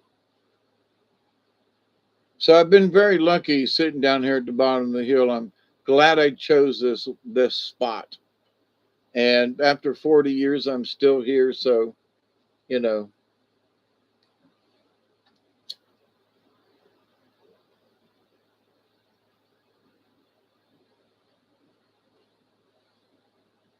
when Michael came through, a tornado went over the house.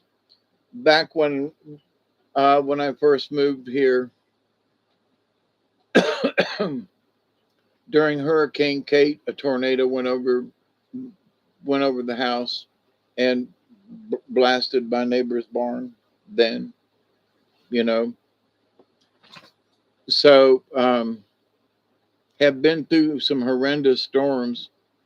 You know, it was flooded so bad one time that, my wife at the time actually called the local television station to come and see how flooded it was in our backyard. And it was pretty flooded. No, it was one of the most floodiest floods. It never got close to the house. It was still down the hill, but it was still a lot of water. It was a bunch of water. And when you look at it from the where the bridge is down there, the water was up to the steel beams of the bridge. And that's pretty but yep, it was in the process of almost overtopping the bridge. And that was one of the highest points that I'd ever seen it. The bridge is not that big, it's not that high, deep, but for it to have been that high to where it almost overtopped the bridge, we remember that one. you know, you can say, well, it was over here. Nah. Was it close to the house? Doesn't matter. Because if it had overtopped the bridge, we would have all been in trouble in this neighborhood. That would have been a crap load of water. There's a dike across the river and this swamp area. And the river is confined, the river itself is confined to be the length of the bridge. But then there's this long quarter-mile dike of dirt, you know, that's as high as the bridge is, that elevation. So if it had overtopped the bridge, it would have overtopped the entire length of this dam, if you will. Um, and the amount of water, an eighth of a mile across there at least is going to overtop and flood this area. Whoa, wait a minute. That would have been epic. Thank God in the 40 years I've been here, it has not done that. It has come close twice to the bottom of the bridge.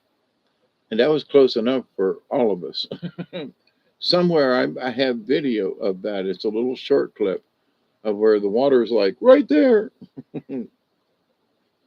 And we're all like, holy mackerel. But they have closed many other bridges in the area during some. There comes the rain. I went through Hazel. And you don't mean the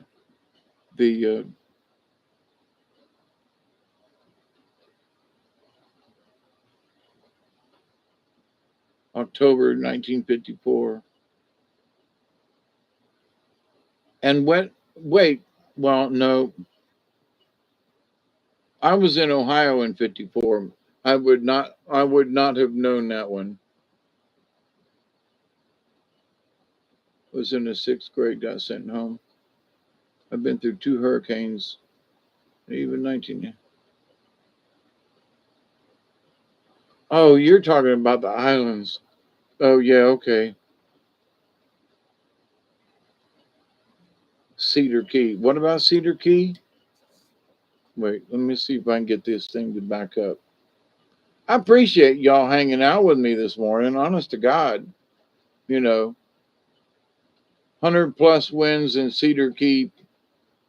That's about 100 miles south of me, roughly. Yeah, I was going to ask the same thing, Scotty Boy, because he's been answering stuff that only an old person should know. Because I'm an old person, I should know. Yeehaw! Yeah, I need to go for coffee here in a minute because my cup is out and the coffee's in yonder, and I still want that um, um,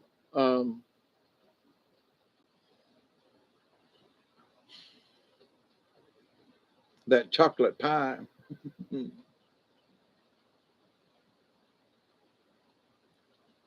Oh, no, no, no, no, don't say that. No, no, no, no, no. And it's going to have to take down this tree before it takes off my roof.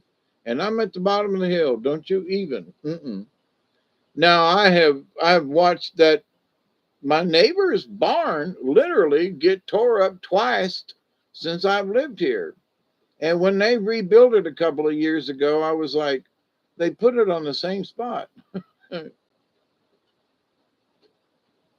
I mean, they built the damn building back. Course, I can understand why there was already a cement slab with bolts sticking up and everything, but ripped that barn to shreds both times.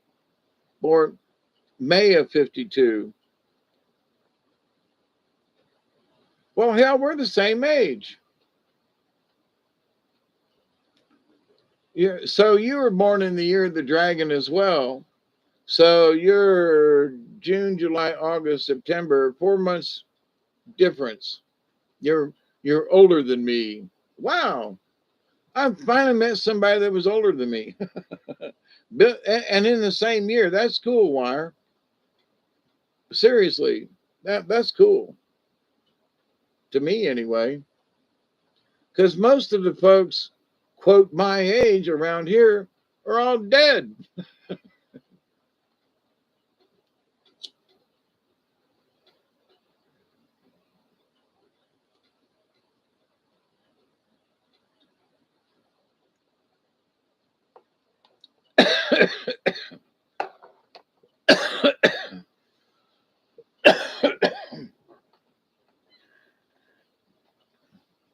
All right, y'all.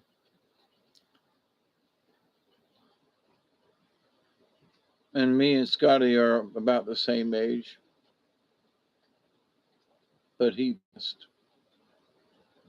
So you're still up. What? I missed that one.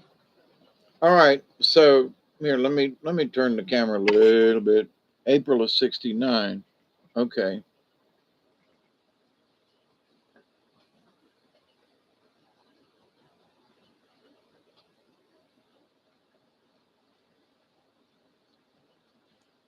So y'all gonna hold the fort down while I go get coffee and a moon pie, and I want to look outside and see how bad the rain's coming down.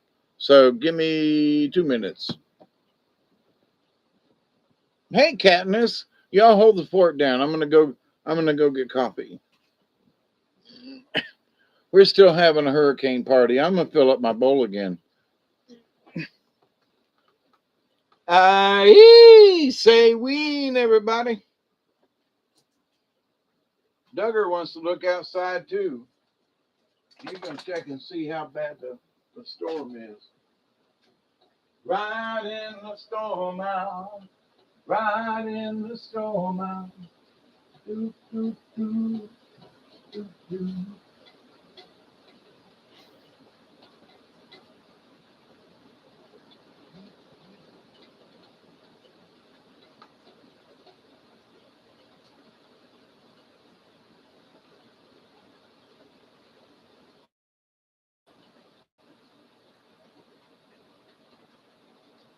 Come on, go. Oh, you're already back? Okay.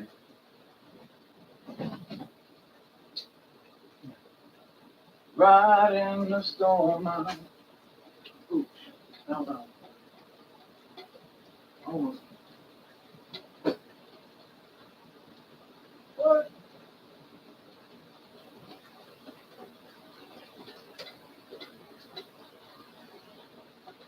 So that's where the noise is. You ate all my. I'll be damned. Something ridiculous.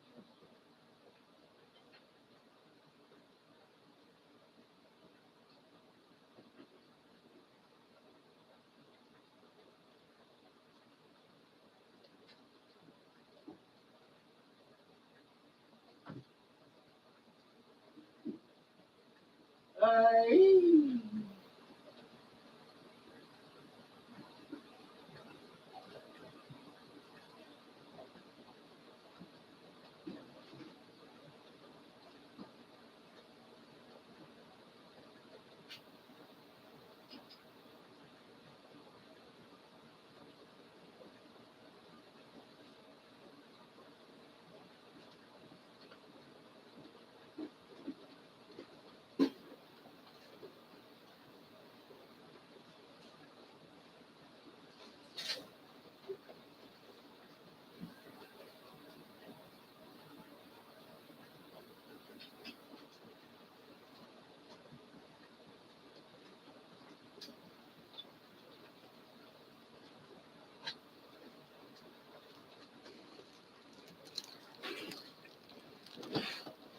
That didn't take long.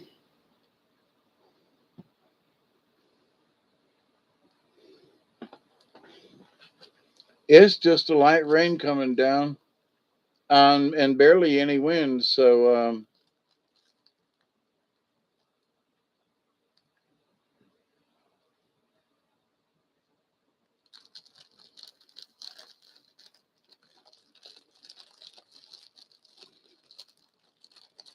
bouncing baby children. So I go in the kitchen to get coffee, and the overhead cabinet doors are open, and on the counter is the cheap cereal like Cheerios.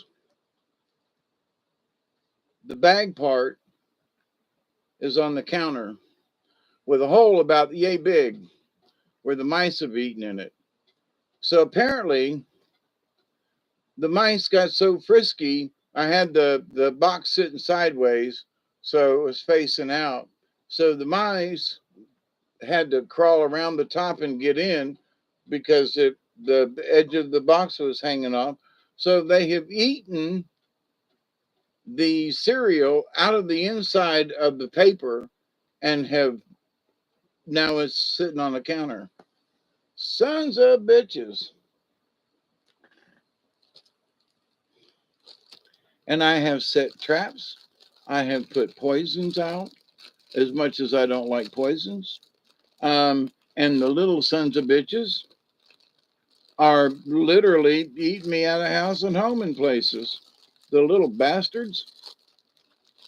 So, I feel like Sylvester the cat, you know. I hate them Mises to pieces. Or was that Snagglepuss? But anyway, yeah, I hate them Mises to pieces. Goodness gracious.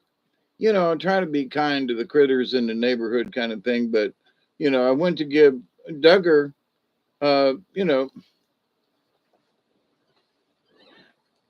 went to give Duggar a treat, and the damn mice have eaten into the side of the bag.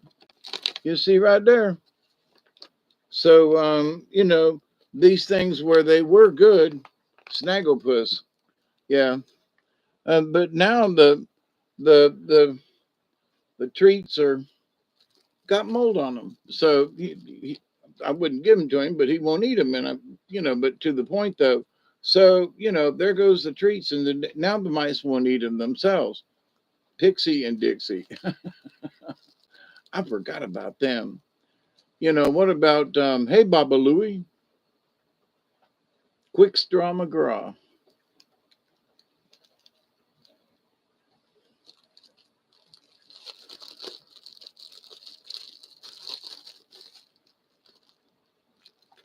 I'm going to have to make some live traps where they crawl in and can't get out. That's the only way.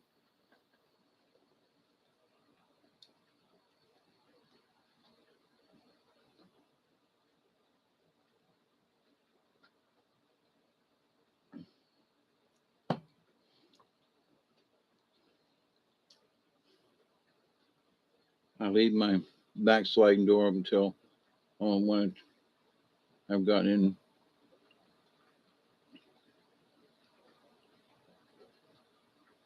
I hate death to pieces. Yeah, I've got peanut butter on traps. I've bought the old wire traps that it used to be so fond of, um, like the big rat traps, and I've used them too. They've got the new plastic traps that the mouse goes into, and it's supposed to trip it. The mouse goes in and eats whatever I put on it, and crawls back out. I have smeared, peanut butter all over the goddamn thing. And and I go in there with a toothpick and set it off, but the mouse won't do it. So, and I've spent money on all kinds of traps and poisons and stuff, this ain't my first rodeo, but these some smart sons of bitches around here. And in a way, I'm like, is it the secret of Nim?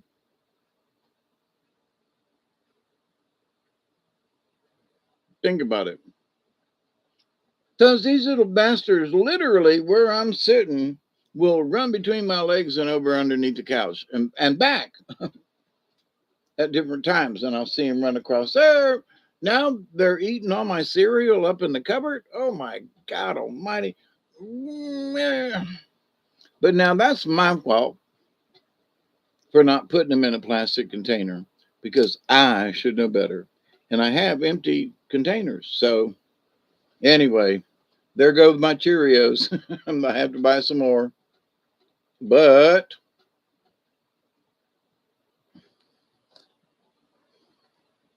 yeah, I want a fresh bowl. I even take crickets the cats bring in and take them back outside. Cut the lid off a bottle and turn it inside itself the fall so they fall in and can't get out. Yeah, I don't. Here's the thing: I don't see a bunch of them. I only see these one or two. But to your point, yes, multiply fast. Yes, big deal. And that's why, I have encouraged the snakes around here, which between the cats and the snakes have helped to keep the population down. But these ones are smart.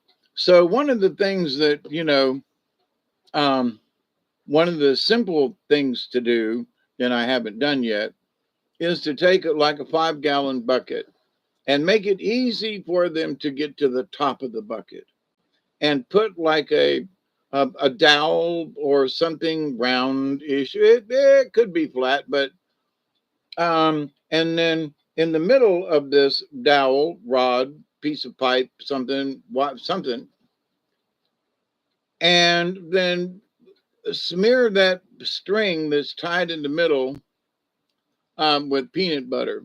So they crawl up there, smell the peanut butter, go out to see about it, and fall in the bucket, boom, and can't get out. And you find them in the morning, and the mouse is running around the bottom of the bucket. Okay, so I haven't done it yet. I've got empty buckets. Shame on me. And while I was in the kitchen earlier today, I moved something on the table, and damn mouse jumped out at me. And I was like, what the hell? You're getting bold over here. So I'm going to make it easy for him to get to the top of the bucket. And it'll be interesting to see how he gets out of that sumbitch. I like my dealings with my gophers. Oh, yeah. Sort of the same thing with armadillos. There's one that's living right back here now, and he's coming out and digging holes in the ground over here. And I appreciate the fact that, he likes to keep the ground aerated. But when I step in these holes, and twist my ankle, especially at my age, no fun. Nope. I hit the ground out there the other day. And, hitting the ground is different than hitting concrete. Let me tell you. I played football and other sports and stuff, so the hitting the ground is not that bad of a deal.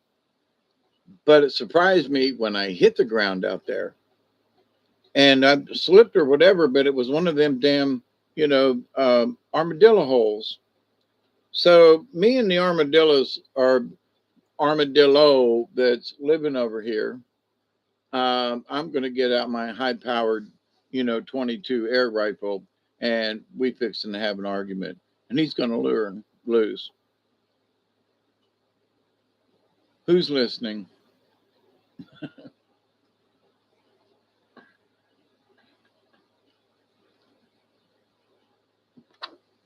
Mum's the word. Yep, I get it. I do. But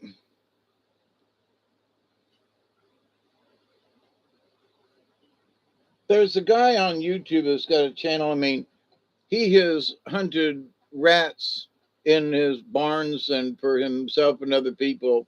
and they come up with all kinds of traps and stuff. And I've got him marked somewhere in my subscriptions list of folks to listen to. And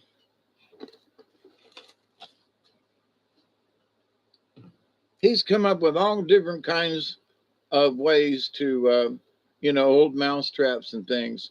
But these spring traps, for whatever reason, and I'm an engineer, and I've learned how to tweak the spring a little bit, or how it releases, so it's like a hair trigger, and smear that puppy with peanut butter and all down on the trip and everything. And I can do it use a Q-tip or a toothpick, to trigger the mousetrap, and it's a hair trigger, but they can crawl all over that son of a gun and lick all of the peanut butter off, and it won't go off. And what? Smear it down with peanut butter again and underneath the thing, so they got to get their head under it, and if they lift their head up, they'll spring the trap. Nope. Nope. There's some smart sons of bitches. I don't know where they went to school, but they were taught well, and I mean that. Oh, you know what? This might be. Uh-oh. Now it really looks like I'm smoking weed. Uh-oh. Yeah, I'm gonna pull out my water pipe. I use a trip switch and a house alarm speaker. I know it blows their ears out. Holy crap, it would blow my ears out, Scotty boy. I was just thinking, something like the hand of God would come down and snatch him up or something, but how do these critters get so damn smart? I mean, I've tried three different types of they're basic spring traps, but three different types in that how the how the release mechanism is. They're all basically pressure related, but either these, you know, they're like ninja mice. They can crawl all over the mousetrap and and lick it, and I don't know, maybe they're in there and scooping it up and taking it back to the kids, back in wherever they're living. I think some of them are living in the stove, in the top of the stove, because one will pop his head out and look up at me, when I'm cooking, like, what the hell are you doing in the top of my stove? Such is life living in a swamp, you know. Such is life living in a swamp. What time is it? 5:45. Ooh, an important time. And early in the morning, and it's almost 6 o'clock. So, cheers for water pipes and bongs everywhere.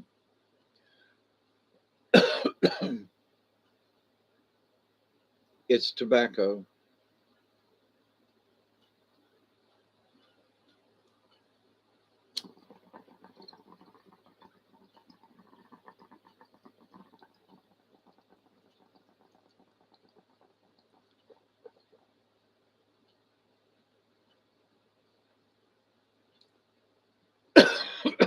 Mm.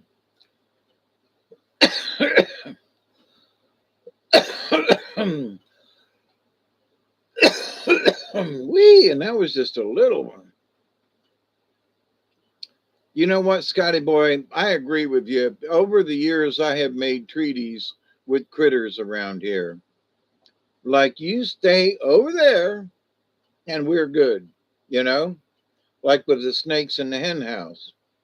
I would allow the snakes an egg or two, you know, because in doing that, it kept the snakes around this area to help take care of the rats and mice. So, I've talked about, I'm, I'm going to, Matilda, a good name, but this snake was 7 foot tall. an oak snake. Beautiful snake. Oh my God. And, she would crawl out of the back of the house, would go through my legs, would be in the garden and around. Beautiful oak snake. I'm hoping she's still around, but I haven't seen her in a couple of years. I've seen her remains. In other words, I've seen a snake skin, but I've not seen her. And I know it's a her because the hers get bigger than the guys. But so I made a pact, I thought, with the animals, like, um, if you're going to come in the house, warn me. you know, there's a black snake, a true black snake, in there in the bathroom laying across the floor, as you step into where the toilet is. And I looked in there and it was like, oh, thank you. And it came wiggling in here, right into the bathroom floor in between here and this room, just right over there, 6 feet. And, stuck his head in, looked around, crawled around, and then went back over there towards the toilet where the snakes has a tendency to come out from under the hot water heater. Good place to hide and catch them. And, I found out where the snake was coming in and out of. And I was like, okay, I just left it alone. Haven't seen it recently, but, come on in and hunt for these mice. You have my permission. I even left a hole in the wall for you to come in and out of, you know. So that's how crazy I am, Scotty boy. Sort of like leaving the door open. Is that you're the one that said that? Or was it Mark? What?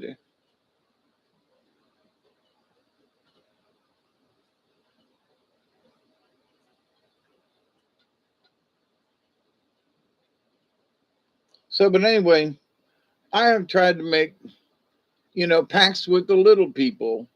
I believe, I left a spot under the door back over here so they could get in and out.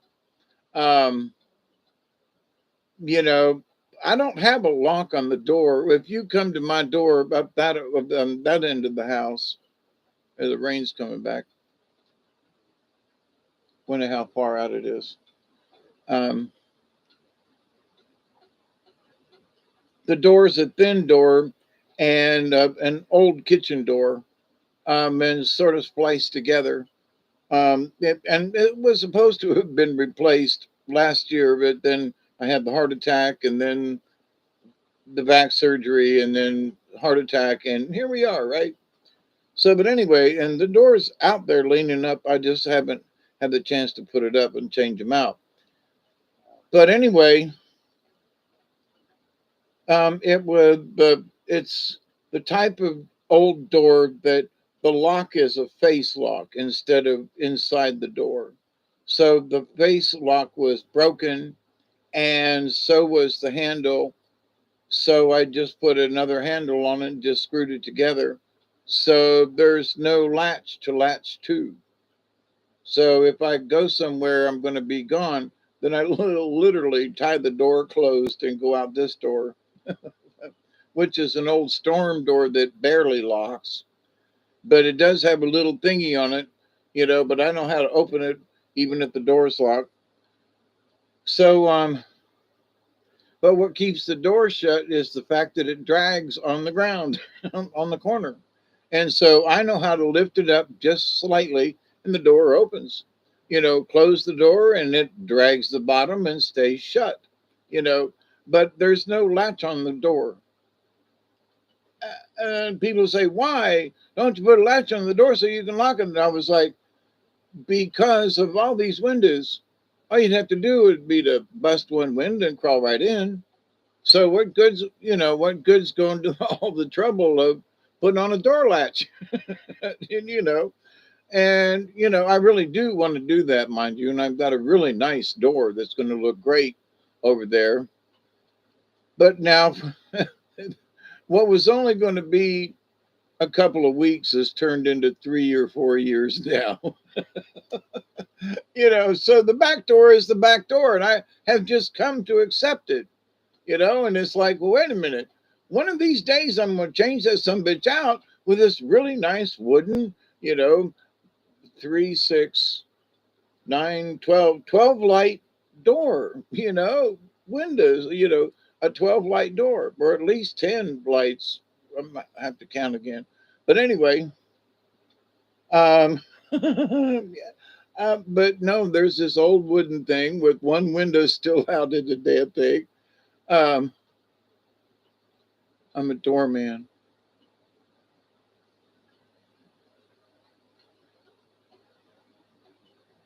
But yeah, I used to build doors. One of my first jobs back in the real world when I still lived in Tampa, and I delivered them to construction sites and places back in like 71 and 2, before I came up here to Georgia.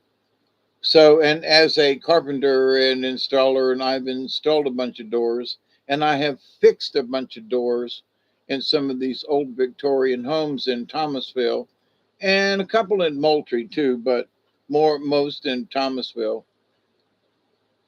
So I know a thing or two about how to install them in clearances and things like that. Old tricks that, now they've got special tools and stuff. And back in the day, you use a screwdriver, to hold the door up, and you did certain things about anyway.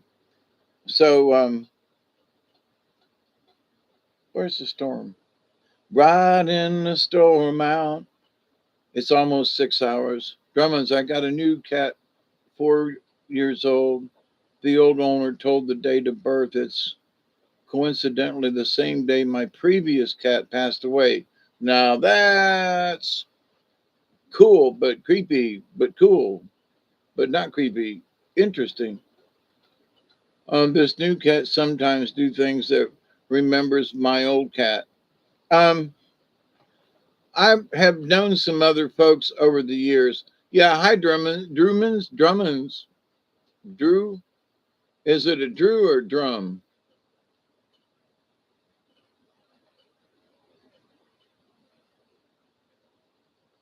How is you? Drum. Okie doke. I thought so, but I'm in one of them weird moods where everything sounds weird.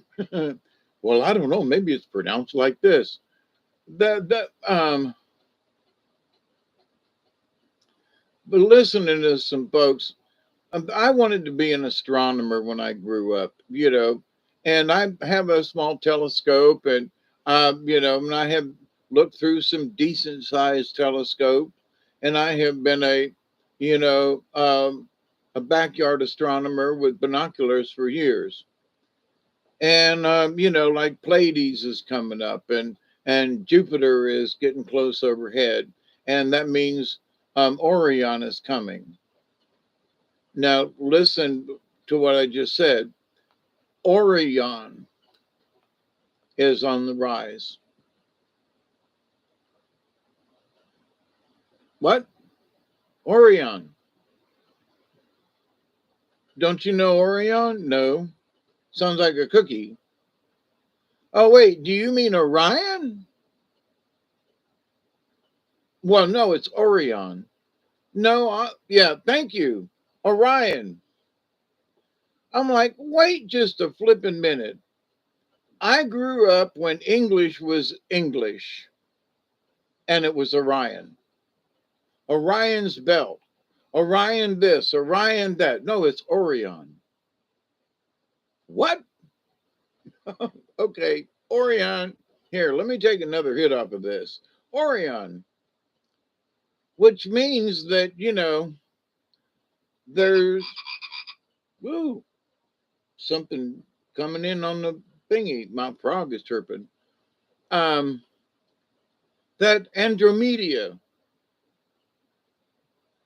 What? Yeah, well, the in the middle of the thing, Andromeda. Do you mean Andromeda by some weird chance? No, it's Andromeda. Potato, potato, tomato, tomato. Let's take the whole thing off, The I dum dum dum dum dum da da da da. Good night. Off to the Astro. Oh, didn't even know you were still here. Love you, Michelle. Be safe.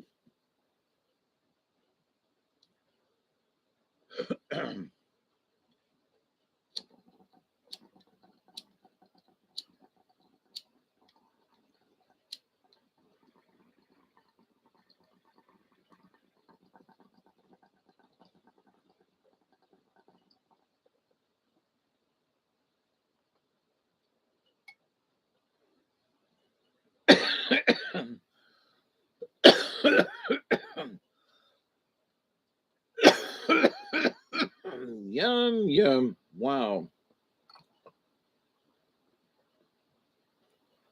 Love the taste of that. Yum, yum. Oh, let me see where the storm is. But yeah, in all of this stuff, and I know I have covered a bunch of shit today. Ooh-wee. Yeah, we got some yellow coming back in here, which is expected. Where's the storm at?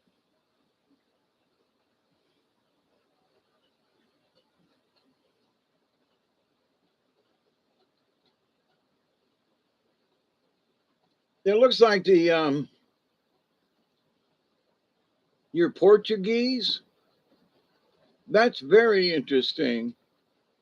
Um,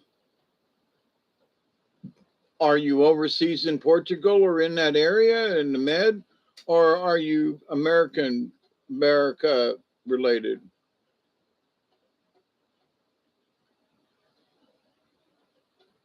I love the fact that you folks are from all over the place. I'm stuck down here in South Georgia, but you know, I live vicariously through.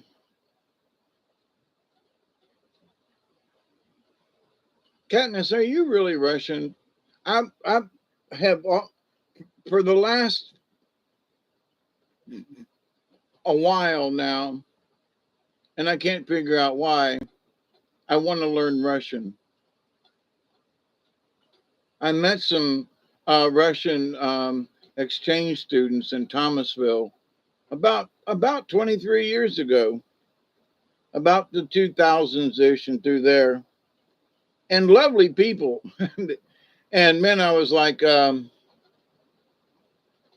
know, and listening to them talk and the motherland, and even though the government, well, we all have issues with the government, but that Russia, their commitment, I guess, to the motherland, and not like the Germans and blah blah blah and World War II and salute Hitler and all that crap. No, it just their soul was in the land and in Russia, and I was like, I get that, and it would be interesting to go to Russia and to hang around people who feel that way. You know,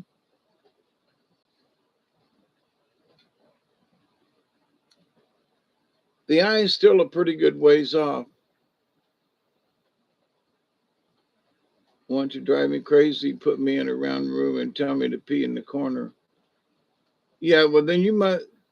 For us growing up, that was a Polish joke. That was a Polak joke.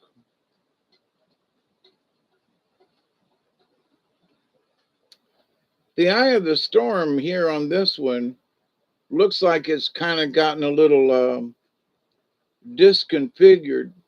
That's okay. I don't know what the top winds are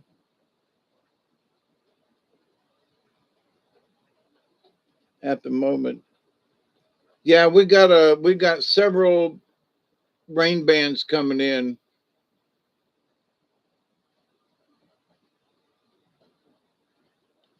9 kilometer sized island. Is that like 7 miles?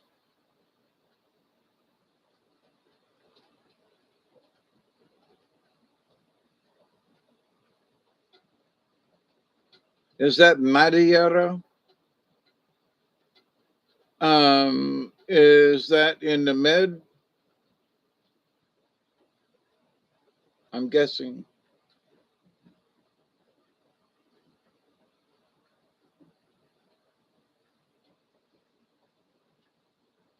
We got a lot of yellow to go. 6 miles. Well, I wasn't far off just guessing with the 7. I have a hard time converting.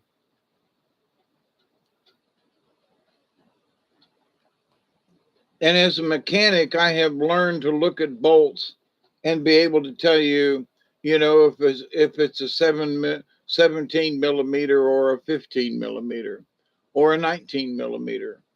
Where American wrenches and sizes, they got all these in between sizes, and I can get really close, but metric is a lot easier in a lot of ways. So working on my Mazda, there's a lot of metric on the Mazda. So I find it easy as a mechanic, yeah, that's a 19 millimeter, and that's a 15 millimeter, and that's a 12, and I look at that, that's a 10. So I can go right there. Where if it was American made, I'd have to fiddle and go, no, some bitch that, it's a 13/16 for crying out loud. No, it's a 12/32. Holy crap. What size is that freaking, you know, but, but metric, you can go right there.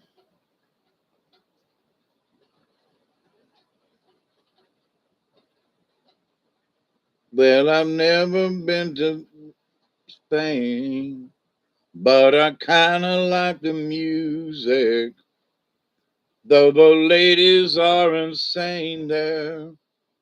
Ba da da da da da. Don't refuse it. Never gonna lose it. I feel so good. Paris sucks. I've heard that from people, and from an artist friend of mine who went there several times to go to Paris and feel what it would be like to be a an artist in Paris. And she was like, "Yeah, people peeing on the side of on the curb, and this, that, and the other thing, and just no, who Paris is so free, and and people doing this and that. It was like she was like, it's gross. And she goes, I don't want to go back. I would rather go to this place.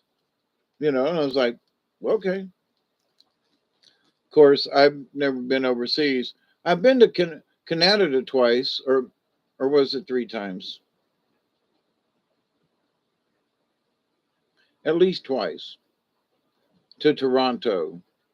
But we went to Detroit and crossed the river and into Canada there, and drove all the way across Canada in that stretch, at least, to Toronto. And we did it in the spring and early summer, and we did it in the winter. And it was an experience both times. I want to say we did it twice. We went back twice in the spring. Was working on some machinery up there and helping some engineers to learn how to do it where we were doing it, and that was twice as fast. Actually, it was faster than that, but it was mechanical versus doing it by hand. So it saved the person's wrist by not having to do this uh, repeat function thing on their wrist all day long. So, but anyway, I was so surprised. It stinks of urine and the people are rude. Yeah, that's what I heard. That's what they told me. Out of Plum from 2 miles out. And I can do that, Scotty boy, believe it or not. We get along just fine.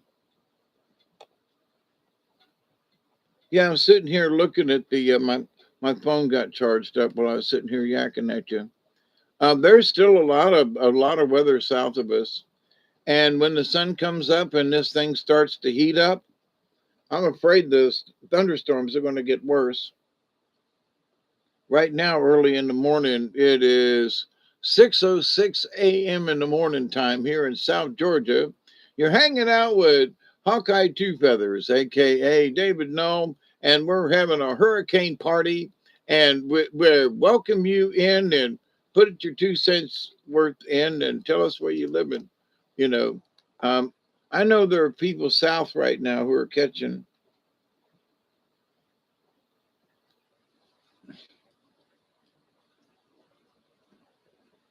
I wonder if I can get AccuWeather on this thing. I'm just looking at the local radar. Let's see. I love my new phone. I do, I do, I do, I do, I do, I do. Let's see if I can get AccuWeather. Um, hurricane. Hurricane warning remains in effect. No shit, Sherlock. Um, AccuWeather. There we go.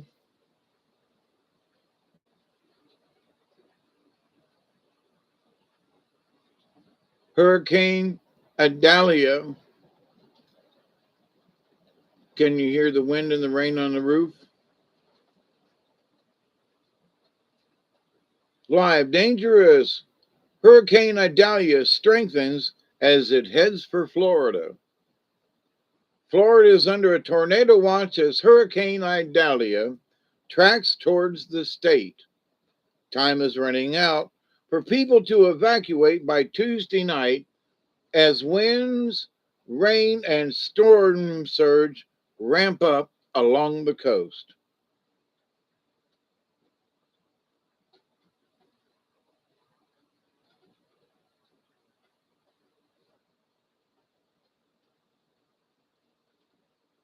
AccuWeather is spread across Florida ahead of Idalia's landfall, which is expected near the coastal town of Steinhatchee between 7 a.m. and 8 a.m. Eastern Daylight Wednesday. There are three chasers stationed in Cedar Key, where catastrophic storm surge is predicted to exceed 10 feet in Cedar Key.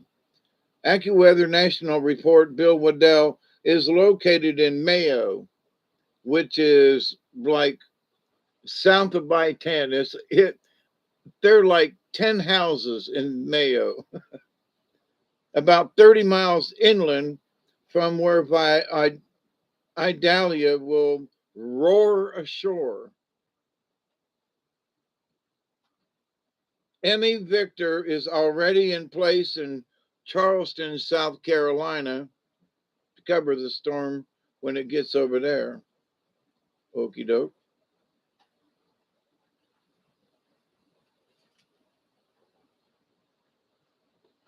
Idalia intensifies into dangerous category 4. Ooh. And this is August 30th at 5:05 a.m. is this story on in AccuWeather.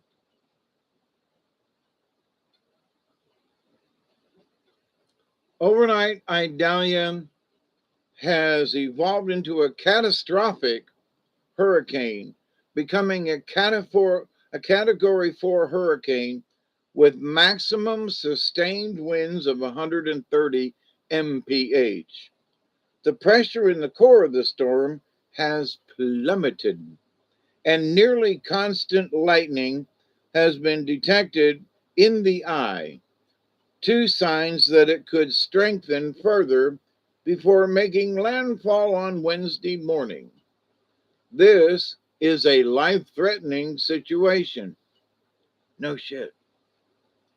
The National Hurricane Center said at 5 a.m. Eastern Daylight Time when it upgraded Idalia to a category 4. So you heard it first here, I guess, right? Persons located within these areas should take all necessary actions to protect life and property from rising water and the potential for other dangerous conditions. The Eye of Idalia is located about 60 miles west of Cedar Key, Florida, and is moving north northeast at 18 miles per hour.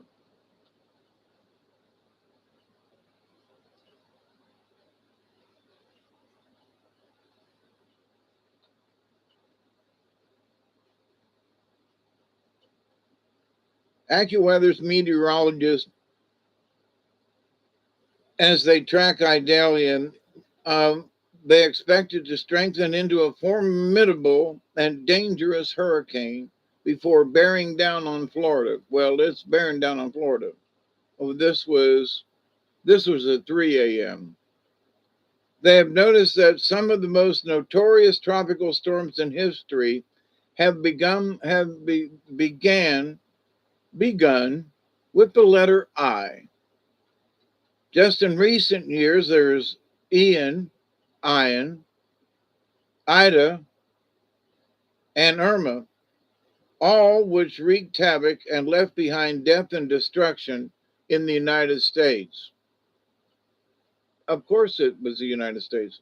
Since 1954, 14 storms beginning with the letter I, including Iota 2020, a name which is technically a letter of the Greek alphabet, have been retired.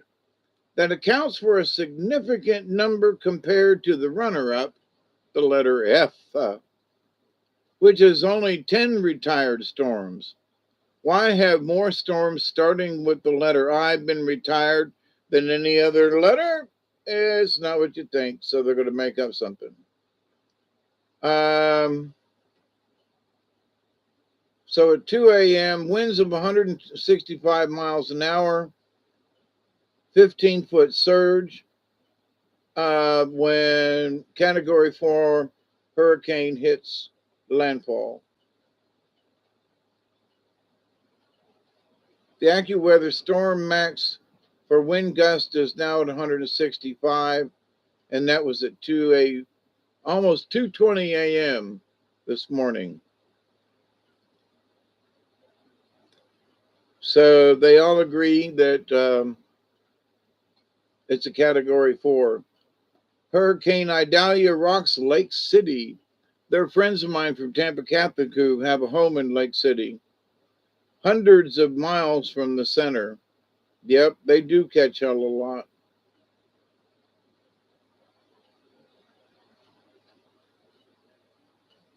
The storm in Lake City had excessive lightning.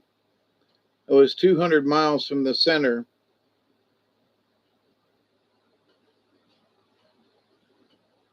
Hurricane Idalia's center will likely track closely to Lake City on Wednesday morning. Yep. Supposed to hit Appalachia Bay, infamous storm of 88. Wait, the last hurricane to hit Appalachia Bay was infamous storm 88 years ago. Let me read it straight. Yeah. The last hurricane to hit inland from Appalachia Bay, Florida, within 30 miles of Steinhatchee, was a Category 2 hurricane in 1935. That storm had weakened from its Category 5 when it made landfall in southern Florida. The infamous storm is known as the Labor Day hurricane, the most intense hurricane to ever hit the United States. Now, that was in 1935, as supposedly a Category 2. Expanding the search area to include the entirety of Appalachia Bay finds only 3 additional hurricanes since 1935. Alma in 1966, Hermione in 2016 south of Tallahassee, and an unnamed hurricane in 1949 that hit near Cedar Key. All 3 were Category 1 storms. That means most residents who live within the predicted landfall area do not have any historical storm to look back on to judge what damage Idalia might do. And Idalia may be much stronger than any of the previous storms to strike the region when it hits. Well, they don't remember what happened with Michael that came through.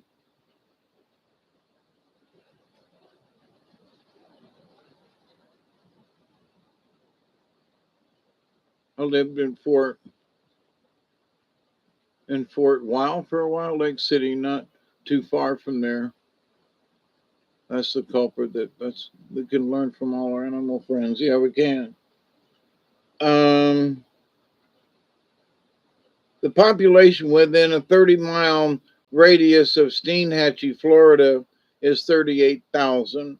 While those residents will see immense damage from Idalia, the population in the same area of the Hurricane Ian's landfall in 2022 was almost 1 million. Additional hurricanes struck the area prior to 1935, including a Category 3 storm in 1886 south of Tallahassee and a Category 1 hurricane in 1867, which hit just south of Steinhatchee, but little is known about these storms. They're showing folks going door to door in Cedar Key.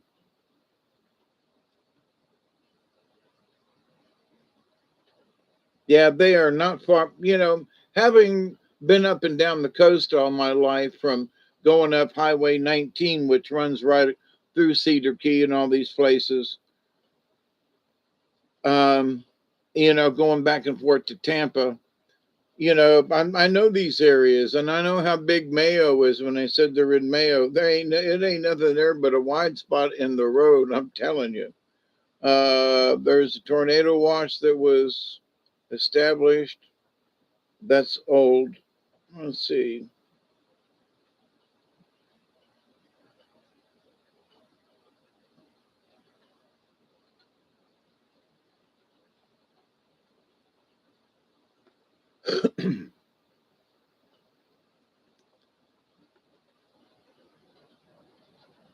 Here's an interesting tidbit of information while I'm reading from their website.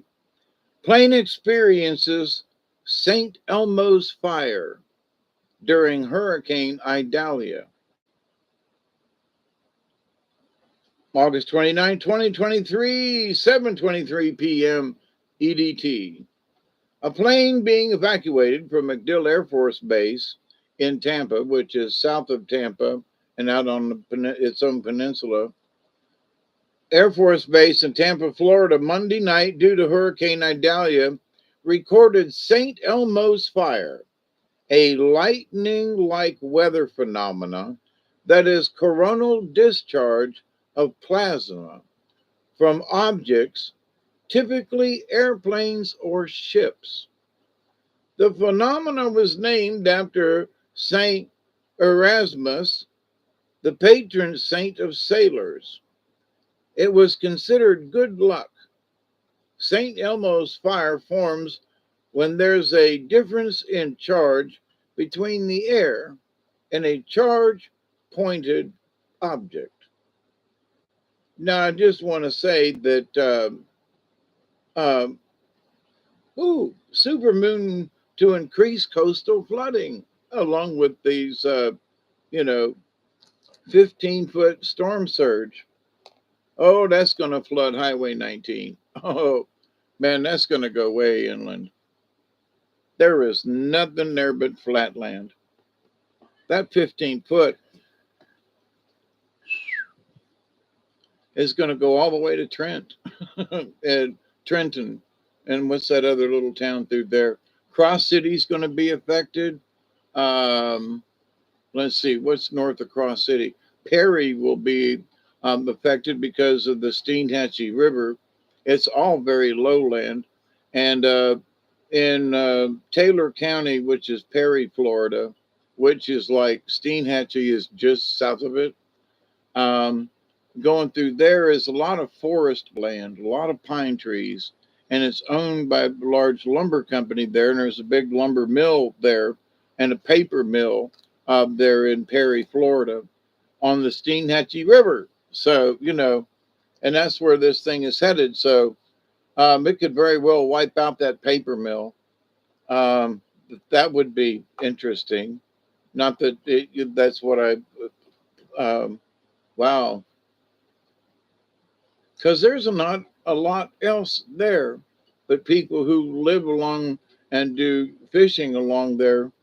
So, but here the supermoon to increase coastal flooding risk, which is obvious. Um, it's going to be the same day that a full supermoon. The the gravitational pull of the moon is responsible for the tides. Yep. And during a supermoon, when the moon is a bit closer to the Earth, its influence can be more pronounced. Well, low tide is going to be around 8 a.m. this morning from what the local Channel 6 News is saying, and high tide more towards this afternoon. So a high tide is predicted for late Tuesday night, followed by another high tide early Wednesday afternoon. We don't want people to let their guard down, said the meteorologist, who's and they're particularly concerned about the afternoon high tide, this afternoon's high tide. Like in places like Tampa Bay, when people may think the worst of the storm's surge is past. So they're worried about Tampa Bay. I'm worried about these folks up here. But, in Tampa, high tide is predicted to occur at 4:07 Wednesday a.m. Really? Okay, so they've already had their high tide in Tampa, followed by another high tide at 2:28 in the afternoon in Tampa. Although the center of Idalia is forecast to track west of Tampa, the winds on the eastern side of the storm will cause water to pile up in the bay.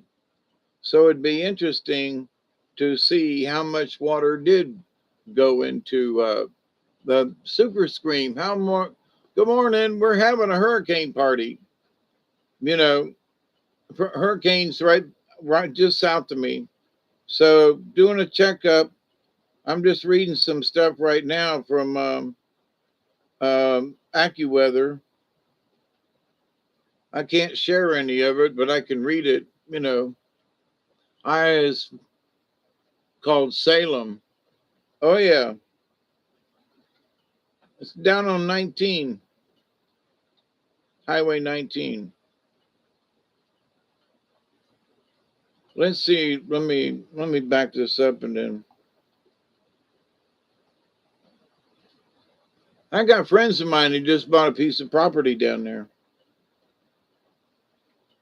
Whoops.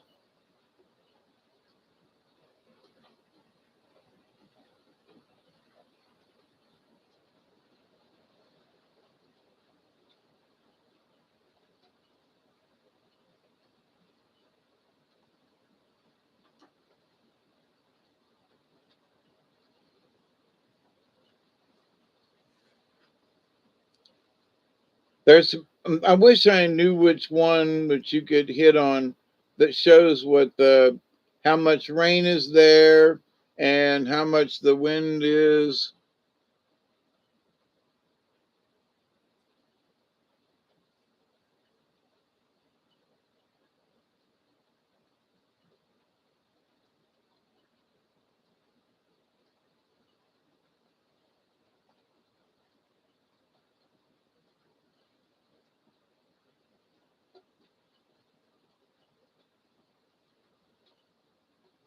Okay, back we go. Um,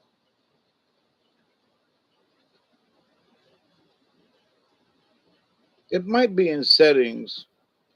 Somewhere you should be able to look at the clouds and what's doing what from over the thing. One gas station where? In Salem?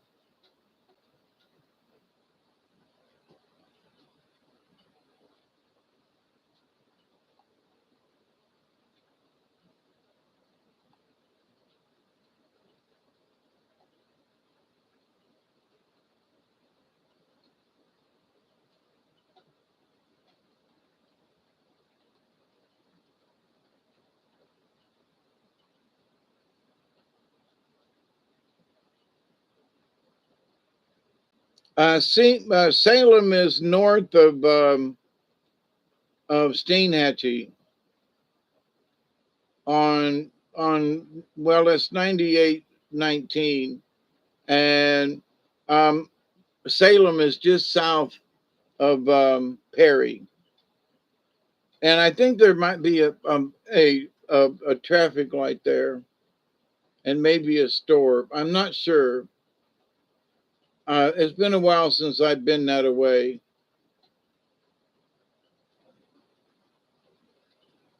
But there's Big Bend Wildlife Management Area and the Steinhatchee Springs Wildlife Management Area.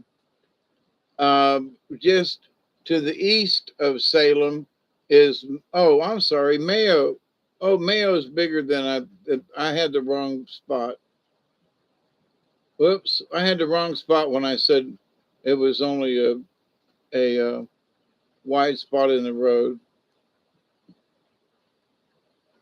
Mayo is still not very big, but I had the wrong place. Mayo's on Highway 27 and 51. There's Coon Lake Boat Ramblin' State Park just outside of Mayo and Alton. It's a small little town. I forgot about it. We used to travel through there, and I think we played Mayo one time with the carnival. I'm not sure, and it's near Branford. Didn't you say you was near Fort White one time? And I put up steel buildings in High Springs and Alachua back in the day, which is not too far from there. And Old Town is just south of Steinhatchee. Oh, Cross City's getting hammered. Oh man, we used to play the carnival in Cross City. Yep. And just south of Steinhatchee is the mouth of the Swanee River uh, near Old Town. So, and that's where my friends bought property was in recently is in Old Town. So there's Manatee, excuse me, there's Manatee Springs State Park, just south of there. So all of this high water is going to impact where the manatee, eat and hibernate and do their thing. And so, um, yeah, not many houses, but it's all flatland. It's all swamp, and it goes way inland, the lowlands. So it's going to be really interesting to see um, how the high water is going to do in these areas. I mean, they've been marshlands forever. I've been driving back and forth from Georgia up and down Highway 1998 um, since I was 12 years old. And I'll be 71. So, oh my God, a bunch of years, and have watched it changed. And a lot of areas it hasn't changed one iota, other than some of the pine trees have gotten bigger, and some of the pine trees have been cut down and replaced with other pine trees. But basically, it's still nothing but one large swamp from um, basically Cross City, which is just south of where we're talking about.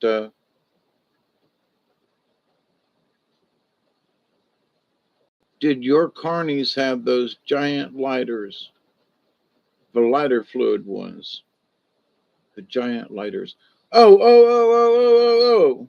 Yeah, the ones like this big, made out of metal, and you flip the lid and went like that. Yeah, absolutely, we did.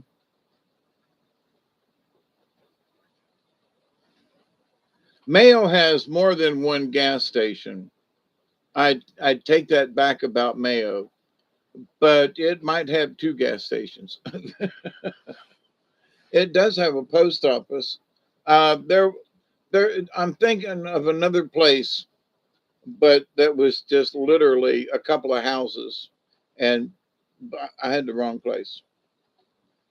Mayo's actually a small community with some streets. So that's interesting. Let me go. So now we know where Salem is. I knew it was right through there somewhere. And that's a lonely stretch of road, too. It's fairly straight and monotonous. It has been agreed with other drivers that I've talked about that stretch of road from Perry down to Cross City. Oh my God, monotonous. It's just nothing but swamp and the road goes straight and you just go do and on you go. And so but the good news with this is that Perry is a nice little town, but it's not overpopulated. And it's fixing to be hammered. It's being hammered now. As it moves inland, they talked about Live Oak. Live Oak is further inland, which means the storm's going to slow down some. The other town is Madison. It's going to get hammered as well. Monticello is not quite due south of me. So, it's going to come in just south of Perry, and we'll see. It looked like it was coming in earlier, um, sort of north of Perry. But if y'all say that it's at Steinhatchee, okie doke, it wobbles. Yeah, the lighter fluid one, Scotty boy. Oh, we had all kinds of stuff. I worked in the pitch till you win, and we had all kinds of slum. 3:33 is when I wake up from the bad dreams. Then the good ones come. I swore. Okie dokie. Well, so what's today or tonight with? I got to switch screens. Maps, very nice. I really like my new phone. I really do. And I've actually got two bars with the storms overhead. Wow, that's interesting.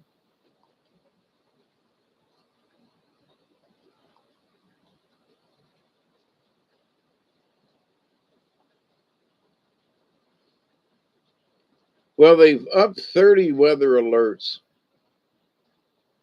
instead of 27. So, whoops.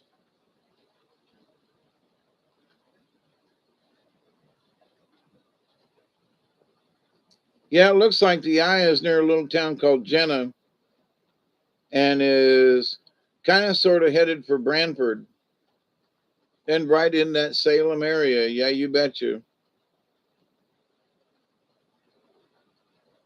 Yeah, Cross City is getting murdered. The eye wall is just right, man. It's right, like right there at Cross City.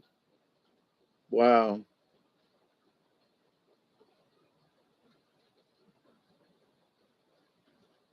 Well, I don't know if that's good or bad in the long run because some of these feeder bands that are going around right now, looking at it with this radar, Crawfordville and Tallahassee, they've got some extreme weather going on.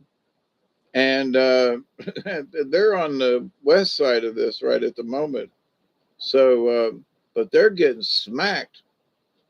Gainesville, Florida, is getting a good feeder band. But on the other side, it's huge. You can't really see it. But and guess what's moving towards me, us, is one of the feeder bands, and I mean it's like literally right down the road.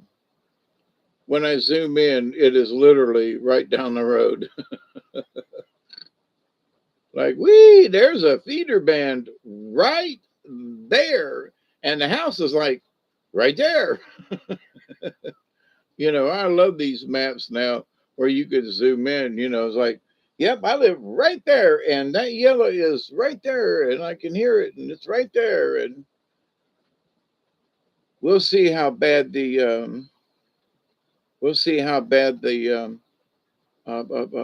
wind is. And I don't know if it's officially hit yet. It hasn't said.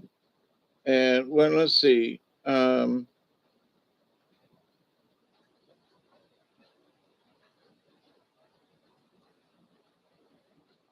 What day is today? The 30th. Oh, so that's yesterday.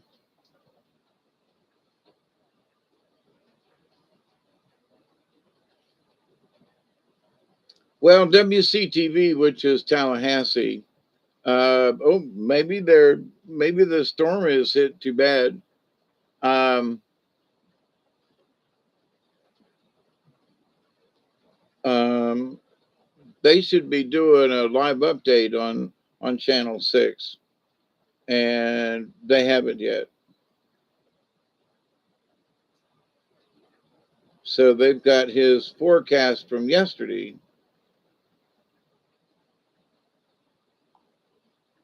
So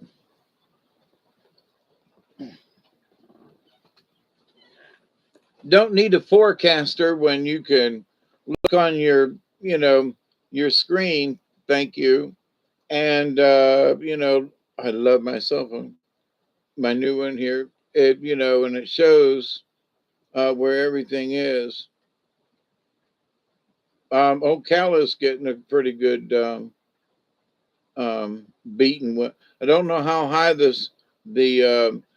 at least tropical storm winds, which are like 35 to 55 or something like that.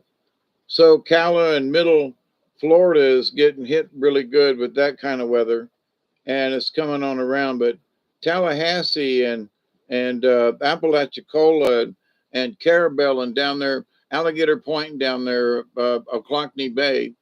Um, right now, the way that it looks is water is going to be sucked out of Ochlockonee Bay because Ochlockonee Bay is on this side of the storm. So the storm is going to want to pull the water out of Ochlockonee Bay, and it's low tide here at about an hour. So Ochlockonee Bay, even with all this rain, ought to be actually lower. But to the east side of where this eye wall is, they're going to get all that water from Ochlockonee Bay into their backyards. Perry's going to get flooded. Wow. There used to be a seafood place in Perry, and I can't remember the name of it, it was just south of downtown Perry. And I mean, the food was always the best. And them hush puppies, oh, child, please. Fried catfish, mm. And anytime we was up and down the highway from Tampa to up here, we'd always try to stop there and get something to eat. And last time I was through there, it was like 11 o'clock at night, and they were closed. I missed it, but I've threatened to go to Perry, and now that my friends have purchased property down in Old Town, I hope it's still there after the hurricane. I hope they don't get flooded out. I talked to them about it when they bought it. I said, it's up off the ground, ain't it? They were like, yeah, we think so. Um,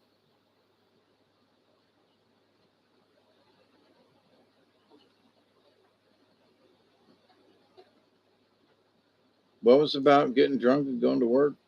Yeah, I used to do acid and go to work, and was many times I was so hungover, still drunk. So yeah, old age. There are times when like the other day, I couldn't wake up. I'd wake up for 30, 40 minutes and just, and back out. I was gone. Um, yep, wire 75 from Atlanta to Valdosta. Yep.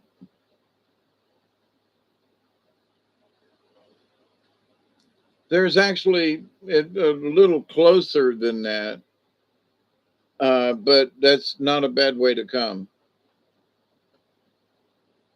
You can actually get off in Cordele and like come straight south, and because 75 comes over this way, or get off in Tifton instead of Valdosta and come down 319, come to Moultrie, and it's closer than going all the way to Valdosta and over. So there, if you're coming from Atlanta, there are several ways to, come straight down versus Valdosta and over. It's not a bad way, but if you'd ever come and you let me know. 319 out of Tifton, south.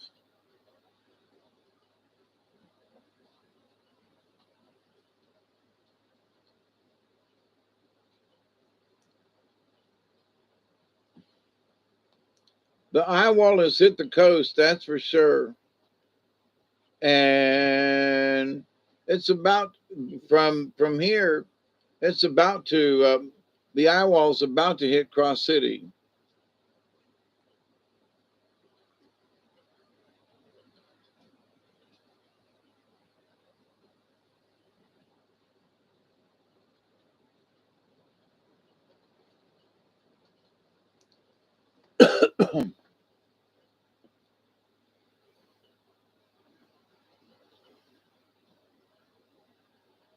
Owie, owie, owie. Now see, from sitting here looking out my window this way, it's almost due south. I feel when I look at the screening, it feels like I'm leaning backwards a lot, like I'm like, ooh, but I'm actually sitting up fairly straight. Y'all ever been to Bakersfield, as in California? No, not me. We tried when we were there, but before we got to San Francisco, while we were going south, we hung a left and ended up towards Reno, but we cut across the middle of um, California. And it was a nice drive, interesting.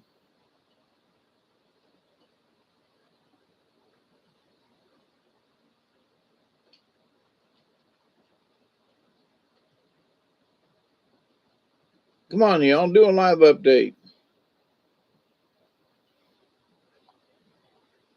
I wonder who else would be. Um,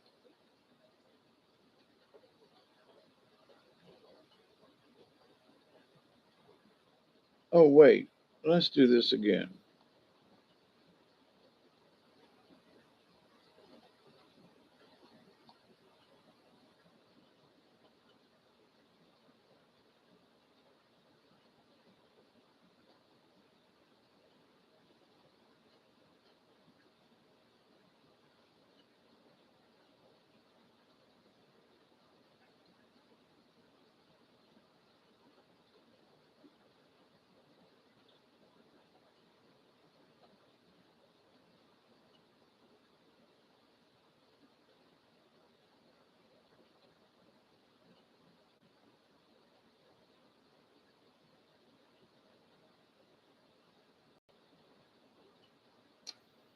IWTXL, there we go.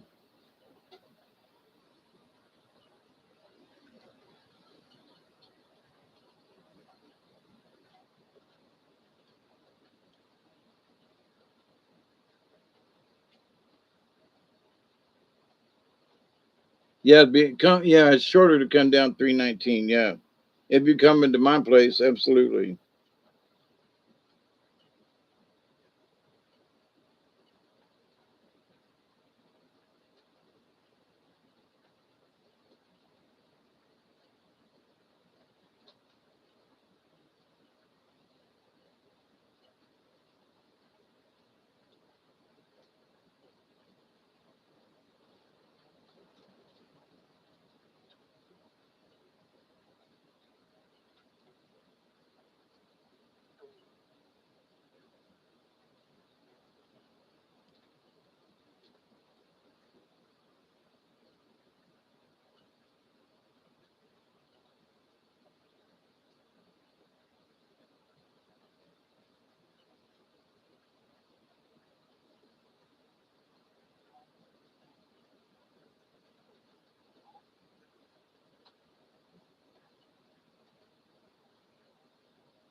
Well, this is not being very loud.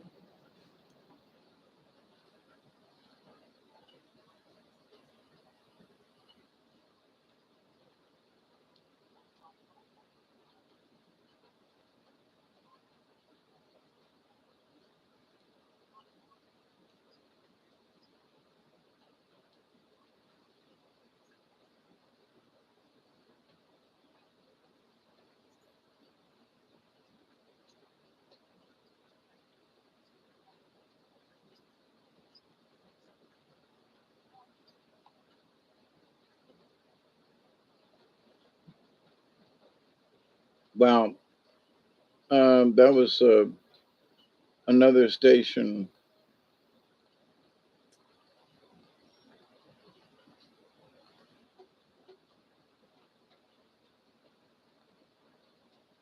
Usually, first thing in the morning, they do an update on the TV station, and it's almost 7 o'clock. So, they should have done a live update by now on the hurricane. It used to be they would stay on live through the whole thing. It'd be nothing but the hurricane. And now they don't do that kind of thing. Well, you know what? Maybe let me check the television and see if what did I do with the remote? It's over yonder. It might actually be on TV where it wouldn't be on. Hey, Richard, how you doing? I'm doing as well as possible. Dr. Reed Timmer on YouTube is out there and it live. I'm fixing to see if it's on our live TV here in the area.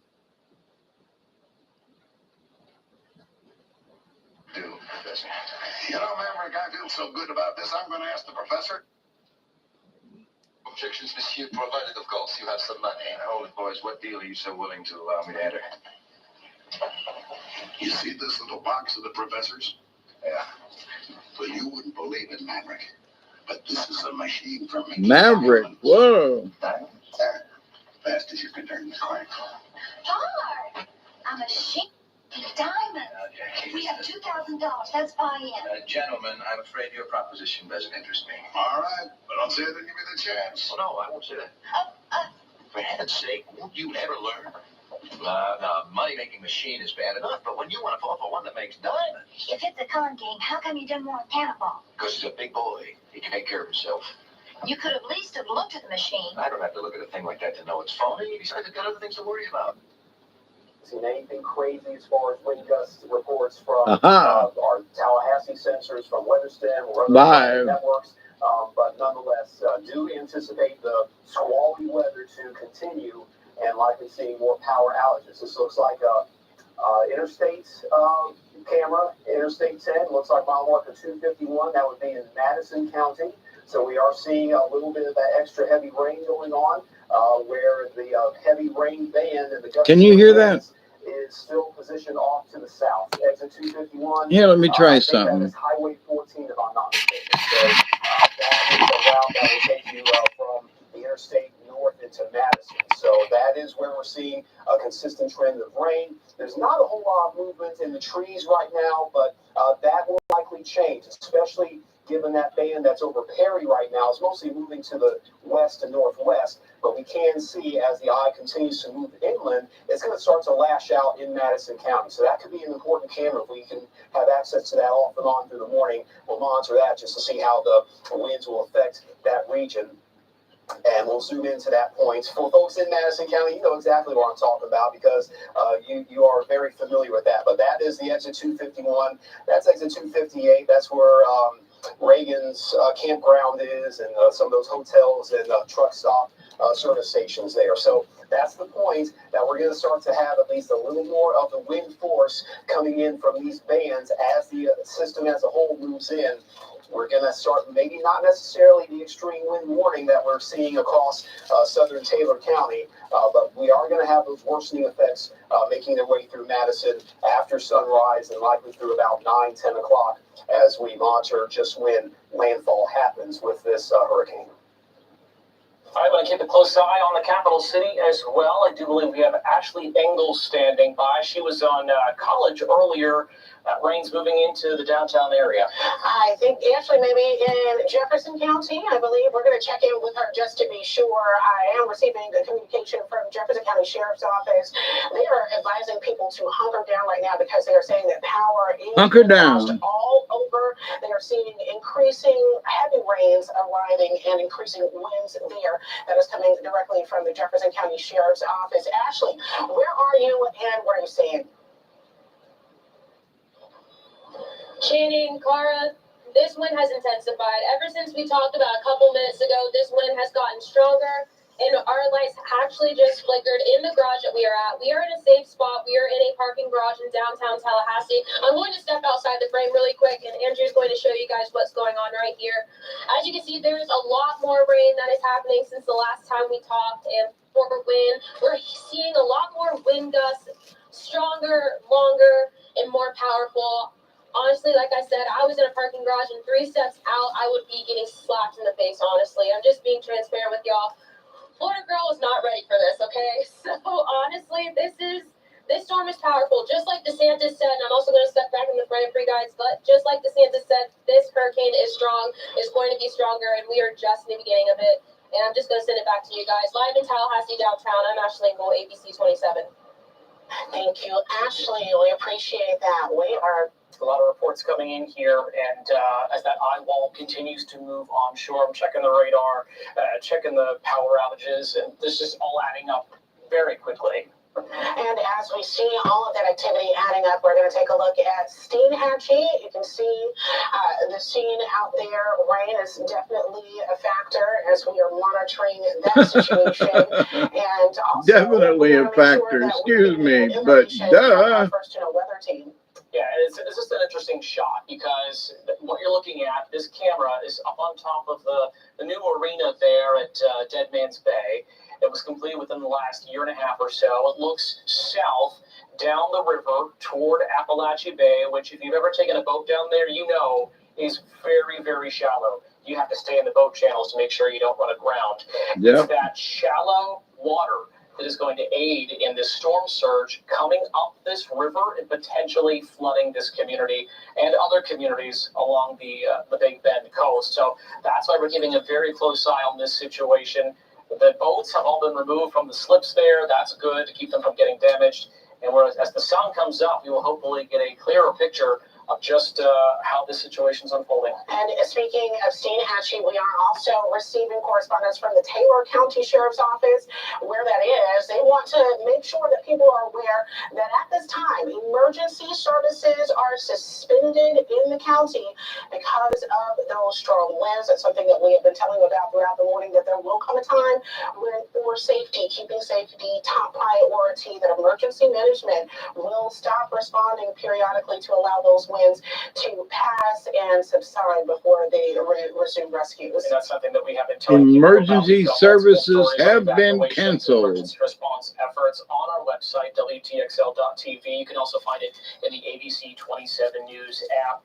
I think we're going to go check in with Chief Meteorologist Cassie Nurse now to see where the eye wall is. Cass, that's where the strongest winds are. So who's in the most danger right now? Right, Channing, and that's where we're seeing it come dangerously close to the coastline.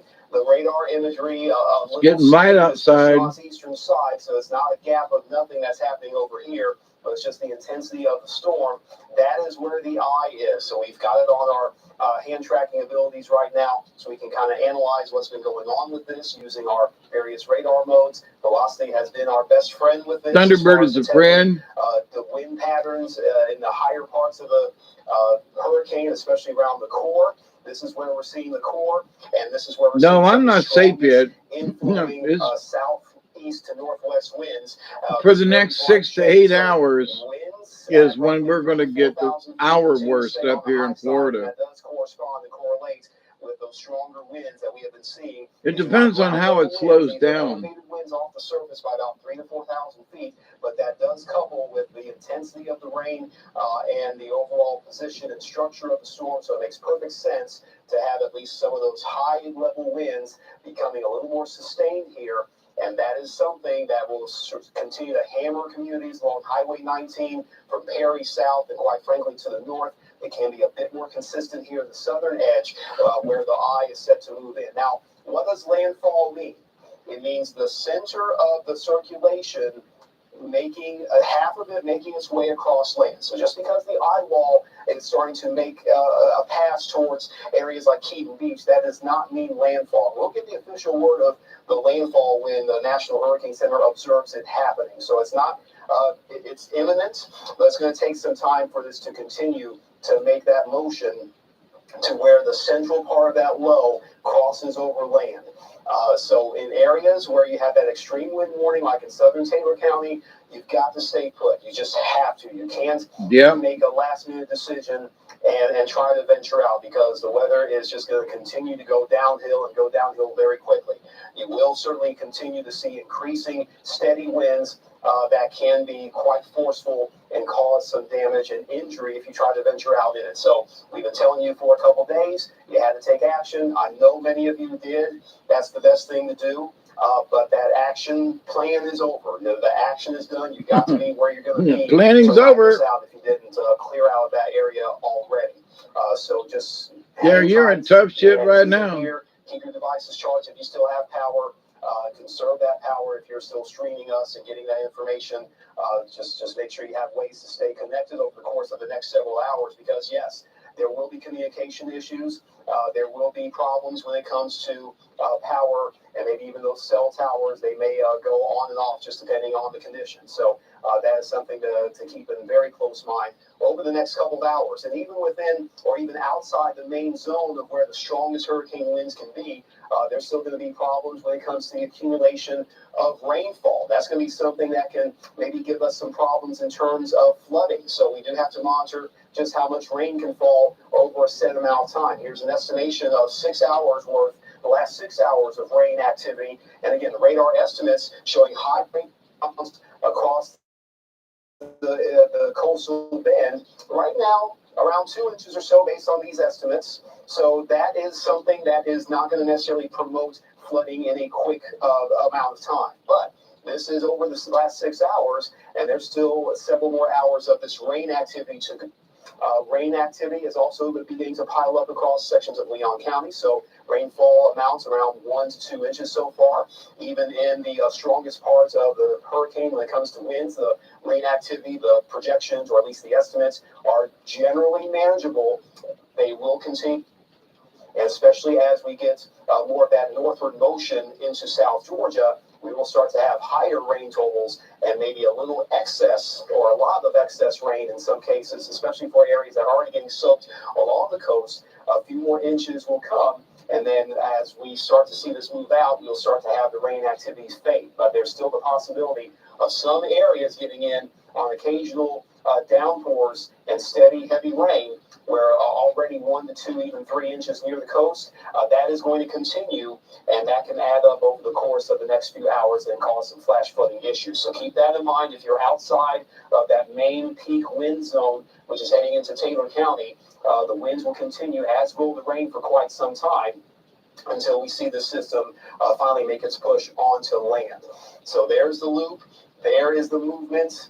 That's 84-degree longitudinal line. The circulation is now well to the east of there. Maybe not well to the east because it's kind of a confined space, but nonetheless, that is a clear-cut indication that that northeast turn that was anticipated did happen, and that's making a huge difference, especially in terms of our densely populated regions around Tallahassee proper, around Wakulla County. You'll still get buffeted by strong offshore winds in the St. Marks area, but the strongest backside winds will still likely be across those coastal areas of Taylor County over towards Dixie, and that's where the highest storm surge is likely to occur over the next few hours. So we'll continue to monitor those wave levels, those water levels, and we'll bring you more information on that as we continue to receive the information through these real-time sensors to get a real firm grasp on what's happening across our neighborhoods and communities near the point of landfall of Hurricane Idalia. All right, thank you, Cass. And as we watch that powerful eye wall near Taylor County, we're taking a live look. This is near Steinhatchee right now. This is a live camera, and you can see the trees being swayed by the wind.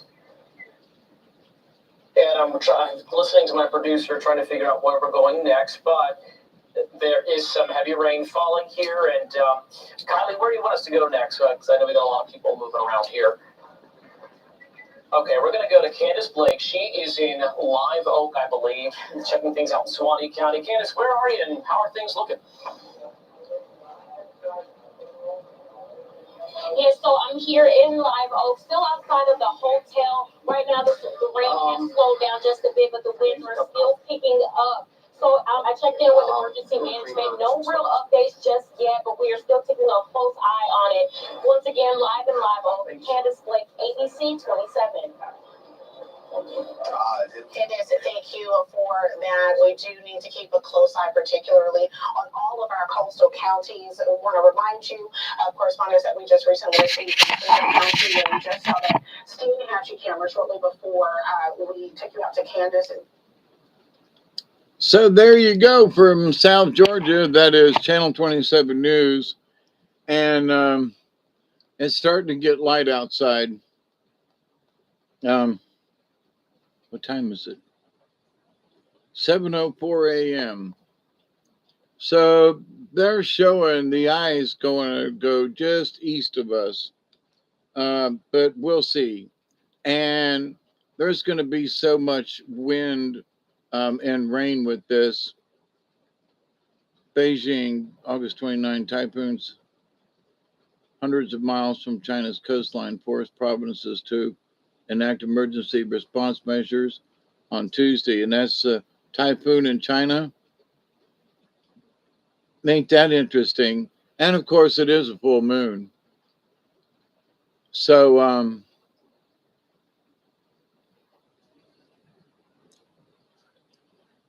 the wind gusts have picked up here when the rain does too. So I don't anticipate, you never do, I don't anticipate us getting too bad here, but you never know.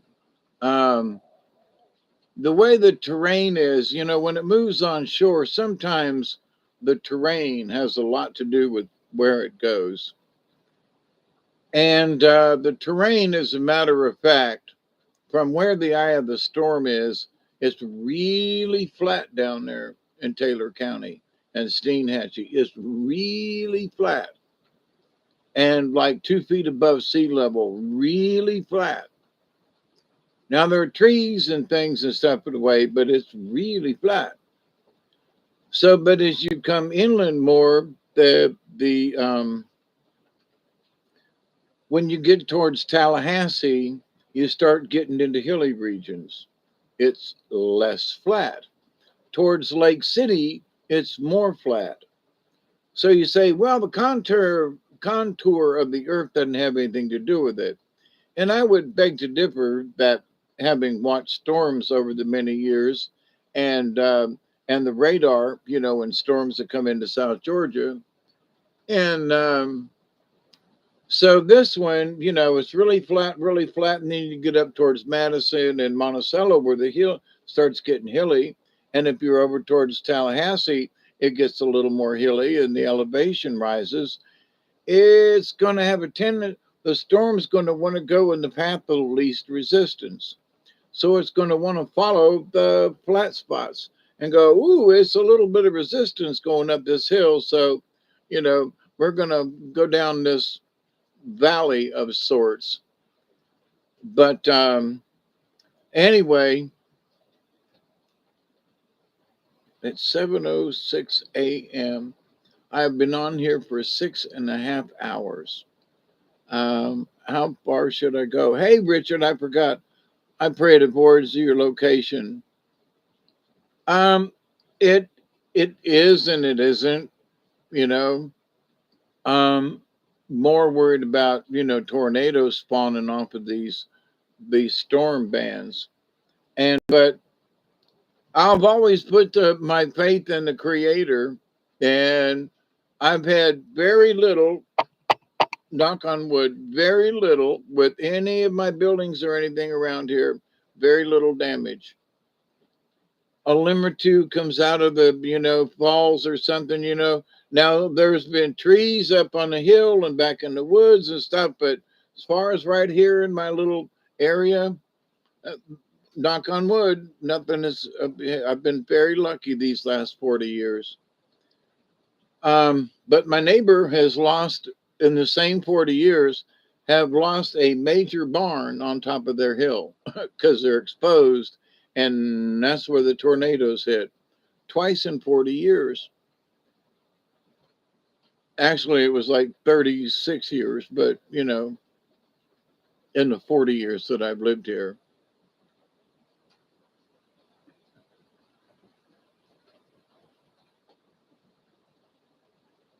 Yeah, it's going in at Deacle Beach. Yeah, there are a lot of folks go fishing down there. Sorry, watching the radar here. Yeah, I feel like I'm really not worried. I've been through so many hurricanes over the years. Is like and don't get me wrong now. I took my precautions. I pulled the lawnmower in close, and I covered things in the shed, and I put things away over here, and I covered up the boat. Not as good, but I did cover it up, and I made sure that other things, so I put the kitties' food under where it won't get, full of water, and move I move things around. So am as prepared as for whatever,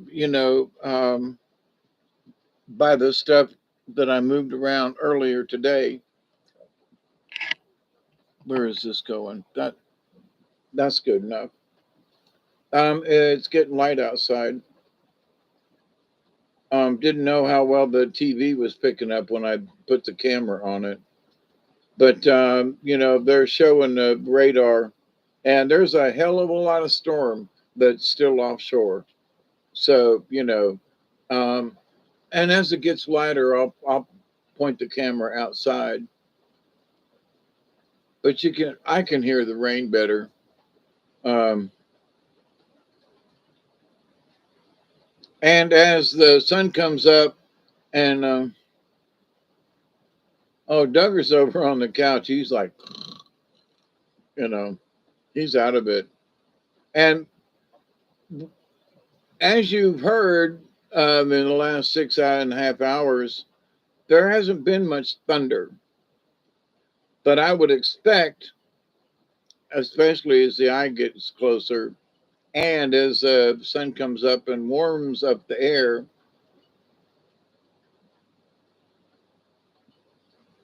that was a loud gust, that the thunder might pick up. We had a storm, about 2 weeks ago. Before I went in the hospital last time, we had a storm come through, and oh my gosh, at the thunder, whoa, and it was kind of south and over southwest. Oh my goodness gracious. I mean, it was loud. Couldn't see the lightning much, but the thunder, and he was like looking at me with that look in his eye, like, well, help me, daddy. Best I could do is, give him a hug and tell him it'd be all right. But, nature's douche. Yeah, God bless Duggar. Yep.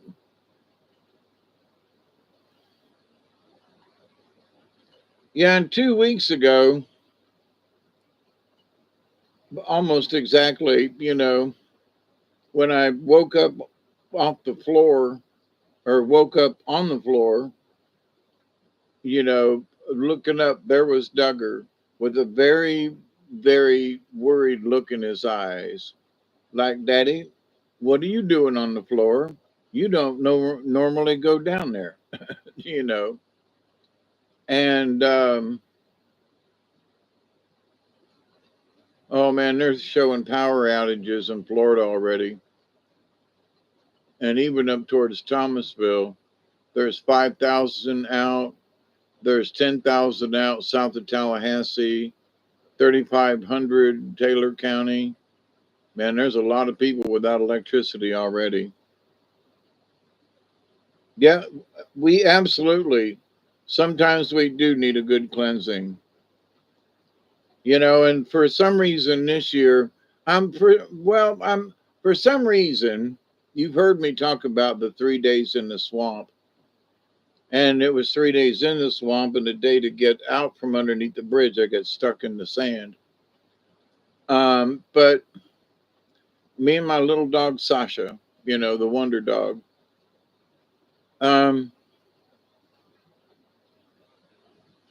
But at least when I made it back to the truck, at least I had food and water. But the 3 days in the swamp during August, it was the beginning of the month, hotter than hell. I mean, it was 105 in the shade, and that was not the heat index. That was the real deal. And so, with nothing to protect us, and 3 days in the swamp, that was a cleansing in and of itself. And have referred to it before, you know, but I keep going like, the cleansing of what? Well, the cleansing of the system, the cleansing of the spirit, the cleansing of the this. Well, and they're all related. Yeah, when that was so many years ago. Yeah, but recently, you know, with the 3 days in the hospital, this recently was not the same as 3 days in the swamp, but they had to get my system righted back out because I hadn't taken the correct medicine.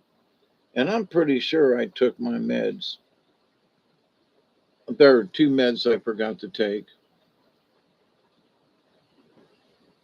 I've been sitting here yapping. I'm actually late with them, but they're taking them in the evening meds. It's still evening for me. The one is one I can take at any time, but the one is specifically supposed to be for the evening. Well, this is my evening because I'm on second, third shift, you know.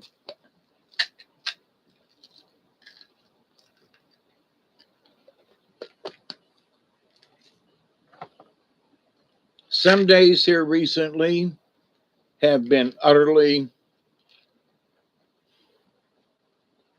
almost to the point of being terrified because I've had trouble catching my breath.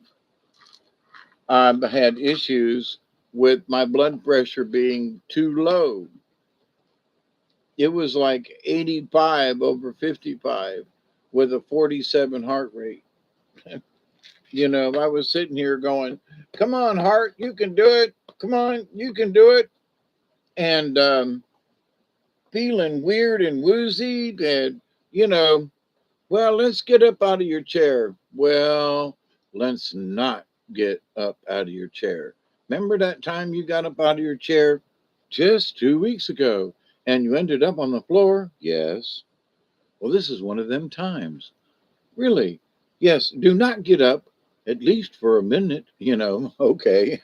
So having conversations with self is like a really good thing because it keeps me grounded. You know, thank you, Jesus. I got somebody to talk to, me, myself, and I. You know, but sometimes one of them guys is sleeping there going, duh. So kind of brain dead. But being able to, in my weird way, have conversations with self and go, all right, well, what the hell's going on? I don't know. Well, what do you think about this? Well, I don't know. And the fact that these conversations in my head can go really fast, you know. And so here's 2 meds here. And I'm actually going to take my 2 other ones that are my early morning meds because even though it's a little early, I'd rather take them now and remember them than, you know, maybe get off of here or the lights go out and me forget to take them later. Found a new herb for you the other day. It's like nitroglycerin. Is that what you meant?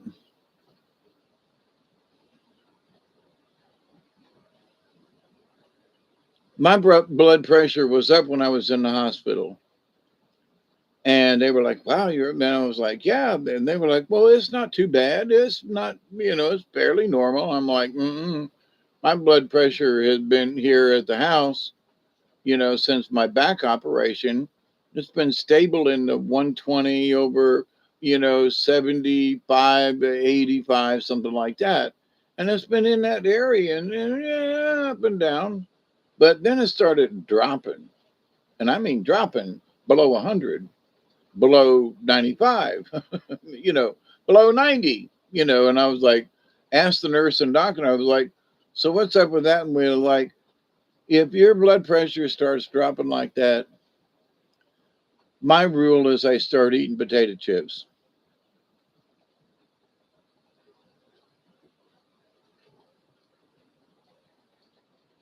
So not only do I have AFib for Scotty, but I don't like taking pills either.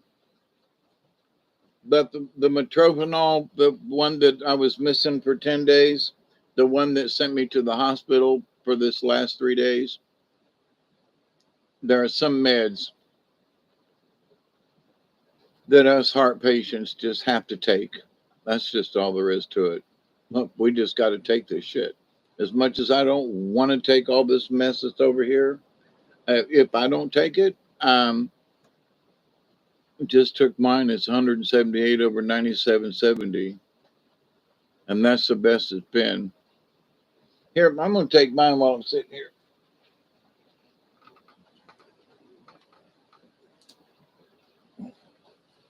Damn, I'm sore. Been sitting in one place for too long.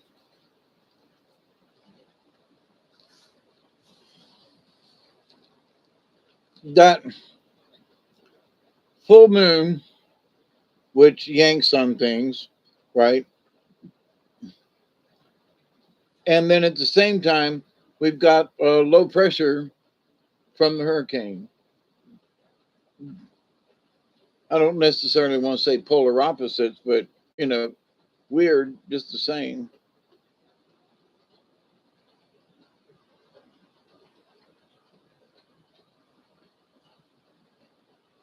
It's almost 7:20.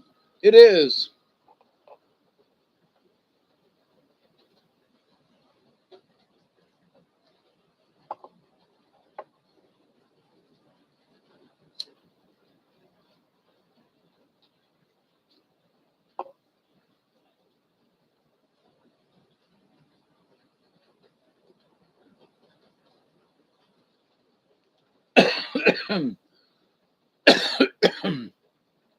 Okay, while smoking a pipe,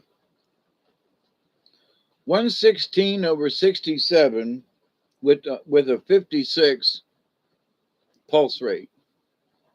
116 over 67 with a 56 pulse rate. So you had 178 over 97. So 67, 97, that's 30 points different. And 756, so let's round it up to 60. Yeah, so, a 13-point difference there on the pulse rate. So, that's where I'm at 7:21 a.m. Eastern Daylight Time with Hurricane Idalia just south of us here in Meigs, Georgia, and southwest corner of Colquitt County near Moultrie, Georgia.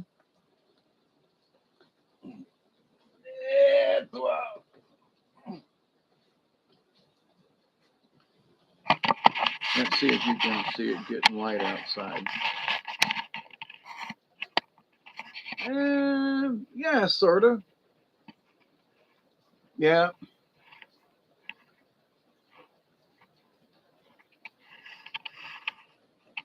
Yeah, it's getting lighter.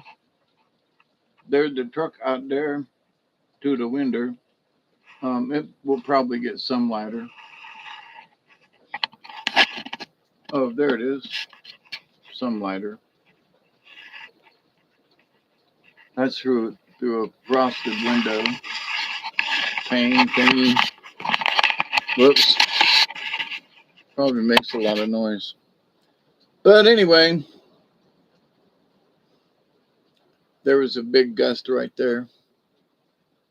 Biggest thing that I'm worried about is it's lunchtime here. Just had some chicken soup and toast.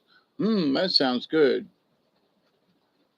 Yeah, I rested yesterday like too good, and was bitching to myself that could barely get up and was tired all day, and it just yesterday sucked in that respect. But I can see where yesterday was the preamble for me to stay up all night tonight. And I always storm watch when it's like this. I don't have anything else to do. I'm being retired, and me and Duggar, it doesn't matter if it's in the middle of the night or the middle of the morning or afternoon. It doesn't matter for us, whatever time it is. We're on Indian time. So right now, watching the boob tube and seeing, it's raining there like it's raining here. The biggest thing are the gusts of winds of what it does, and you don't know until the gust hits you. And sometimes it don't hit you, and sometimes it'll knock you down. So, I'm gonna wait. What time is it? It's been 6 hours and 53 minutes. I think I'm going to quit at 7 o'clock or 7 minutes, 7 hours, because I am getting mouthy mouth. But did an early video yesterday, late, and then 2 hours with Robert V, and then now 7 hours here. So been doing my early morning DJ, talking about all kinds of stuff this morning. And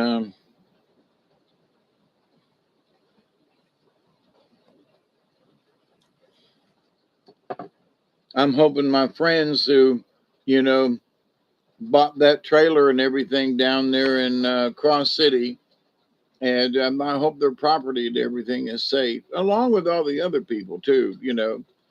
It's one thing to since I've been up and down the coast and have lived in this area for almost all my life, but to know people who live in specific areas, you go, man, I hope I hope that them folks are okay. I hope Umpty Scrunch is okay living over there. I know their neighbors too, and I hope their neighbors are good. I hope their dogs are good. I hope they're all in the house, and so, or I hope they evacuated because they live in a lowland. But I hope their trailer didn't get flooded. And I'm thinking all these thoughts of while I'm yapping at you guys. Hoping that all the folks that I know are going to be safe, and that they're not only will they be safe, I think they will be, but it's, will their property be safe as well? You've done real well, Dave. Well, thank you. I appreciate your company. I appreciate you too. They just started me on Entresto. Oh, I take the same thing.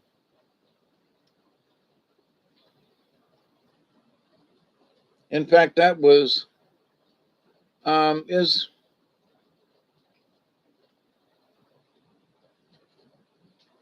the Entresto once or twice? This is Entresto right here. Let's see if I got it right. I did. I got it right. Here's my Entresto, and it's 1 times 2. So we got to keep our shit together, man. At some point it'd be really nice to get together. I want to stay alive long enough to do that, So I'm gonna, do smoke a bowl here. It's still partially filled from earlier. I can't believe I've been doing this for 7 hours. Goodness gracious me. Can I yak or what? That's why I won so many awards with extemporaneous speaking. They gave me a subject and said, here, talk about it. I can make up subjects and talk about it. 70 years of stuff, God, I can talk about all kinds of things, Wowee. And I wonder how many hurricanes and count some tropical storms that have been through here. I was reading a couple of articles and it was like, well, we've never had a hurricane come through here. Well, that's bullshit. You know, they have come through here all the time. Well, maybe they weren't hurricanes. They might have been tropical storms. Well, I know we've been hit by a lot of them since I've lived here, you know, and they very seldom come out of the Atlantic and hit us. So, but they have come up over towards, you know, it's where did they make landfall? So if they make landfall over towards Mobile or Pensacola or over there, well, you know, and then we get hit when it travels to the east, you know. So well, but, yeah, but it didn't hit the Panhandle. Well, the hell it didn't, you know. Well, it didn't hit the Big Bend area. It was the eye wall didn't hit. Oh, that's where nascent I is one to reduce blood pressure. Still looking for the herb though.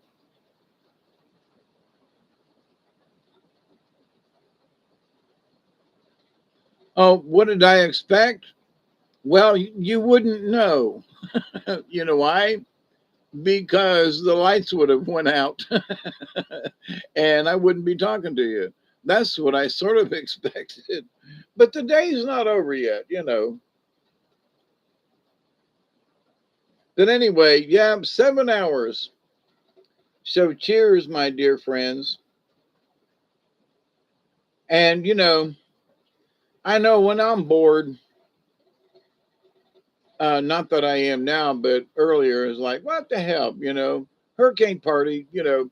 But we used to get friends together, and whether the lights were out or not, we'd light candles, you know, in case they did. We'd always have a ghost light, like in theater, you know. If it went out, we knew that the electricity went out, but it was in a closet or something, you know. But we were mostly ready for the lights to go out with candles already lit, so we didn't have to fumble in the dark. And you know, my friend Mars is gone, and her friend that we hung out with, she's passed away. The friend that used to be, she's passed away too. I found out. Um, you know, Gary, one of our mutual friends, he passed away. My friend Randy, I've been trying to get in touch with him. He had open heart surgery about a month ago. I've been to get in touch with him. Haven't heard a word. Normally, he would have called me by now. And I've tried to call a friend of his and our mutual friend of ours. Haven't been able to get in touch with him. Troy, I haven't been able to get in touch with him. Another mutual friend, you know, and where are these folks at? I don't know. You know, so, some of them I know have passed away, but it's like, wow, you know, we weren't close, but we've known each other for years, you know, and we would at least touch base once or twice a month just to check in with each other. And now I'm at a loss of I'm the last man standing in that, you know, I don't know who else to check in with, you know what I mean? I don't know who else is left. I've gone down my list and nobody returns my call. So cheers to me. It's going to be a happy birthday party because I'm going to be the only one left. You know, like what? You know, happy 71 coming up. Oh, and anyway, 7 hours and 59, 7:01, 7 hours and 1 minute. That's not a record, but I'm pushing it.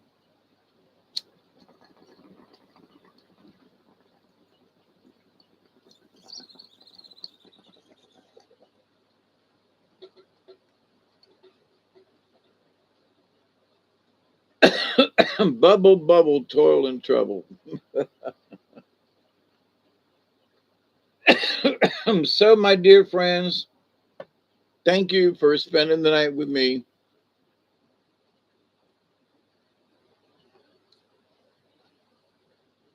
432, great frequency. Yep.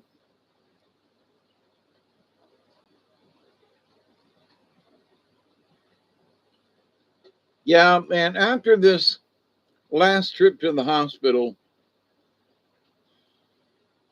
I don't know if y'all have noticed, but I've got the music in me again. The music has come back in. And I got the music in me. I got the music in me. I got the music in me. You know, feeling funky, feeling good. Anyway, I'm in the neighborhood. Anyway, so which is interesting because over the last couple of years, you know, with operations and everything, and the heart failure attack thingies, you know, there are certain things that have just escaped me, just left. You know, I used to play the guitar all the time and harmonica, and I was always singing and joking, and there was always a song in my head. And then Galangal, Galangal, Galangal. I have not heard of that.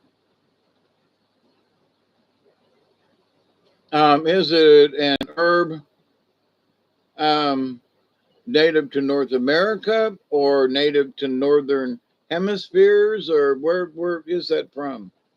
Galangal, Galangal.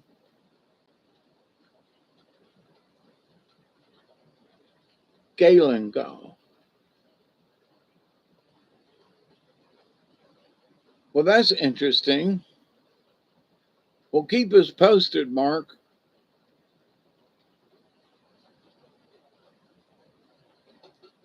And listen, by the way, um, my email is real easy, and you can send me stuff email, and it's lowercase dwnull52 at Gmail.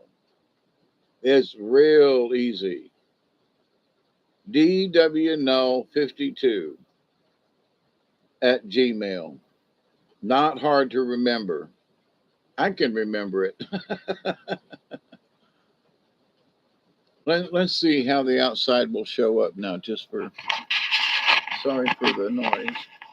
There's the TV still.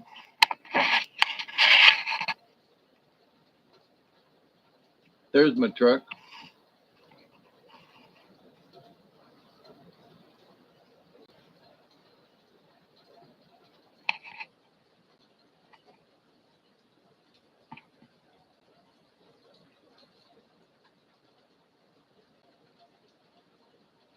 So the trees are moving not too bad outside. Sorry for the noise.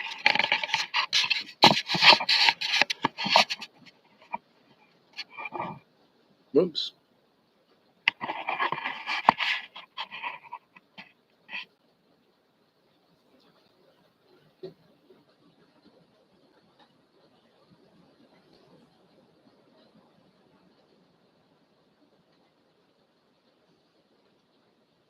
See, because I'm sitting here down here at the bottom of this hill, which it'll get lighter here in a minute.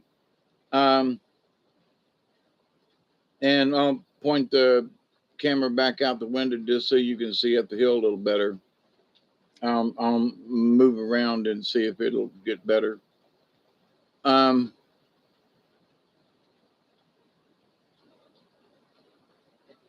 But you can hear the wind in the tops of the trees where it doesn't necessarily get down here to the ground.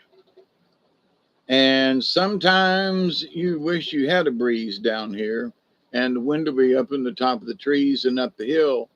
And so the wind will be up the hill and going through the opening down the road, because it's open and there are no, you know, obstacles. But then you see the tops of the pine trees swaying back and forth. And you go, wow, there's a lot of wind up there, because you see the pine trees doing their thing up there. So, but then down here, there are trees that are right here, you know, 30 feet from the house, and there's a line of them as a windbreak. And you can see them do a little bit of sway, but not much. So over the years, my landscaping job of planting trees around to protect the house, I'm down here in my little cubby hole, and it seems to be working quite well after all these years. So, thank you to the spirits for the inspiration. Now being downhill has also caused me, some enormous flooding issues, which I have recently, with building the wall out there. Ooh, the lights flickered. There it went again. Might lose internet any minute. Did you just see the lights flicker? Our animals are our truth.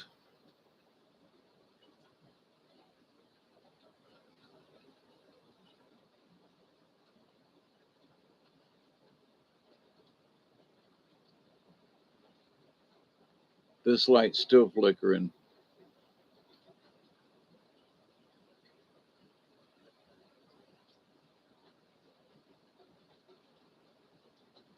Titan Doppler radar. Yeah, there's a lot of yeller around here.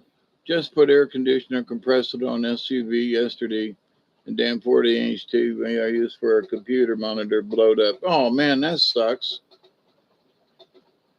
That's how I roll. That's how shit happens, don't you know? Oh yeah, the love light cords. Yep. You thought she was having a flashback. There are times when I have wondered. I talked to my doctor, and he introduced me to his intern the other day, and said, this man, he's done all kinds of acid and mushrooms and everything, and he says that taking these heart medicines make him just feel just as crazy as when he was on LSD. And I'm like, Doc, you could have introduced me different to your PA. Well, no, he was actually a doctor in training, not a nurse PA. But like, wait a minute, yeah, hang on. But I looked at him and said, well, it is true. What he said was true, but he could have introduced me differently, Yeah, oh, this is Mr. Dull. He said, has been all kinds of,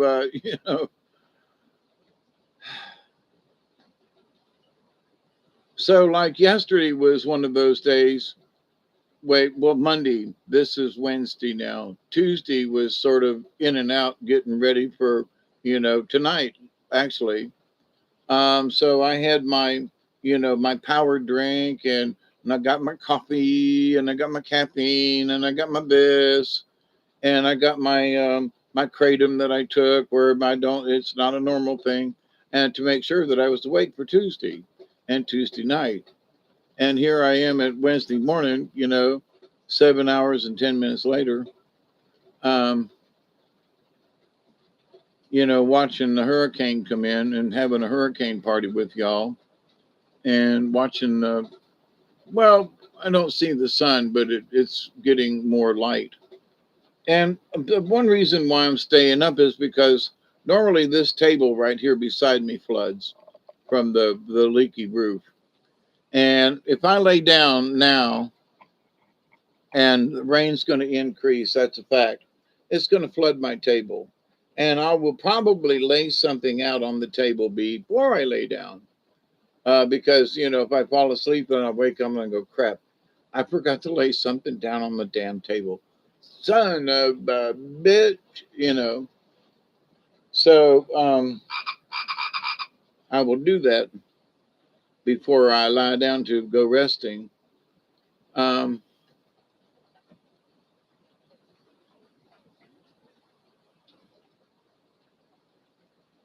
Wish they would make mescaline legal. Oh, a couple of my best trips were on mescaline. One of them was when I was in Atlanta for the Atlanta Jams back in 70 or 71. I can't remember because of the mescaline.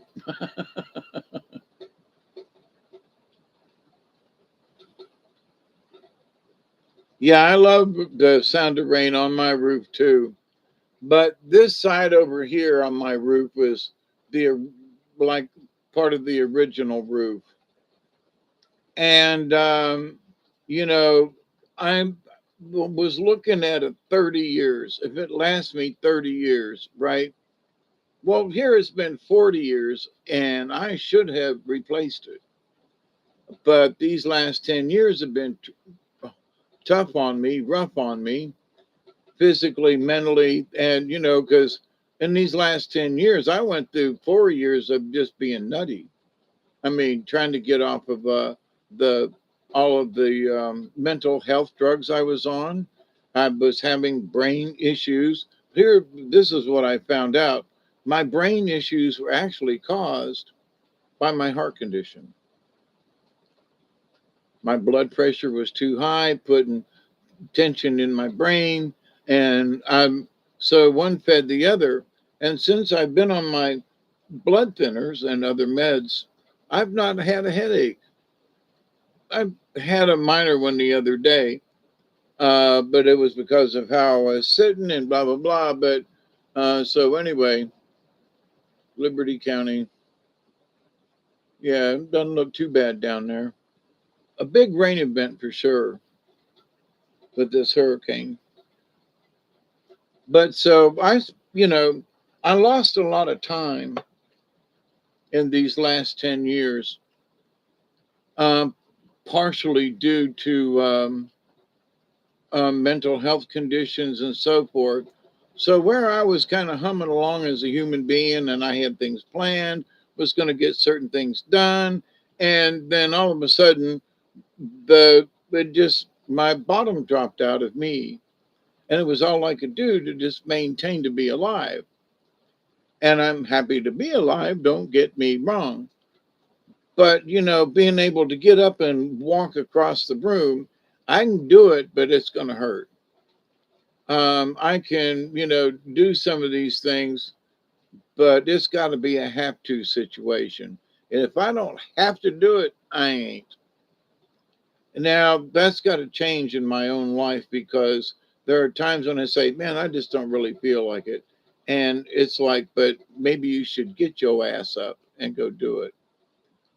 It's going to get rough after 55 years, or at least it did for me. Get you some, what? Real expensive per ounce of man, does it get your blood flowing everywhere? My blood flow seems to be okay at the moment since they fixed my metrophenol, but I still have blockage in my heart. So, and I got to check my heart monitor too, by the way. I need you. All right.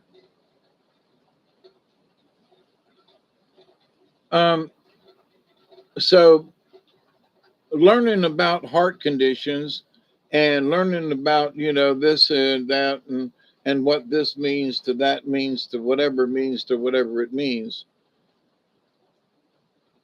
I'm in a reconfiguration mode, I guess. Um, it's like I've got an old computer that I need to reboot. I'm the old computer and I need to reboot, but I need to reboot into a different operating system. I need to not just reboot, but I need to upgrade for something that fits me, not some snazzy, fancy something, that'll fit somebody else.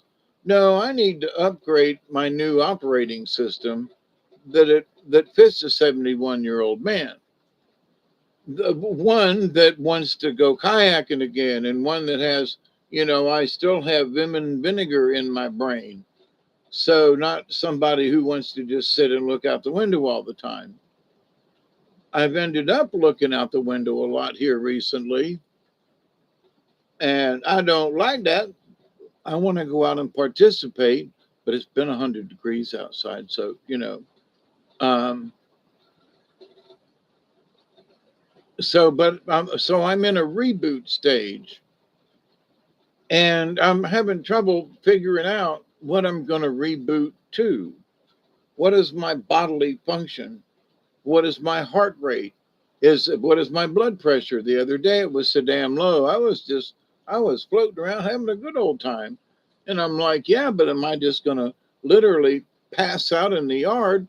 And I'm just walking from here to the truck and back, you know. So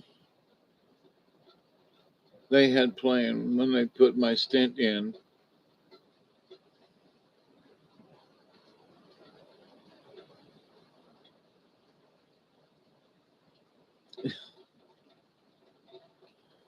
Keep your kayak, give me a 12-footer and an Evinrude. Yep. Troponol was a pretty good med when I was taking them. I'm a healer, not a kneeler. So, Wire, you've had a stent put in? Oh, and by the way, it's spelled with an E. I found that out. I've got several friends who've had stents put in, and I went to the hospital in Thomasville, and they said, "Not yet, young man. When you get to 70%, we'll put some in you." Okay. So I get to look forward to stents being put in me. Ooh, then why not now? I'm already here, and you've got me under sedation. Nope. Anyway, that's the way the system works. Um, what I understand, the procedure is very much like the heart cath, and it's basically that with a little extra thrown in. So, okie doke. I still have the sore spot on my wrist. My wrist is still hurting. You can tell the back of my wrist maybe where they shaved it and all. Yeah, it's still sore as hell, and it's been 2 weeks ago. I'm into the date.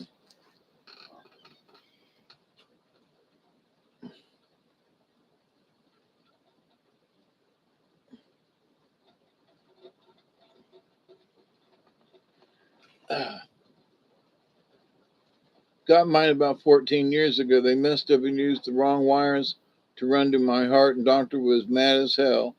No pulse in that wrist any longer. Yeah, right now it's sore, but I got good pulse reading right now.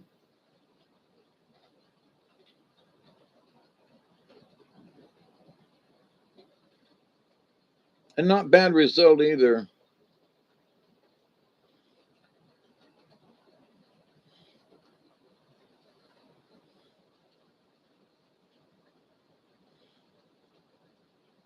Fish Creek, Keaton Beach, Salem, yeah. It's still going. It's still going ashore, looking at the eye wall. It's still headed towards. Right now, it's headed towards Perry, in my humble opinion. But it's been 7 hours and 20 minutes. I'm gonna finish out this bowl and turn the camera around, show you the yard and what a little bit of wind we got.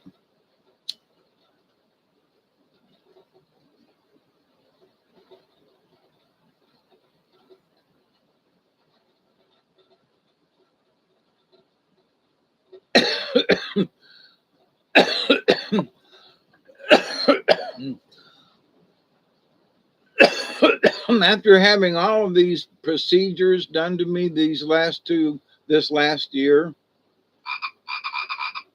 now I volunteered for several of them, okay? But the fact that I've had them and the procedures in my body hooked up to the machines, and they do the sonogram. I'm not pregnant, and my heart's still in decent shape. So, my aorta, that's all good news, right?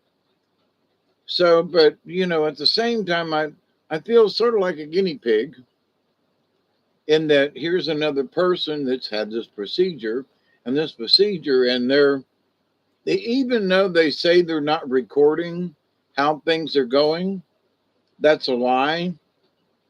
Your name isn't brought up, maybe a patient number, but if you've had a certain procedure, they're going to compare it to other procedures. And because it was compared, you are now fall into this category because you've been your system has been compared in the system.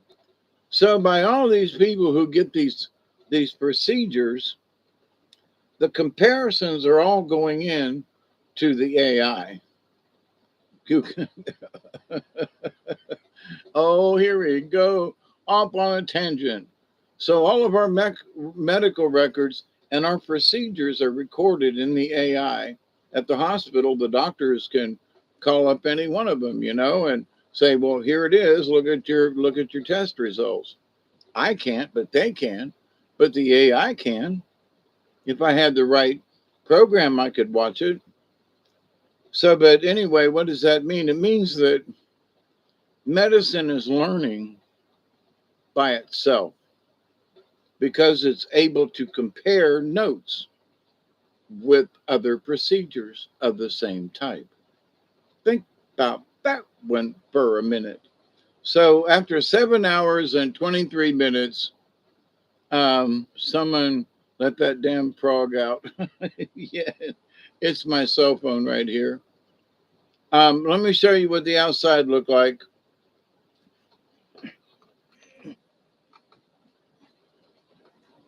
I got to get up and move the wire.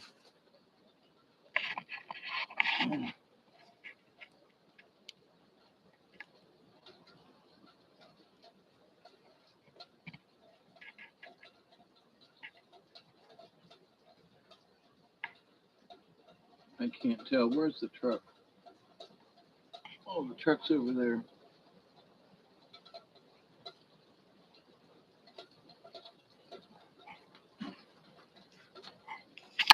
Oops, that's as long as the cord is. Oop.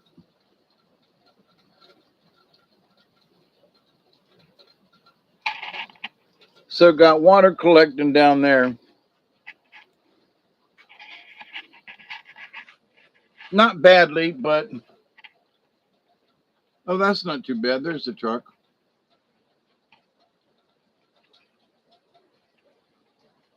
There's the oak tree up there looking out them window right there.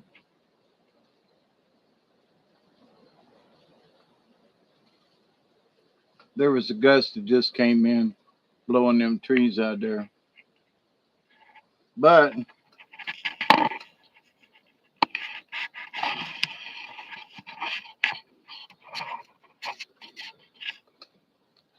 for all the things that they're trying to change us, I'm glad that the drugs that they have kept me here as long as and I'm glad I'm still here, Do I have to take them? Yeah. Do I have to put up with it? Yeah. Have I been in the hospital twice because? Yeah. And okay. But apparently I'm doing all right and better than my friends, many of whom I can't call anymore because they ain't here. So for good or for bad, I'm not going to give up. You know me, I'm a cantankerous old cuss. But it's not just a matter of living. It's not just a matter of waking up and saying, wow, I made it another day. That is very good and high on my list. But for me, there has to be a goal. Yeah, I want to wake up tomorrow, but I want to wake up tomorrow and do something, Now, I know there are a lot of old folks, in their 70s and 80s and even in their 90s, and some of, even further, that are out playing tennis and doing stuff. And I don't fit in that category, but they've not had the, most of them have not had the physical bone issues and height issues and the fact that I was on self-destruct for like 35 years, and did nasty things to my body, and the fact that I'm still as healthy as I am is thank you. I guess the resilience of my own body. But other folks that I know, who've already passed away, it's like, well, I figured because of my abuse to my body, I would have been gone before them. And that's not true. That isn't the truth because I'm still here, right? So, what do I mean by that? And what does this mean in general? Well, I want to plan. I want to go back to, Scotty boy, I've got a 10-foot new little bass boat project out there that's paid for, that's got, trolling motors on it. And I've got about a 2.5 or 3 horsepower kicker out there that I need help to get it started.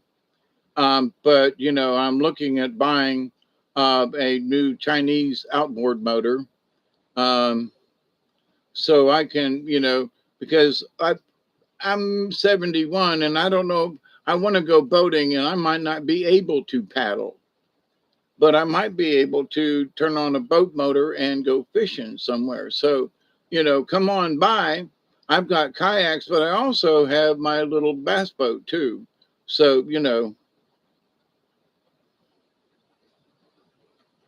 right. Why are you going to exit with a bang?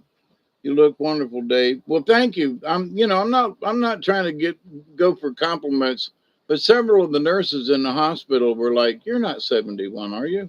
And I said, "Yeah, for real." So, if I look younger, okie dokie, but you only look 65. I'll take it. At my age, I'll take any compliment I can get, honey. So, but I intend to get stronger. I intend to, get my exercise back. If my heart will cooperate and allow me to get stronger, without it keeping me, ill paced, I'll say. Because, like the other day, my blood pressure was so low, I was just floating around, wee. And that was without being high. Okay. There are many times when I don't smoke because I'm already too high, and if I smoke a little bit, just 1 or 2 hits, I'm like, I'm gone. Whee, this is fun. And, you can't go driving in the car like that and walking around in the yard and in the woods or whatever is not necessarily, advisable because of the passing out factor. But I refuse to let that keep me down entirely. It has slowed me down a lot more than I had anticipated. So I'm in this reboot mode, like I said a little earlier. And my reboot mode is to evaluate and reassess what my current physical condition is. So here's our current condition, which, a year ago was different and 2 years ago was different. But now I have to reevaluate this condition and see where it fits in with boats and camping and traveling and things that I wanted to do, right? Fixing the roof, for example. Can I climb up, scaffolding to do it? Maybe not. But I used to, yeah, but maybe not now. Yeah, but I want to, but maybe not now. But the roof is right there and the scaffolding's over there, but maybe not now, Dave. So I'm rebooting, but a reevaluation at the same time. So we'll see. Every day is a new day. Every day is a new plan. Every day is a new opportunity to figure out how the hell to get through tomorrow or the next day or current days or whatever. A day over 70. What? Yeah. We're meant to slow down and take a look around. I've only had low blood pressure one time. It's a scary feeling. It really is. And here recently, I've gotten too used to it. Like, what? Oh, it's only 90 over 70. Yee, way, that's okay. What, 47 heart rate? Bum, dum, dum. Am I still breathing? Yeah, all right. Wee. Take a hit off the bowl. Let's smoke a cigarette and have some potato chips. Tater chips is what the salt will help bring your blood pressure back up. So, I got tater chips over here, and if I'm checking my BP, it's like, well, is it time for chips or not? Yeehaw. But I'm grateful to the Creator. And I guess sitting here and yapping with you guys is one of the reasons why I'm still here. And it's great. Our camaraderie and our friendship and and being able to be members of the League of Like-Minded Beings. And I know that there are some folks say, listen, I just drink my coffee and listen to your show, and it's like, okie doke, and this has been one of them 7.5 hour meanderings.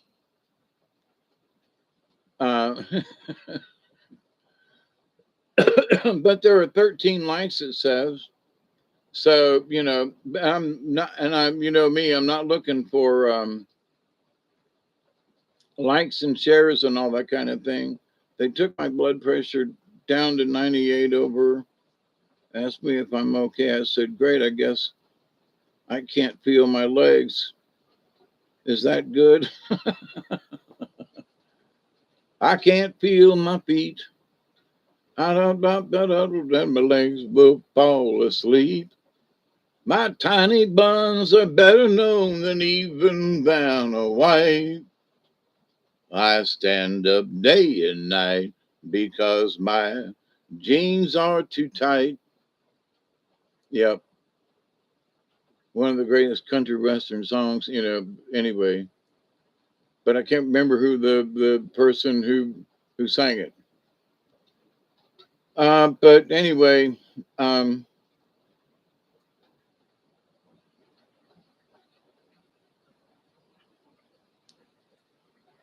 several years ago, I poo-pooed my blood pressure medicine because it made me feel odd. So then last year, when my blood pressure was like 238 over 198, it was time for them to put me in the hospital, because of my condition.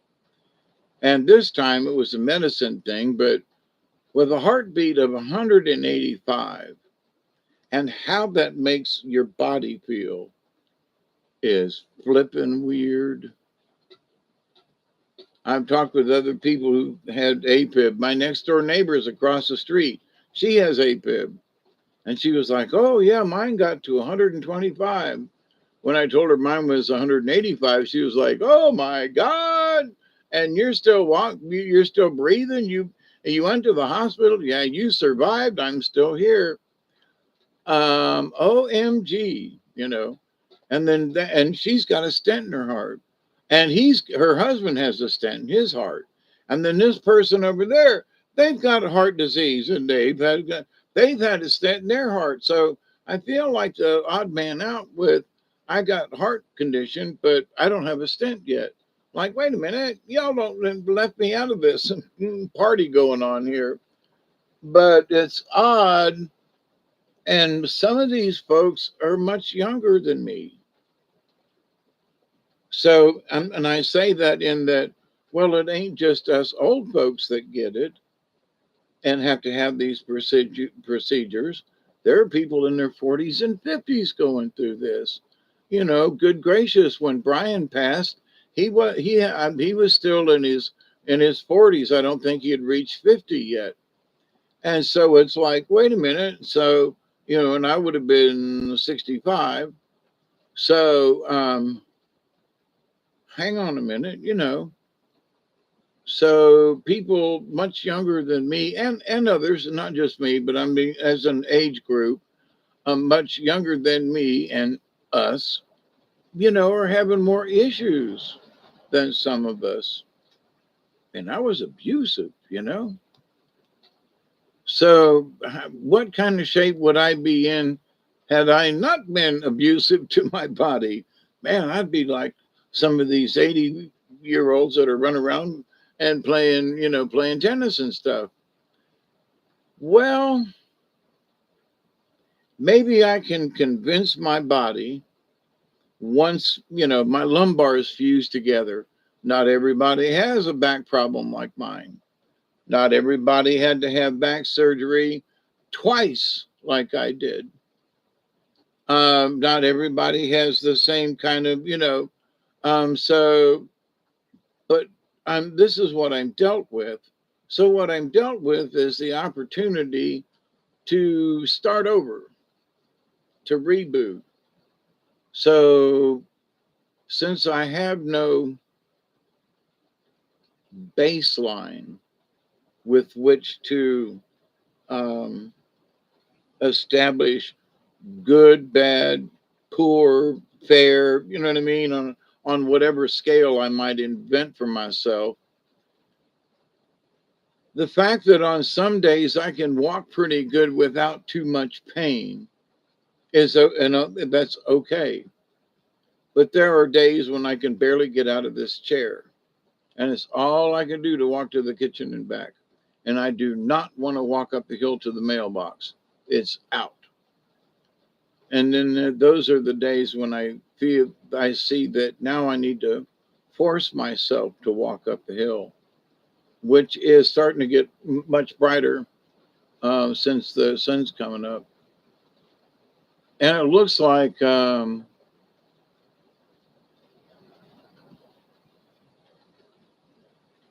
can hear the wind picking up. It's not raining any harder. Doctors are funny. No, I booted. No, I booted poop. I've been running 224 over 197. I didn't feel any different. Boy, I did. I was choking to death, and yeah, I knew my time was up. And it was a good. It was a good. It was a good idea. Wait, it was a good opportunity for my body to give in if it wanted to. If I gave in. That was my highest average was 204 over 180s. I totally don't get it.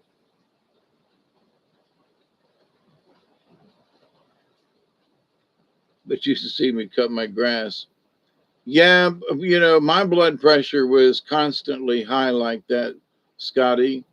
And that's what drove me to the AFib because I did not take care of my heart. Now that it's under control, you know, recently, you know, it was at 120 over 70 something with a 58 heart rate. So really good after having issues like mine and with any kind of heart condition and block. Well, it's not really blockage, just narrowing. But the fact that, yeah, the eye wall's coming on land. The fact that, you know, I'm not in worse shape, like I said, but my plans are, you know, to work around whatever my heart condition is. And I've got to exercise and find out without being stupid, mind you, how long can I go? I can go outside and work for 10 minutes in the heat. Okay, 10 minutes, that's enough. Yeah, but I'd like to do more. No, 10 minutes. You can go back out later on. But right now, 10 minutes is all you get. Okay. So me, myself, and I have to learn what are my new parameters? What can I do and what can't I do? So, and I haven't really found out what they are yet. And I'm eager to find out. So I've learned enough to know that sometimes, like yesterday, I actually mean Monday, was a total rest day. Nothing got done. A couple of very small chores, and that was that. But I've learned enough to know that if I'm having a day like that, I could be recharging for whatever reason. Well, I don't know what I did to be so tired. Well, it might not be that you're so tired, but that we're giving you an extra boost. If, you're resting because you're going to be tired. They're going to be a day like today when I've been here for almost 8 hours. So you're resting up on Monday for today because the storm's here. We're going to watch outside. We're going to be too nervous to want to go to sleep. And we're going to be up anyway. And so, okie doke. So I rested on Monday for today. So, you take the yin and the yang of things. There are times when I don't know why I'm resting a lot. Why am I sleeping so much? Well, because we don't know what's coming up in the future. So if I sleep for 2 days, it scares the shit out of me because something bad might be coming. Oh my God, I'm sleeping for 2 days. My body is gearing up and it's charging. I gotta go. God bless you, Richard. You're always in my prayers. Witch moon. Oh, good morning. Holy crap. We're getting second shift is first shift's coming back on. Be safe, Richard. And you're always in my prayers. And thank you for yours.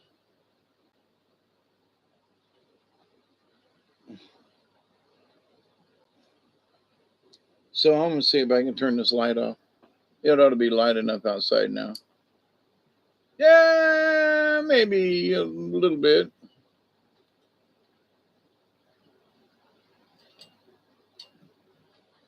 I can turn it down a little bit. Yeah, let me turn back around for there's the lamp in the outside. And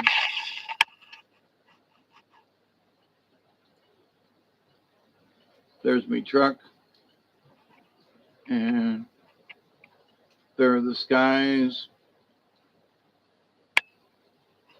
And it's raining a decent amount, but it's not storming.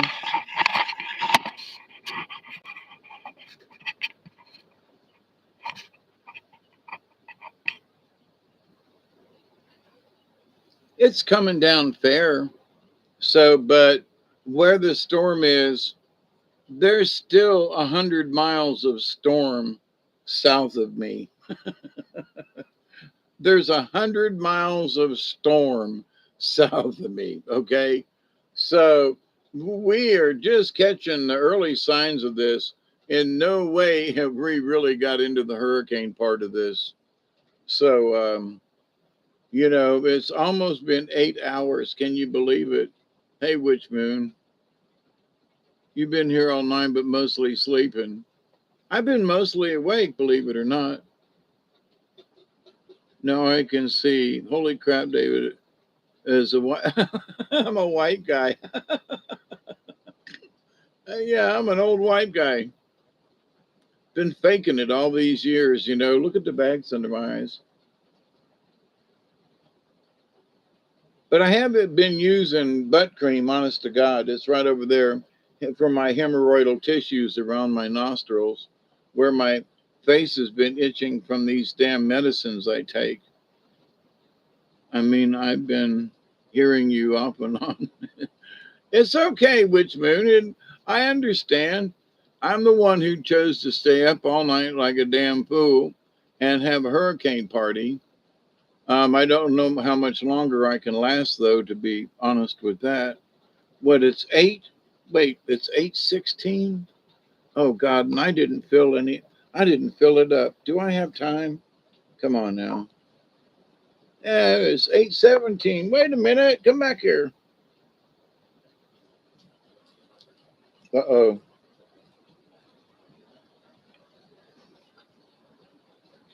The roof's leaking.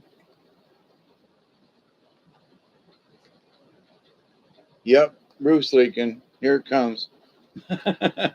Well, I stayed on long enough. The roof is leaking. Where is it leaking? On, oh wow, it's way over on this side. Oh, holy crap! Roof's leaking. Bing, right there.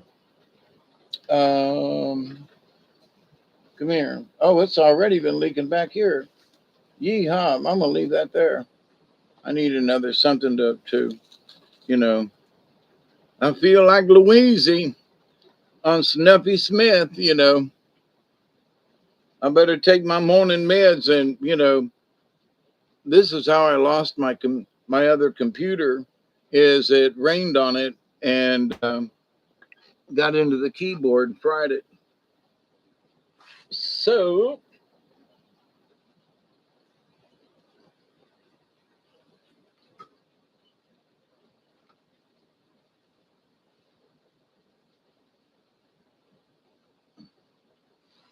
I got me a towel right here that I'm gonna lay over thing, but I gotta move stuff so I don't knock it over.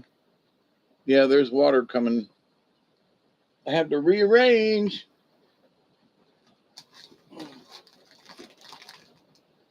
My roof is leaking.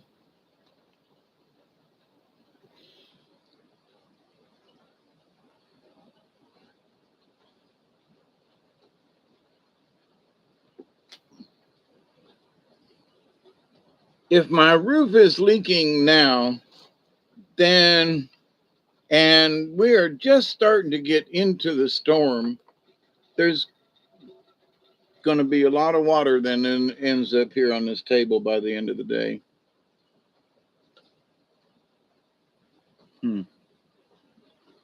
I'll have to look around and see what else I might do.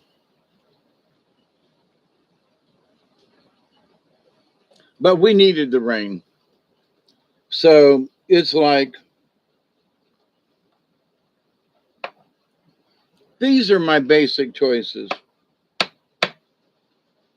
Well, goddamn, the fucking roof is leaking again. Everything, all my medicine is going to get wet if I don't do something about it. Look at them books over there. Goddamn, it's going to rain on there, all my stuff. It's some bitch. And what am I going to do? We got 6 more hours of rain. What the hell?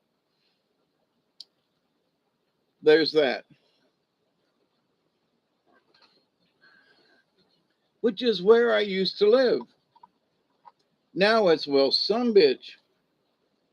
Looks like the table's going to get wet again. Wonder how bad this time.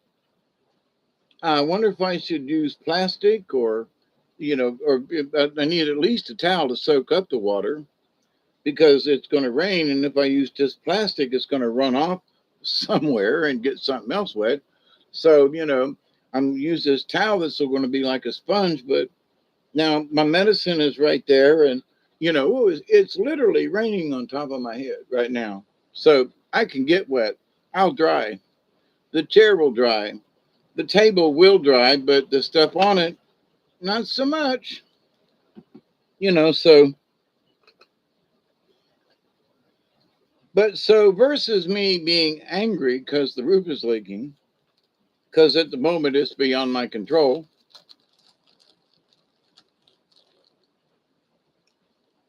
I used to get pissed every time this happened because I have not been able to fix it myself, because it is still leaking, because it will and does get all my medicine wet and other things on this table. So bitch. But I realize none of that makes any, it just upsets me, and did upset me. And now it's just like, well, damn it, man. Okay, where's my towel? Where's my cupboard? Let me, it's a hurricane. Okay. Things are going to get damp and wet and wet. All right, we got it. Let me move this out of the way. Son bitch, let me put this over here. All right, we got it, and you deal with it. Period. You just deal with it. I don't like it. It can be grumpy, but doesn't do any good. So just deal with it. Just deal with it. you know, I'm constantly plagued with things going bad, going badly. There's a big drip already right there, and it's making a mess. Oh, dude, this has got to all of a sudden it's gone haywire. Come here. I'm not moving fast enough.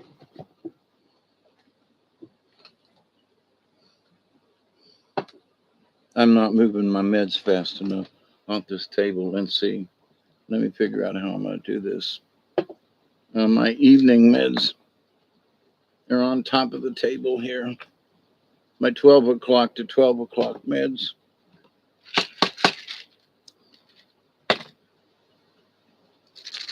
So I'm moving them far away onto the other table. And then in that respect, I can move that, which has already gotten wet. Move my vitamin D out of the way. Move my Tommy Chong's drops, which I'm about ready to take. Here's my heart monitor thing that's was fixing to get wet. My sensor on my chest here I'm going to have to change it out today. It's at 20%. But I charged up the phone for this thing, and so I'm good to go with that. Trying to think ahead. And some days for me is really hard to think ahead. It's all I can do to barely make it thinking through the day, whatever the day brings or holds in store, or however you want to look at it. So I feel very fortunate for every day that I get, however it turns out. But I still, for me, like I said earlier, I got to have some kind of plan, even if it's just minor. But now that I got my new lawnmower, my plan is to open up, new trails on the property like I used to have them. So it's an old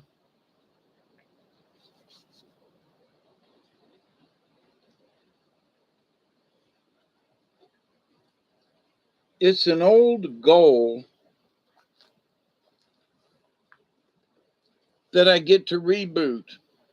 Like I was saying, I want to reboot, but do a different something. So I'm going to make trails again, but because of previous hurricanes and storms, the trails won't be the same.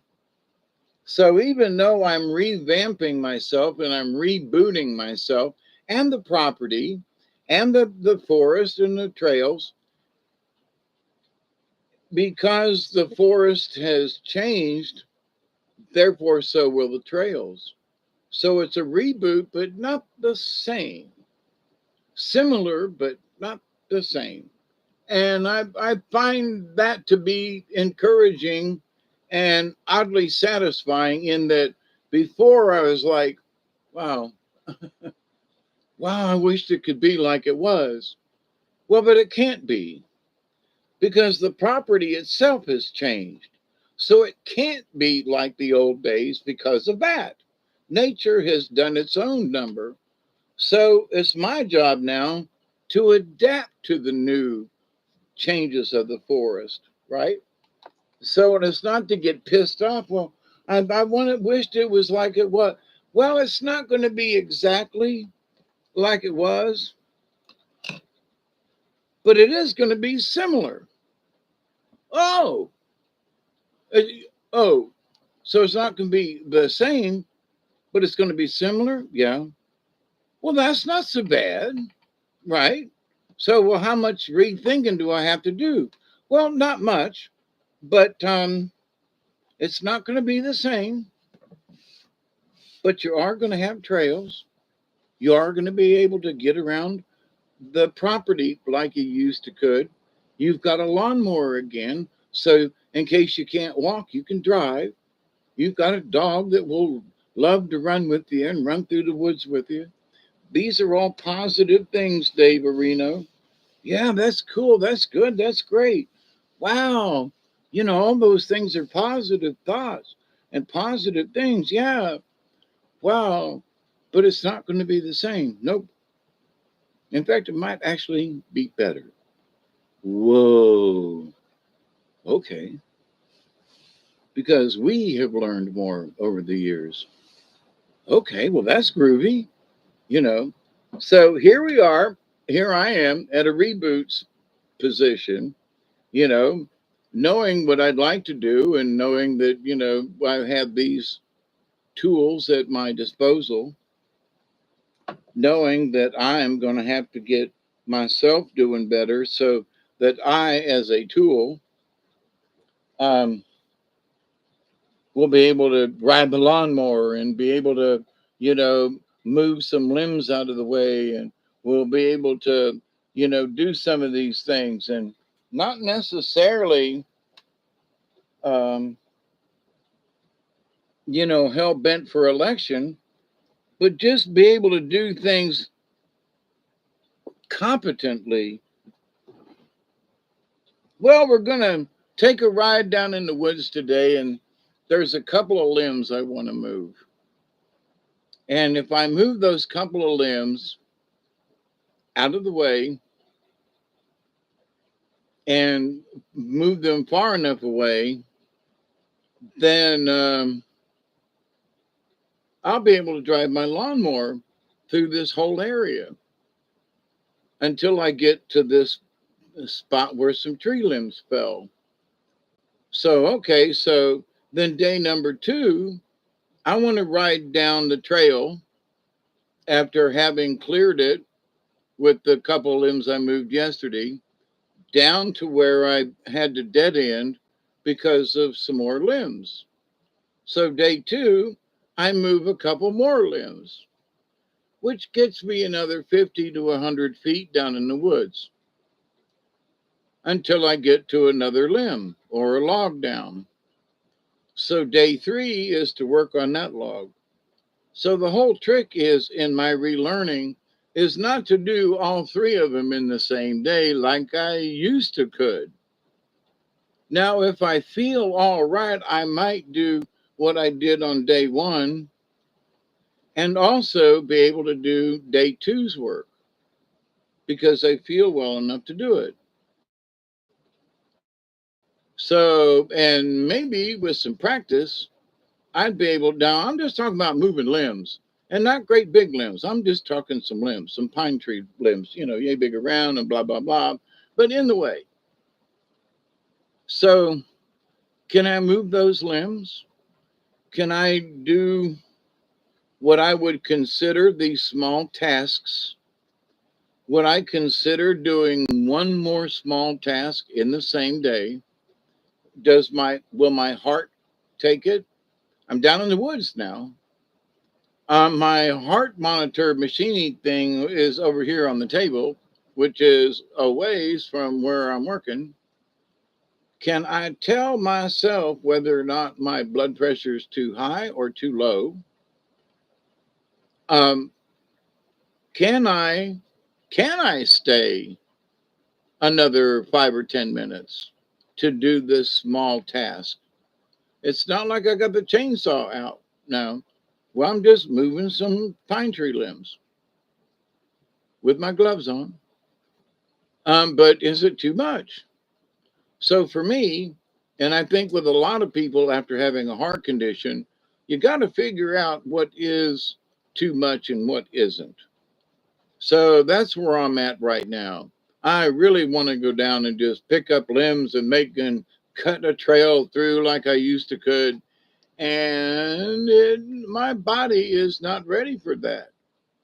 I can sit on the mower with my back and, bounce through the woods and pay for it tomorrow, but I would get a lot done. But at the same time, am I putting too much, not necessarily pressure, but too much on my heart? And I don't know that. I'm working on it. And the doctors say, well, if you can do it, go ahead. If you feel up to it, do it.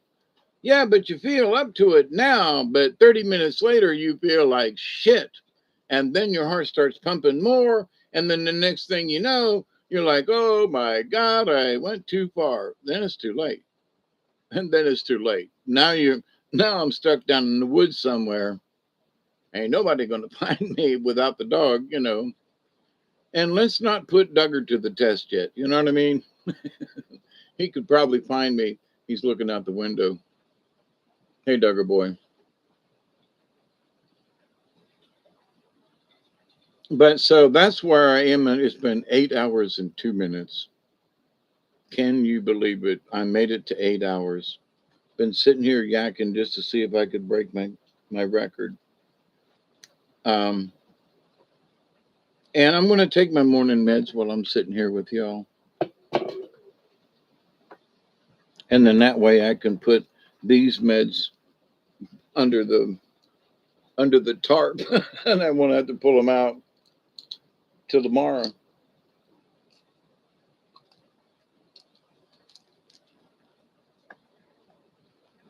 I gotta say, it's been raining consistently and almost constantly for the last hour or so.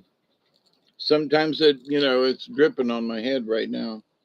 Sometimes it's raindrops are falling on my head, literally.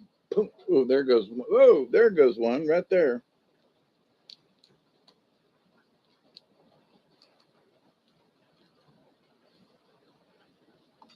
Nothing seems to fit, 'cause I'm never gonna stop the rain by complaining.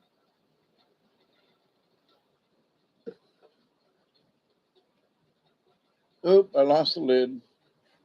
Well, I did. Where the heck did I put it? Well, let's just put it down here for a minute. What did I do with that? Oh, well.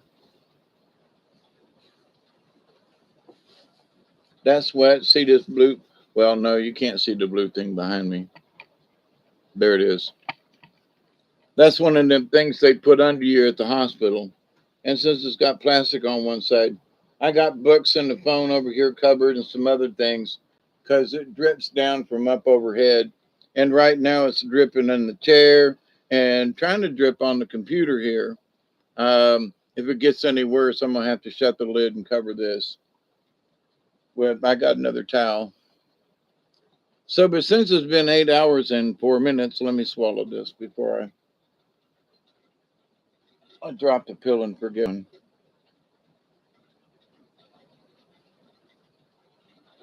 I do not feel like I'm in any kind of danger. So,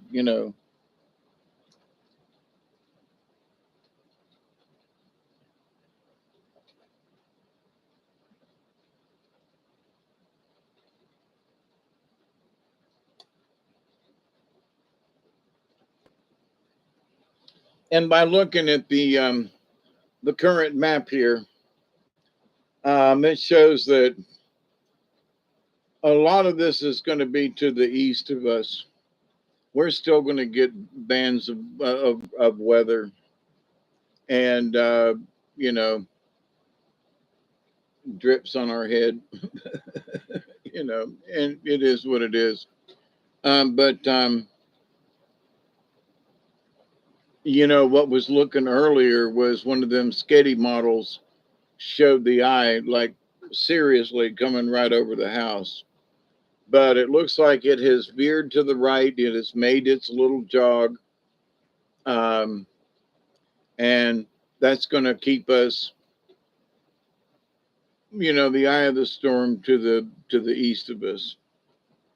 We're still going to get smacked with some weather. It's going to be really close still. It's going to be within, let's see, how close? Valdosta. It's going to be within, well, that's the center. From an eye wall, probably 40 miles. So it looks right now that it's headed straight for Valdosta. And Valdosta is about 45 miles from here. So, it's still close. That's still too close. And that's to the center of the eye, by the way. So, 8 days, dang, that will clean. Wait, what's that? Mark Wire. Among the things you can do and or word a smile and a wait, which moon? I made every concoction I knew of. What? All the junk I no longer needed. Oh, yeah.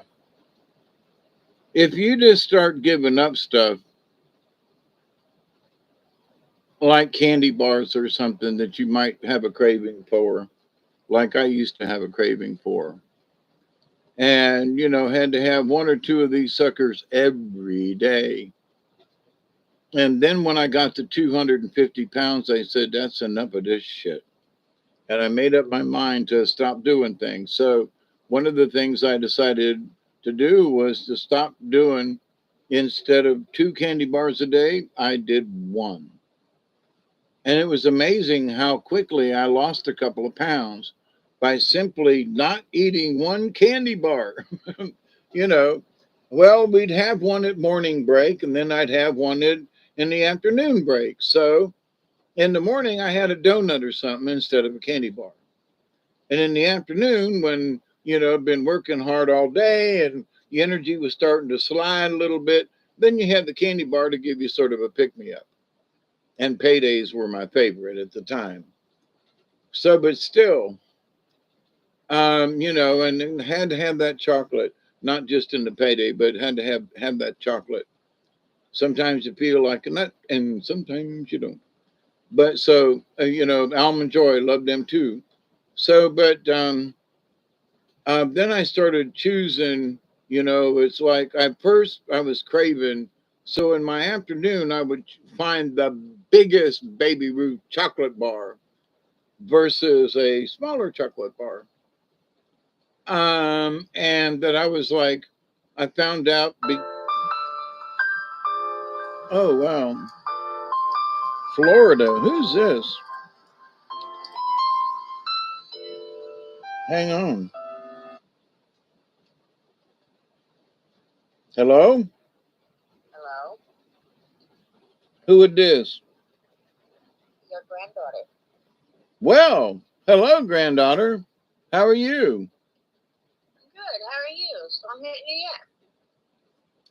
Yeah, it's coming at us. My roof is leaking on my head as we speak. I got a towel over the table, and you still there?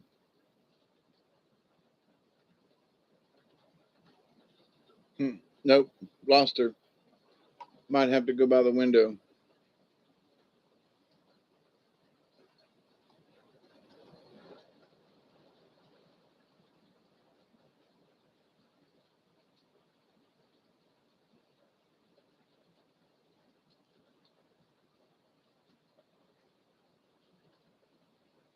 Please leave your message for.